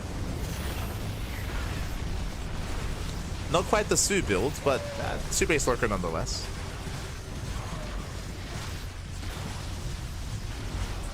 As Sui just rushes into Lurkers. Okay, Liberator goes down. Again, the 3rd CC did not come into play. Would you see the scan? Yeah, now DICE knows. He scans, GG gets called, he sees the lack of saturation, and Shin will take a lead in the series at 3-2. GG. Whew. GG, well played again. Yeah, the value out of those Mutas was insane. Shin, like, they remember, they weren't meant to get damaged. They were not meant to get, they were scattered. They were scattered ahead of time. There were turrets in the mineral lines. There were turrets in the main base covering the production as well. But as we mentioned, there was no turret covering the production on the low ground at the natural, and because of that, there was an opening. There was a small opening there where the Mutas could get damage done, and Shinny just abused that so hard, catching out the Marines, punishing the upgrades, and opening up the natural and kind of punishing the production as well. So just very efficient Mutas there from Shin.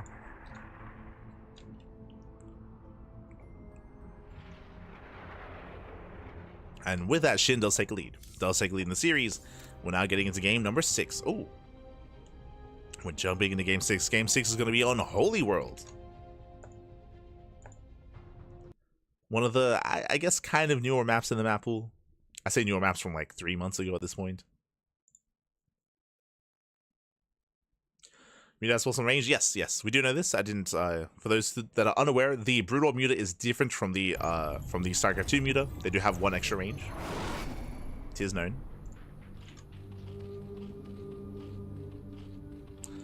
And here we go. We're now getting into our next game. We're getting into game number 6 here. As spawning in the top right hand corner here of Holy World, we do have the Brood War Zerg player. We have the Red Zerg leading the series 3-2. 1 game away from claiming this best of 7, representing Weibo Gaming WBG. It is Shin. And spawning in the bottom left hand corner, we have his opponent. We have the blue Terran player. We have the South Korean Terran representing, rolling SE2 this time. Down in the series, we'll see if he mounts back. We'll see if he can force the ace match. It is DICE.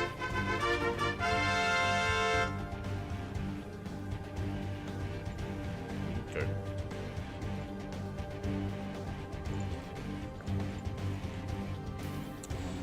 As we just see DICE once again opening up with that Rax expand. So 2 games in a row now, DICE is going to be going into StarCraft 2 Terran. Meanwhile, gas pool opener out of Shin. So we have mirrored builds here. I'm referring to the previous game. So once again, Gas first. Gas pull into a late hatchery out of Shin. Once again, with this, Shin is most likely rushing into an early lair. We've seen this, now this is the third time. The third time we're seeing this out of Shin. We saw this on Blue Storm. We saw this on Vermeer. Now we're seeing it here on Holy World as well. So Shin, it does look like he's very fond of rushing into 2-base Muta. I'm not fond of the idea of doing this 2 games in a row, but we'll see if it works twice. As he's still in gas. Link speed is on the way, he's still in gas. This should be for a fast lair. Shin, he's searching for Dice. Remember, this is a 4-player spawn map, and Dice is going this time for the factory before the command center. Last time it was CC, then factory. So Dice is being safer, rolling up here at the natural. When it comes to Holy World, you do have some permanent disruption webs here in the center of the map, which can come into play. We saw that earlier, I believe, in the uThermal series, which was a lot of fun.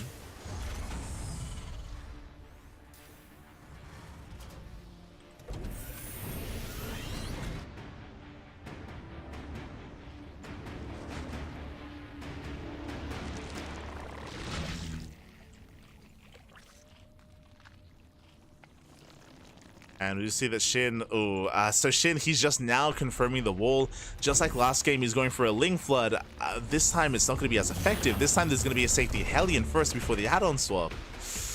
Oh, this is a big investment here from Shin. Big investments. Lings are moving out. There's, yep, the fast lair. As you mentioned, this is the same build. Same build, fast lair out of Shin. Going into 2-base Muta. Oh.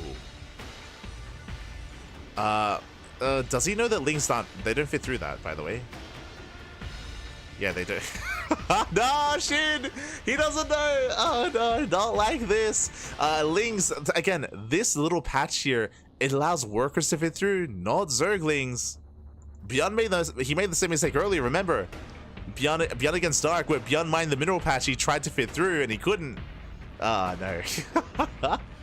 Shin. So Shin, a little bit unfamiliar with the map, a little bit. He was trying to be cheeky, but this is brutal. This is a rough start for Shin. Basically, all these Zerglings could have been drones. They all could have been workers, and that would have been more beneficial for Shin. This is hurting Shin more than helping him. This is a big commitment, and it does nothing. 0 damage. Again, there are Hellions to defend. Drop moves out. Shin is in a rough position. He's trying to get into 2-base Muta, but Shin is behind. Ay, ay, ay. As he's racing back home. He's throwing down side defense, spine crawlers, or sunken colonies. Drop into the main. The Hellions, they shouldn't be able to support this. They're not quite. Shin is holding. The Hellbats morph in. There was an armory behind this. I don't know if Dice... I don't think he can break this yet. I don't think he can break this position.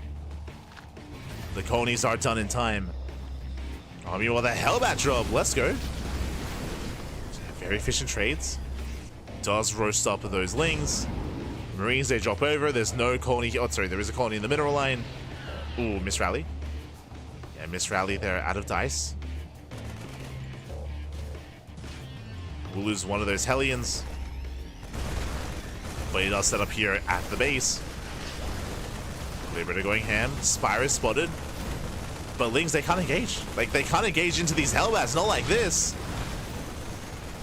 The Hellbats will just bully back the Zerglings. Ooh, he has to respect that sunken colony, though. Yeah, he has to respect it. Now going for the Spire itself. The Liberator does reposition. Denied any kind of mining in the main. Spire goes down. There are 4 mutas on the way. And now he does collapse in. Now going for the colony. Lings, they're coming from behind. They do collapse in. Nice control with the medevac. Does save the Marines. Yeah, Firebats, they trade well. The Hellbats even. And he's not done. Now dropping in towards that pocket base. At least he should be. Bit of miscontrol. Medevac is left alone. But so far, that was brutal damage. Looking at the trades here, that was 33 Zerglings, 4 drones. That was a Spire going down as well. Actually, this is maybe a better option here. Took down the Spire, took down the colony, took down the Gas Geyser as well. All for a handful of Marines and a handful of Hellbats. And back at home, Dice, he's looking solid. He's up in economy. He's up in workers. He has mules. Going into mech, going into battle mech with cyclones.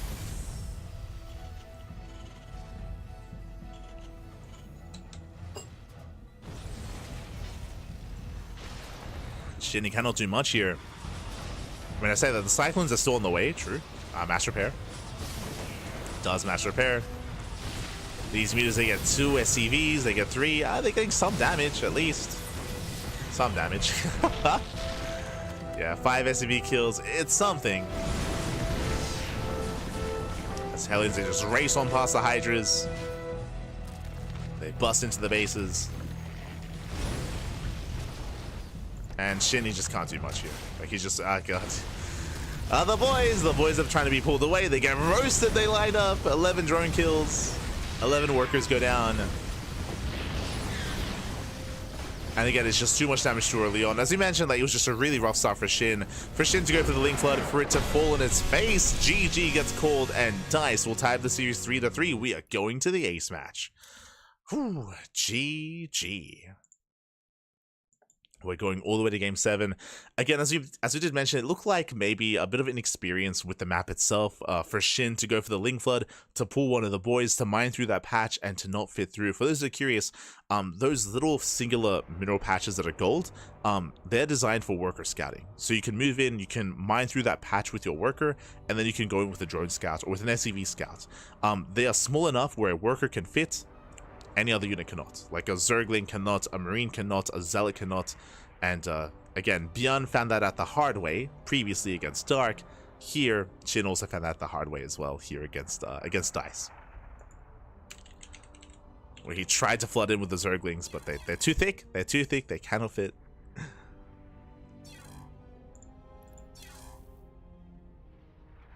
And with that, GG, well played. We're going all the way to Game 7, all the way to the ace match. We've made it, Pappy. Oh my god. We have made it. Let's go. Also, Shin has just been very fond of 2 ace meter. He's been very fond of it with Brood War. With mixed success.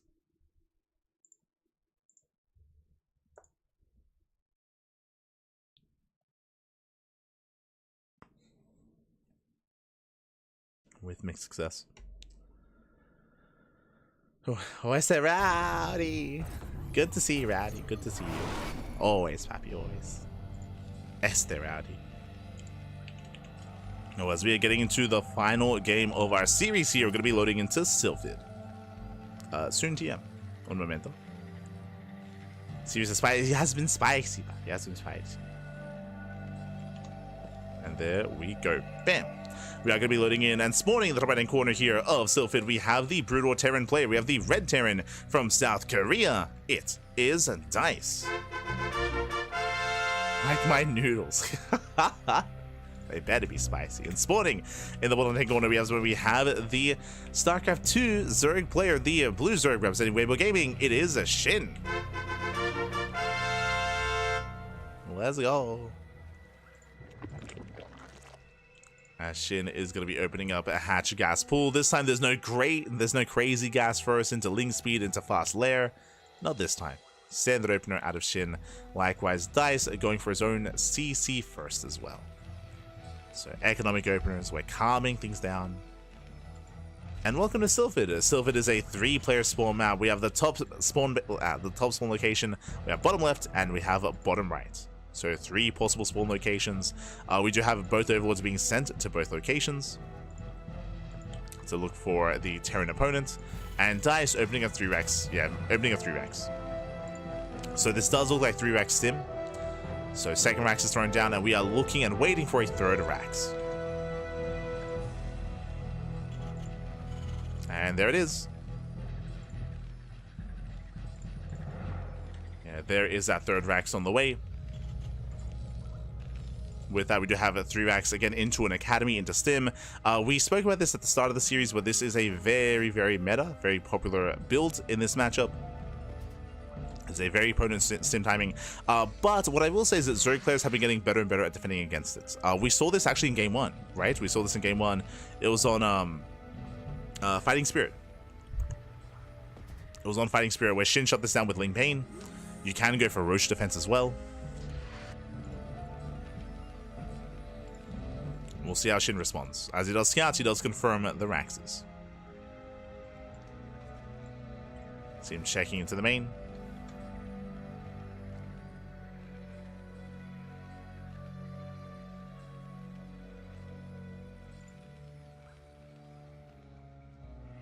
And checking once again.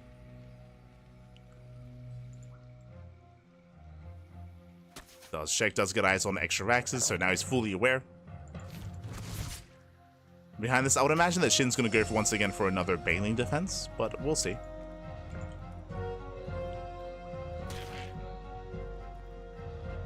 So does catch the SCV. Oof, just barely. As he goes down. And you can see kind of the power here of this 3-Rax is it's not just about Marines, because the Academy were making Fire Bats and Medics as well.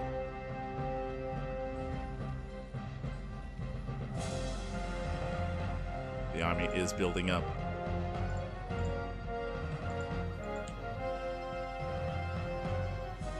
From here, Dicey does push. He's going to have a Fire Bat with this as well. Behind this, Shin going to defend with purely Ling Queen. No Bailings. Uh-oh. Okay. No Bailings. Just pure Ling Queen. We'll see if he can surround. We'll see if he can catch reinforcements. Fire Bat's on the way. Lings, they go for the counterattack. There is somewhat of a wall, though. Yeah, Lings, they don't quite catch anything. Third base under fire. Queens, they respond. Lings are coming from behind. They're coming in for the surround. Oh, but the first Queen almost falls. Barely does survive. Oh, we come in for the surround. We lock down the Fire Bats. Once again, nice target firing. The bat goes down, and with that, the entire army crumbles with that Shin. He will hold. He will clean up the army. Nice defense. Whew. Takes down the medics. And back at home, Dice, he does lose map control. He's stuck at home. He had to do more damage here. He didn't get a Queen, didn't get a base, didn't get anything. And now we're droning. Now Shin, he's droning up, he's saturating. Now he takes up into Evo Chamber, into Pulse on Carapace. Baneliness as well, getting into Ling Bane. Dice, he might be secure back at home, but he has no expansion. He's stuck on 2 bases. And Shin is free to drone. He's free to drone up. Dice moving out with a second push. Once again, he's got that 1 Fire Bat. Does move out. Layers on the way for Shin. Shin, he's now built up to how many queens? 6. 6 queens. And a solid amount of Zerglings. Should be okay. Should be okay.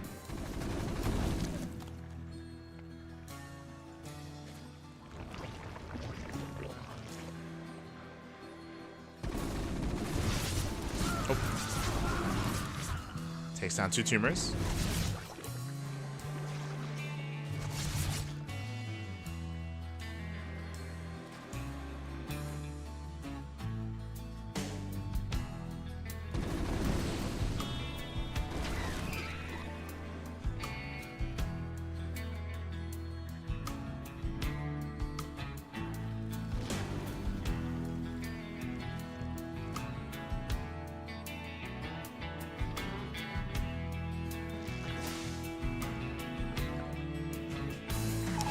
Nice, he's rotating, clears up all the creep.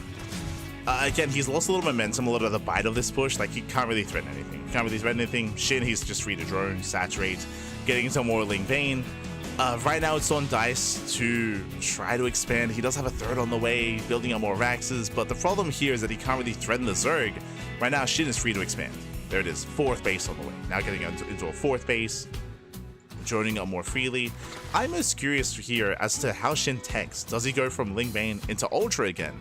We've seen Shin have some mixed results with that. Like, we've seen, of course, Dice pop off with, of course, Mass Science Vessel against the Ultras. So I would hope that Shin is deterred from going into Ultra tech. We might see him go into Hydra instead. So into Ling Bane Hydra. Into Lurker Viper. We could see him go into Mutas. He's been quite fond of that. There it is. Hydras. Oh, and we have the scan just in time. Does scan, does confirm the tech. Is going to be Ling Bane Hydra out of Shin. We're done with the Ultras, which I'm thankful for. Again, like, I feel like that the game on Magnatha was like a learning experience, you know? Like, Shin, he did it for science. Yeah. He took one for the Zergs.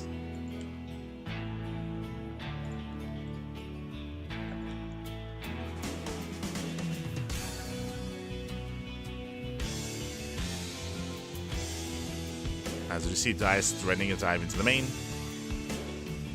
Irradiate is on the way.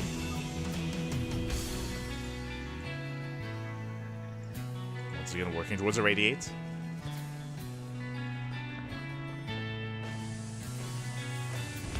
Going for a split push. Shin, he's already in the main. Likewise, keeps up with the main army as well. No Banelings, unfortunately. Does try to look down the army, though, and he will. Does look him down. Banelings, they will catch up. Nice catch there by Shin. And this is very reminiscent of the game on Vermeer. Sorry, the game on Fighting Spirit.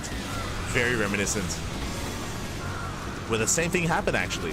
Where Dice, he opened up 3-rack stim, it failed, then he went for a follow-up bio push, he got surrounded and shot down, and then he just lost map control. And Shin was able to just max out from there. So very similar to game 1.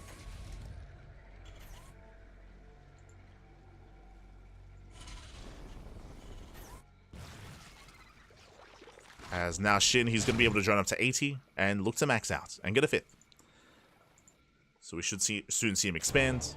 Work on another base.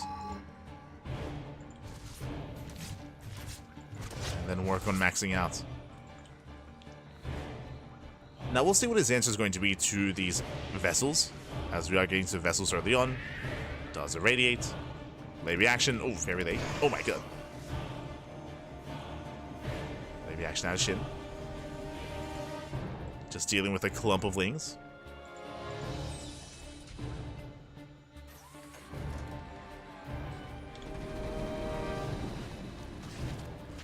Meanwhile, Doom drop into the main. Okay. Going for the Doom drop. Shin trying to catch out the army, unable to. Dice does pull away in time.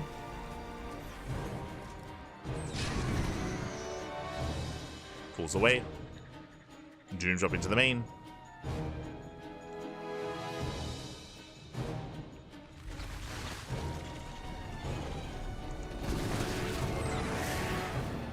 Oh my god. As once again, the irradiates are so punishing. Shin, he has to respect it. Has to pull back, and ideally he waits for the army to push, and then bam, Doom drop. Here we go. Shin, he's going for the drop. Dice, of course, out in the open, out in the center. Shin collapsing in.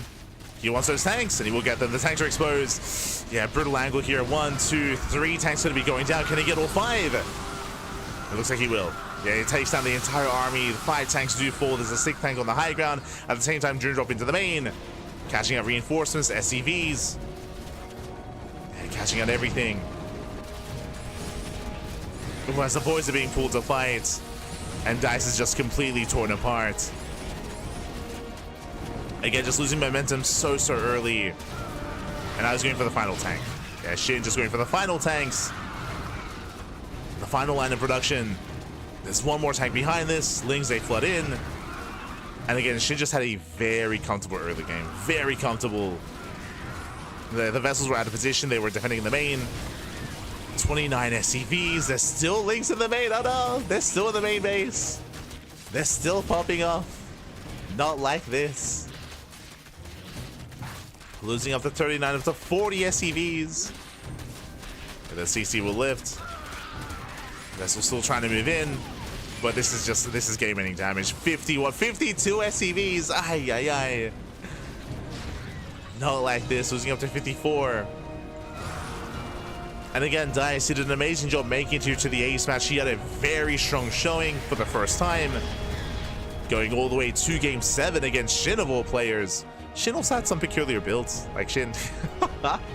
I'm referring to the game on Maganatha. I'm referring to the 3 games we saw where he rushed into Muta. Like two base Muta. Aye, aye, aye. With mixed results. Like sometimes it worked, sometimes less so. But yeah, some really unique and specialized builds out of Shin. And likewise, Dice also able to pop off in the mid to late game. For the most part, playing to the late game, we actually didn't really see any all-ins. True. No all-ins out of Dice. And now making his final stand. GG gets called as he's going to be broken. And Shin, he will take this series 4-3. Claiming the win here, taking down Dice and becoming our champion of our show match. GG. GG, well played. Again, a very intense back and forth. Went all the way to game 7, went all the way to the ace match. Crazy games here. And again, really impressive performance out of DICE. What I loved most is that we did get a lot of mid to late game. A lot of longer games between these two. It's a very long series. Not just the games, not just the amount of games, but just the length of the games themselves as well. We did see some 3x stim timings out of DICE, but this has been nerfed quite a lot to the point where rarely do we see it straight up kill players. We didn't see it kill Shin or Dark either previously.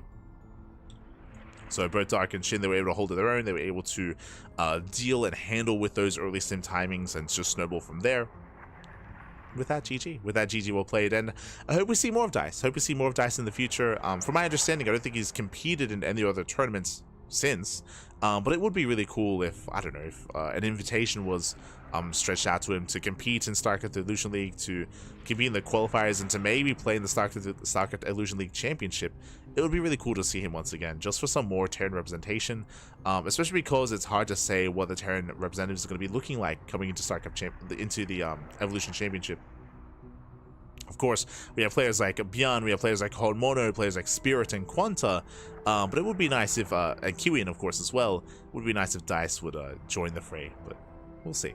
GG. GG, well played. Congratulations here to Shin, and a shout out to DICE. Again, for those that are maybe tuning in towards the end, DICE, he is I believe this is an alternate ID from our understanding. He's a Korean Terran, and all that we know is that he's an ex-StarCraft 2 pro, and we're assuming he's going by an alias, and we don't really know who it is, but most likely someone that's relatively notable from StarCraft 2. My assumption is that it's like an older StarCraft 2 pro, like someone that retired years ago, not someone that's more recent, like a 4GG or a fantasy. Like, that wouldn't make too much sense in my mind. Like, I don't know if they would have much reason to like to hide their identity, as opposed to some of the older players that maybe want to like kind of change their ID and change their identity. But yeah, so we'll see if we see more of DICE. I would hope so. They played really well for themselves. I hope that's not the last we see of DICE in StarCraft Evolution tournaments. I hope we see more of him in the future. You know, maybe even another show match from the STC. Maybe. With that, GG, well played. Congratulations again, Shin. He will claim the series, and with that, that is going to be us concluding our broadcast for the day. 5 hours. Initially, it was like a 3-hour cast. This is a long best of 7. Did make up for the shorter broadcast earlier. Again, KungFu Cup did end early, so did decide to jump into these show matches. And it was worth it. It was worth it. A lot of really fun matches. GG, well played. And again, thank you so much to the STC. The STC did organize this show match. He hosted it and was gracious enough to share the replays as well. So a big shout out to the STC for allowing for that to happen. As that leads us into the rest of our schedule for the week. Here we go.